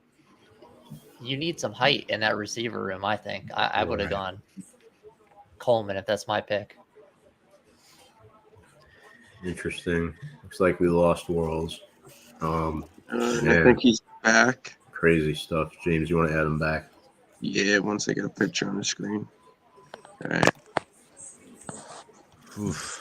Well, switch to the phone there. Broke the computer after watching the 49ers take Ricky Pearsall. Yeah, man, I had to punch something. That's crazy stuff. So starting tomorrow, the Buffalo Bills will have the first pick of the second round, guys. That concludes the first round of the 2024 NFL draft. And Andy, Johnny Newton, not taken, but I know you're disappointed, but I'm just going to throw you into the fire here on this one. Talk to me about Johnny Newton and why you think he should have been taken in the first round. Well, I mean, I think you look at his resume and I think you look at his stats and it kind of just speaks for itself. 2023 Big Ten Defensive Player of the Year. He's a two-time All-American, consensus All-American this last year. Basically, every outlet, all the coaches, named him to their first team All-American list. 52 tackles, 8.5 of those were tackles for loss, 7.5 sacks as a defensive tackle is very, very impressive. 44 pressures, led all Big Ten defensive tackles by 15 during the regular season. Over the last 2 seasons, 103 quarterback pressures, most in the nation among defensive tackles. Third in the nation in sacks among DTs. Just unfortunate, man. This guy has all the talent in the world. A little bit undersized, 6'2", 295. But yeah, this is a shock to me. I saw this guy as a top 15 pick pretty much all year. I think he got hurt at the end of the year. He had a foot injury, missed some time. Well, not during the season, but after the season ended. Went to the combine, did not participate in any drills.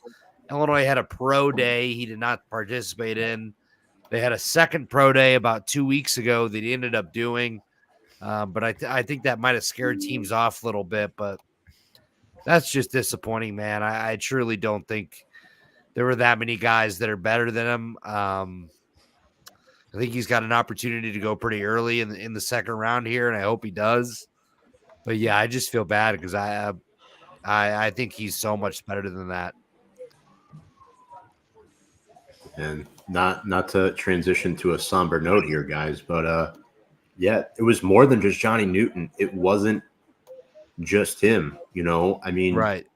Cooper DeJean didn't go. There's other guys that fell as well. Adonai Mitchell did not go. Yeah.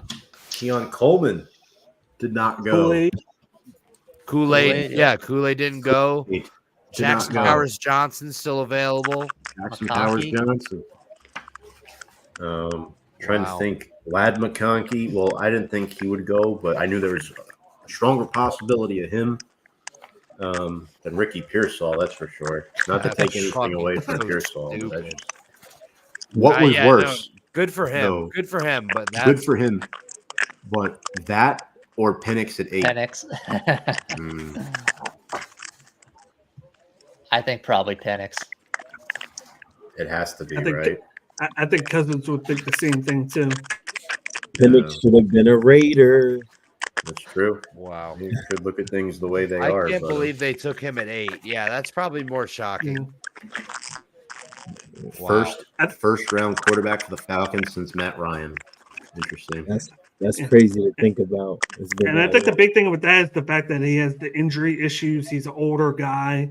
Haven't played, I believe, almost 6 years because of the injury red shirts. And then you got a guy there that you just gave all that money to in front of him.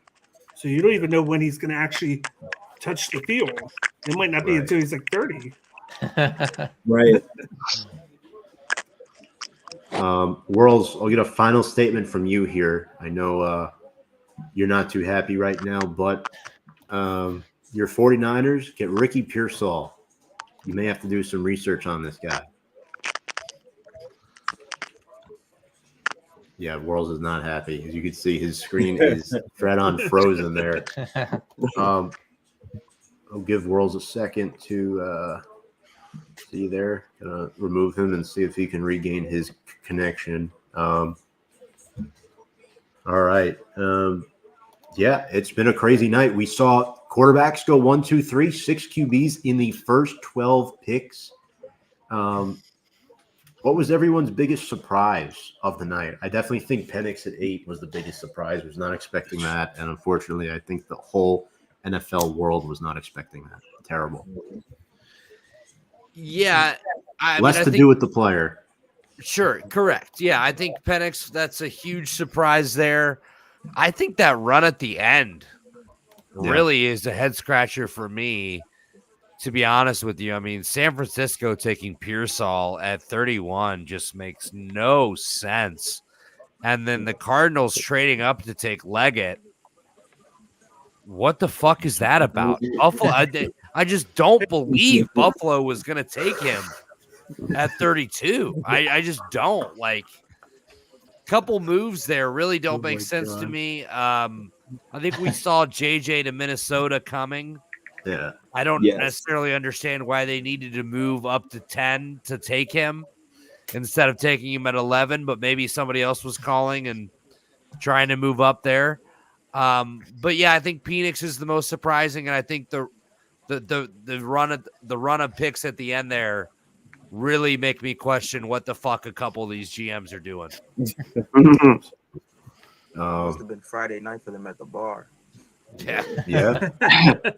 Worlds, after a few minutes to digest it, your thoughts on the night overall and your biggest surprise. Would you say it was Penix at 8 or what your 49ers did at 31? I'm a little surprised at Penix, but now looking at that situation, Cousins, I believe, was 35. He is coming off an Achilles injury.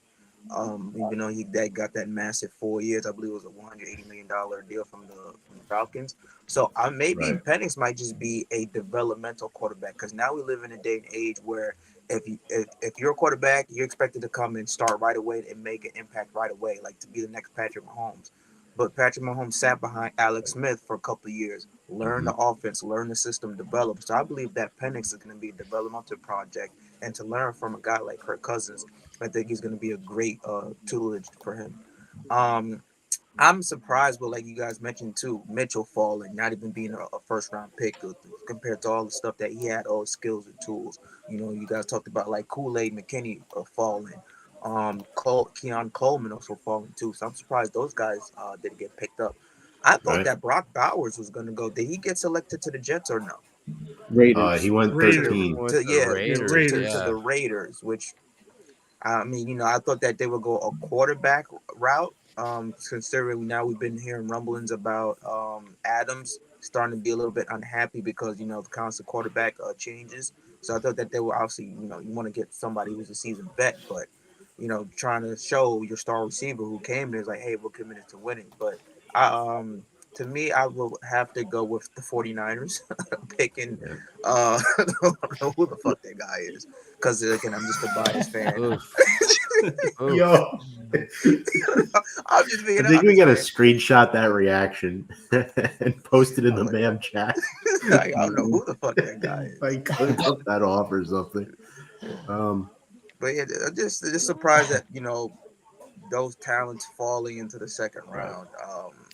Absolutely. Definitely, you know, like I said, maybe there was something in the draft room meetings that was very shocked the GMs, or maybe the GMs were just dumb. One of the two, you know. Absolutely. Worlds, let's have you plug in Hoops All In, and then we'll let you go here. Appreciate your time. Why don't you tell people where they can find that podcast? Yeah, catch us on Instagram and Twitter at Hoops All In. Tom was a guest host in one of the episodes. It's out right now on Spotify, YouTube, anywhere you listen to your podcast, Apple Podcasts, all that type of stuff. Eddie, we got to get you on the show, man. We've been trying for a long time, but we're gonna have Eddie on soon. So yeah, check us out. Social media, again, Worlds TV. I have my own YouTube channel, so check out Worlds TV. We talk sports as well too, and dive a little bit into politics, social issues, whatnot. But yeah, that's all my socials. And thank you, Tom, again, my CBS work buddy, Eddie, college roommate, best friend since, well, God knows what, 6-7 years now. Have me on the pod, man.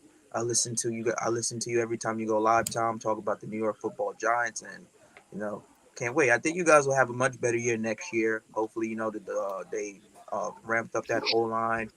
You know, your quarterback can stay healthy, and they changed the turf at MetLife, because that's a big thing. I'm gonna be honest. Yo, you're a funny guy. Worlds, thank you so much. Appreciate you. Appreciate your time. All right. No problem, Hopefully it man. gets better for you guys. With We'll the next try. pick. Try. Good night, fellas. Later, World. Peace. That was Worlds Francois, San Francisco 49ers fan from Long Island. Man, what a night. James, what would you say was your biggest surprise? And who do you think won the night? Who won the night? Yeah. I didn't prepare as much as you guys did, obviously, being backstage. But I would say Kansas City won the night. And I hated to say it, but they got a wide receiver that they need. Andy Reid's building a team where it's going to be a juggernaut, that team. You got a tight end, you got a QB, you got a decent defense. I mean, I would also look at the most surprising thing is Buffalo keep trading their picks. You know, that I know that wasn't part of the question, but the surprising part of it was Buffalo keep trading picks where they need the help. Mm-hmm. If they want to be a contender, if they want to play with quote unquote the big boys, Kansas City Chiefs, there must be something in the second round that they're looking at, and maybe we're not all seeing, or we are, and we're just like, are they really going to pull the trigger on that? That's right. That's my views of tonight. Because remember, they traded back 2 times to only move back 5 total spots. So they're definitely making this pick at 33 tomorrow. So the guy they wanted at 28 is probably still on the board. Exactly. So once they're on the clock tomorrow, the pick should be in like 5 seconds after they put them on the clock. If it's not, that's they're going to trade again. Very, very possible. Possibly. But, James, one last question for you here, because I know you're a busy guy. Your thoughts on the Giants taking Malik Nabers at number 6 and not taking a quarterback tonight in this draft? Again, there was only really one that I think they were interested in at that position. There was only really one. I think it showed us New York Giant fans that the coach and the organization is behind their quarterback for this season. That I think if they did draft another quarterback, it would just be like, okay, we've seen this for the last few years. Are we, not to throw shade at the Jets, but are we turning into the Jets in the quarterback room?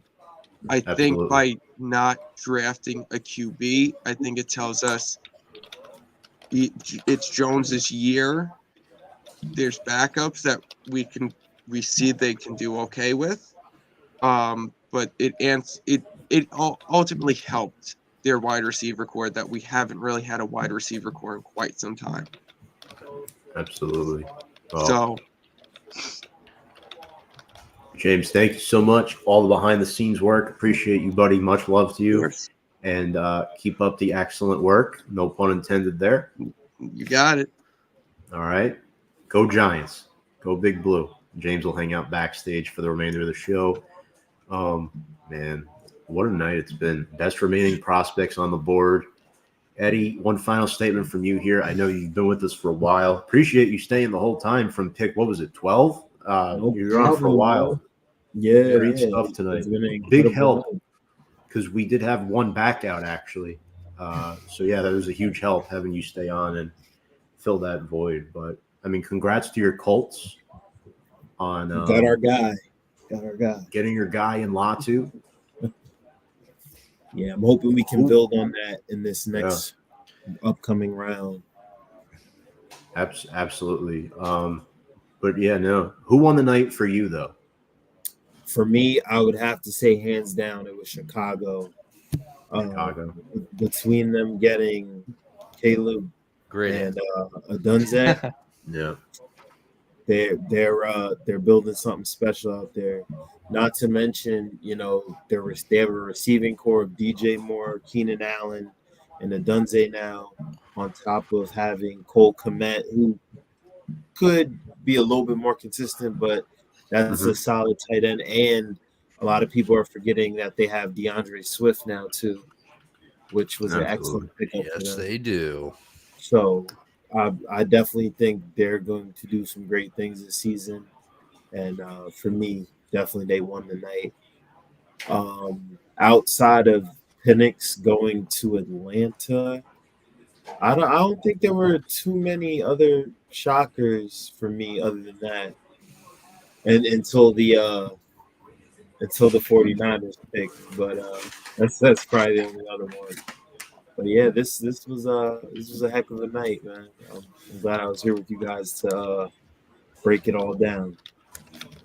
That was great, man. Eddie. Thanks for joining. Thanks. Appreciate you and all of your help. And Eddie will be back with us tomorrow, so definitely excited for that. Thanks, Yes, Eddie. I will. Nice. See you guys then. Later. Yeah. Oh, man. Yeah. I just think overall that the 49ers, just a team who went to the Super Bowl last year, shouldn't be making that mistake. I just think if you're going to get them, trade. Would you say if they – I don't know if they had a second-round pick. I believe they do. Why don't you just trade up to like mid-second round again? You know what I'm saying? I just – are they that concerned?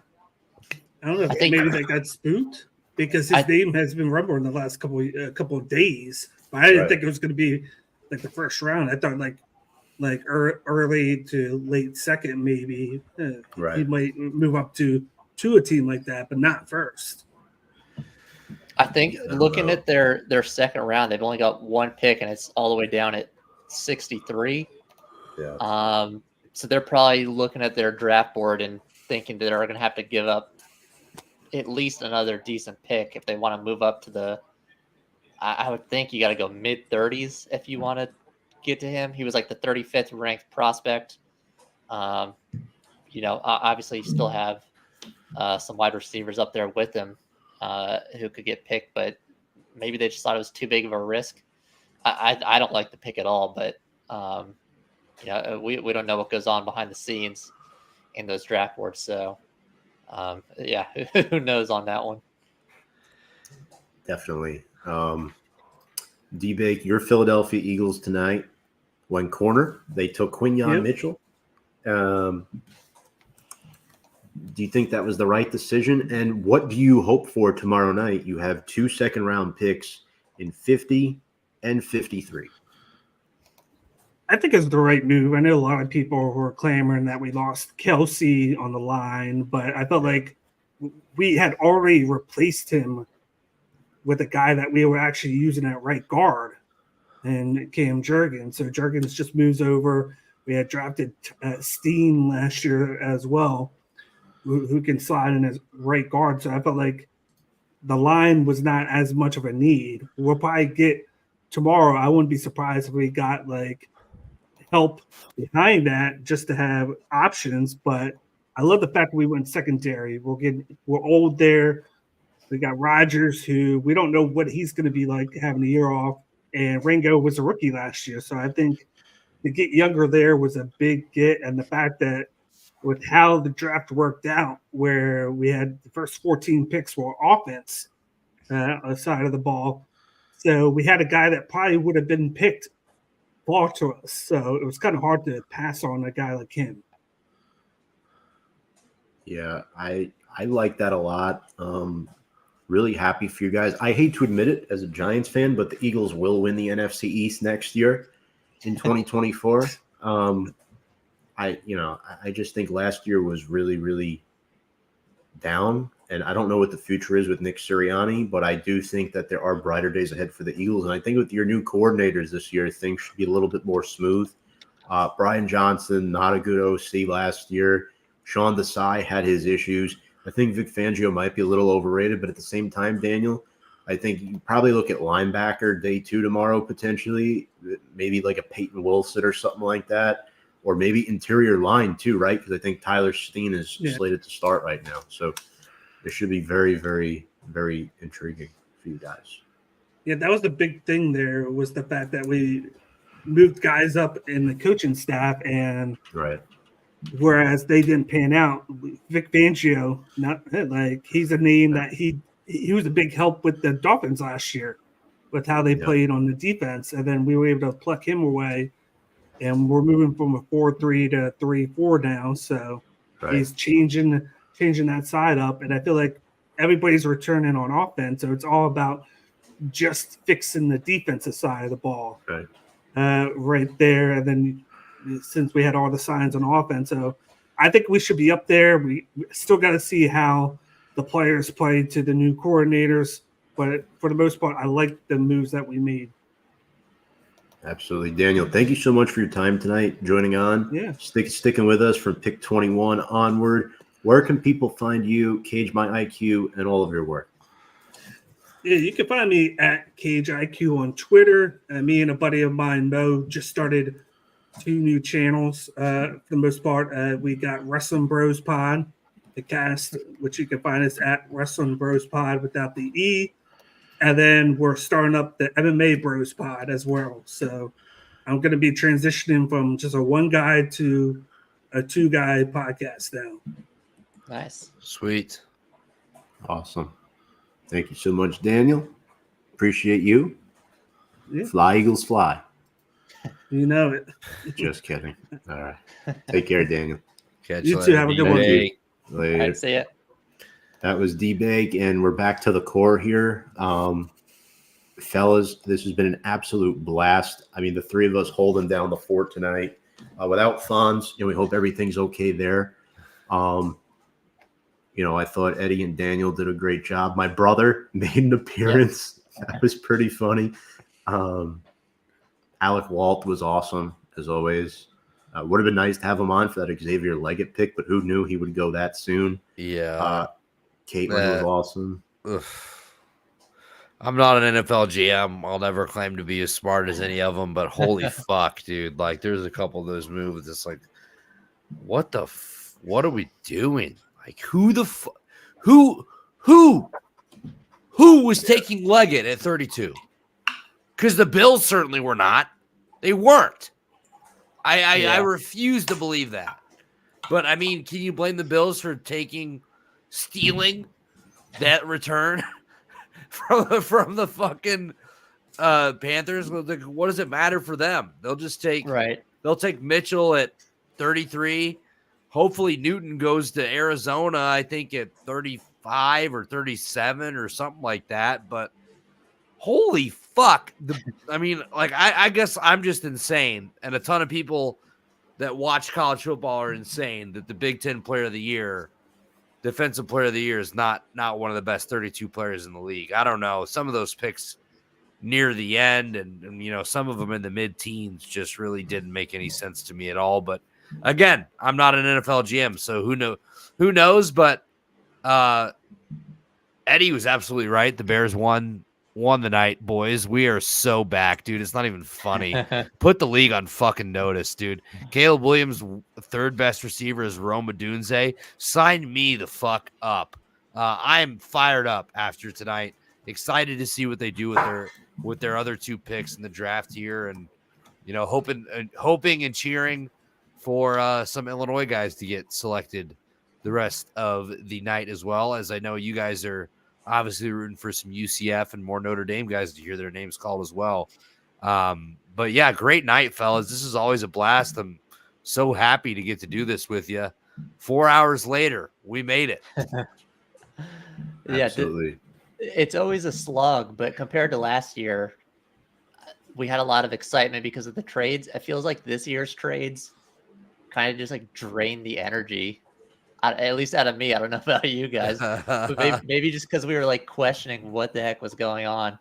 Because you mentioned that trade, Andy, but also the Jets and the Vikings trade just kind of made no sense to trade. Yeah, I didn't get that down. either. I didn't get that either, but I did see a report that it was like the Raiders and like 2 other teams apparently tried to move up into the top 10 to take Penix, and the Falcons did. But I also saw a report that said Kirk Cousins did not know that the Falcons were taking Penix until they were on the clock and they called him and told him. Wow. And he was shocked. Yeah, we were all fucking shocked that they did that wow. too. Oh, if you're Cousins, do you even care now that you've got that money? But no, I don't think you do, because you just got 180 million. Like, you don't. Like, oh, is the check still going to cash? Yes. All right. Okay. Good. Falcons then we're fine. I care a lot because, I mean, look, you have a player who's not going to be an immediate impact for the next 2 years. That GM deserves to get fired, in my opinion. They did the same crap last year, taking Bijan at 8. I mean, it made no sense at all. You went running back, quarterback the last 2 years in the first round, and this quarterback has an injury history and was probably the 5th best out of all the quarterbacks in this draft. So it poses the question, what are you doing? You're supposed to compete for the division this year. Yeah, I don't know about that anymore. I think the Bucks are still looking pretty. I think the Bucks did their job tonight, Brian. You got Graham Barton out of Duke, who I actually looked back at it. I had him mocked to you guys when we did the live mock draft last week. I think as far as NFC South teams go, you guys did what you had to do. It's hard to say you won the night because the Saints with Fuaga, as far as your division goes, but from where you were and who you took, I think it's the best value pick out of all the teams in your division. Yeah, I mean that's kind of all you can hope for when you're down in like the 20s and 30s. In the picks. You want to get good value in a position that you really need. So yeah, I'm happy with it. As far as my winners, I will throw Andy's Bears in there. I still liked my crazy trade of getting into the 4 spot for Marvin Harrison Jr. But no, this is so much better for them because, like I said, they're rating Odunze very highly.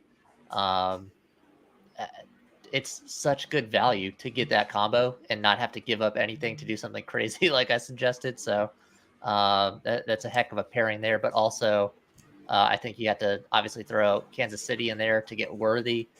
Incredible addition to that offense with Mahomes. And then also Minnesota, purely because they didn't take the bait and trade up to 4 to get McCarthy, which, I mean, Tom, I told you weeks ago when we were talking about this that if he went top 5, I would have taken clearly the other side of the argument against you because I know you liked him possibly going that high, but they stick to their guns. They don't fall for it. They get him at 10, and then they go and get the 17 pick, trade up a few picks, and get Dallas Turner, who is available because defense just wasn't going off the board. So good night for them as well.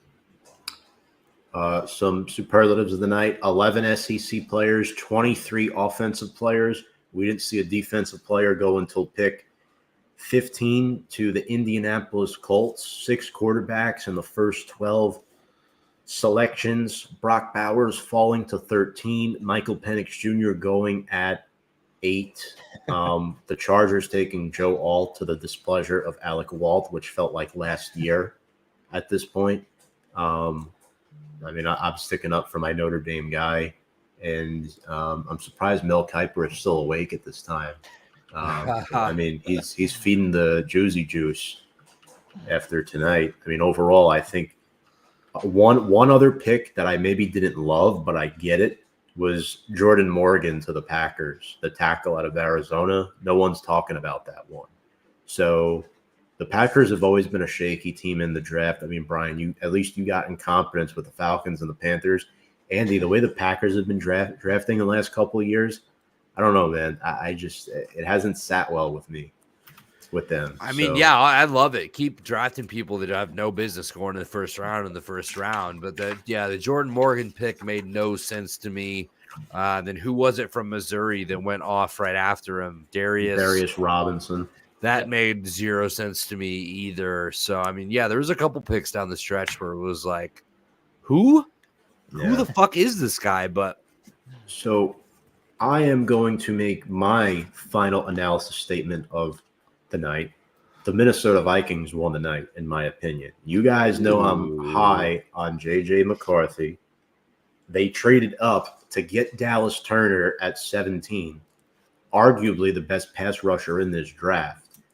So you went with the Michigan quarterback, who everyone's putting on a pedestal, who's lost 1 game in the last 2 years as a starter. And then you get Dallas Turner. You lost Everson Griffin, so you needed a replacement for him. Skull Nation, baby. Minnesota wins the night, in my personal opinion, over the Chicago Bears. Just because they addressed 2 dire needs that they had. And I think the Bears are probably a close second for me because they get Rome Odunze, who I happen to love. You already have Keenan Allen and DJ Moore. So maybe Allen's just the stopgap, Andy. I'm not too sure. But for me, I really like the Minnesota Vikings tonight. That might be a little different from what you guys are thinking, but that's my take. Yeah, you can't hate too much on what they did. They filled some needs. So I mean, I get it. I think the Bears had a better draft, but the business that the Vikings did was insanely solid. Yeah, I definitely agree. One final superlative, folks, and then we will do our plugs and sign off finally for the night, almost 4.5 hours in. Father-son combinations have been a big theme in this year's NFL draft, but only one went in the first round tonight, Joe Alt, the son of John Alt. We also have Brendan Rice, who is the son of Jerry Rice in this year's draft, possibly a pick tomorrow, receiver out of USC.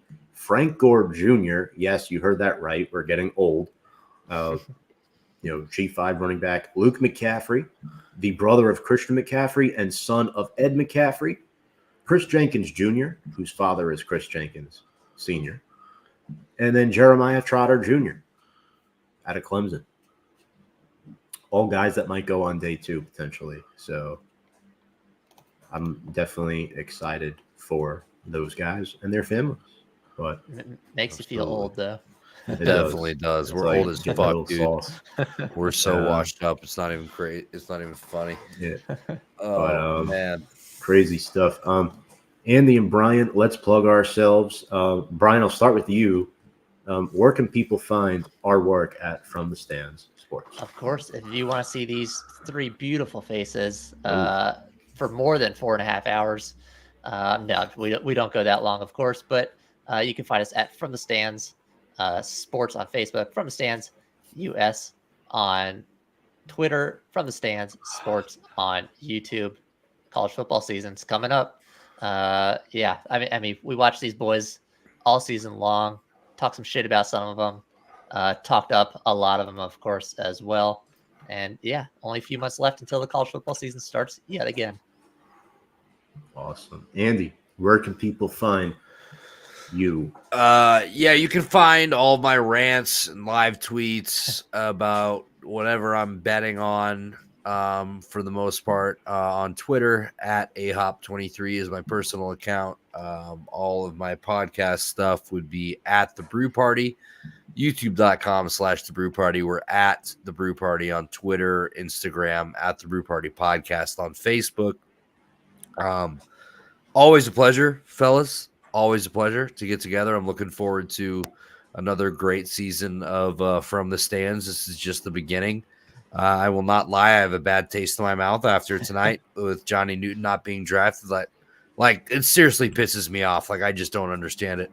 But somebody's getting a steal tomorrow. Happy to be here. I had an absolute blast for these 4.5 hours. We were live and breaking everything down, and I'm happy to be here. I thank you once again for having me, Tommy Boy. Absolutely awesome stuff tonight from both of you gentlemen and everyone we had on.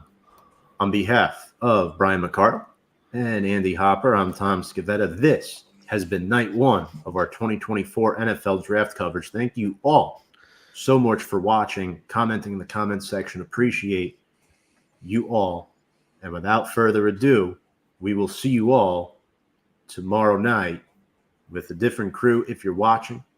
And let's go Big Blue. Bears.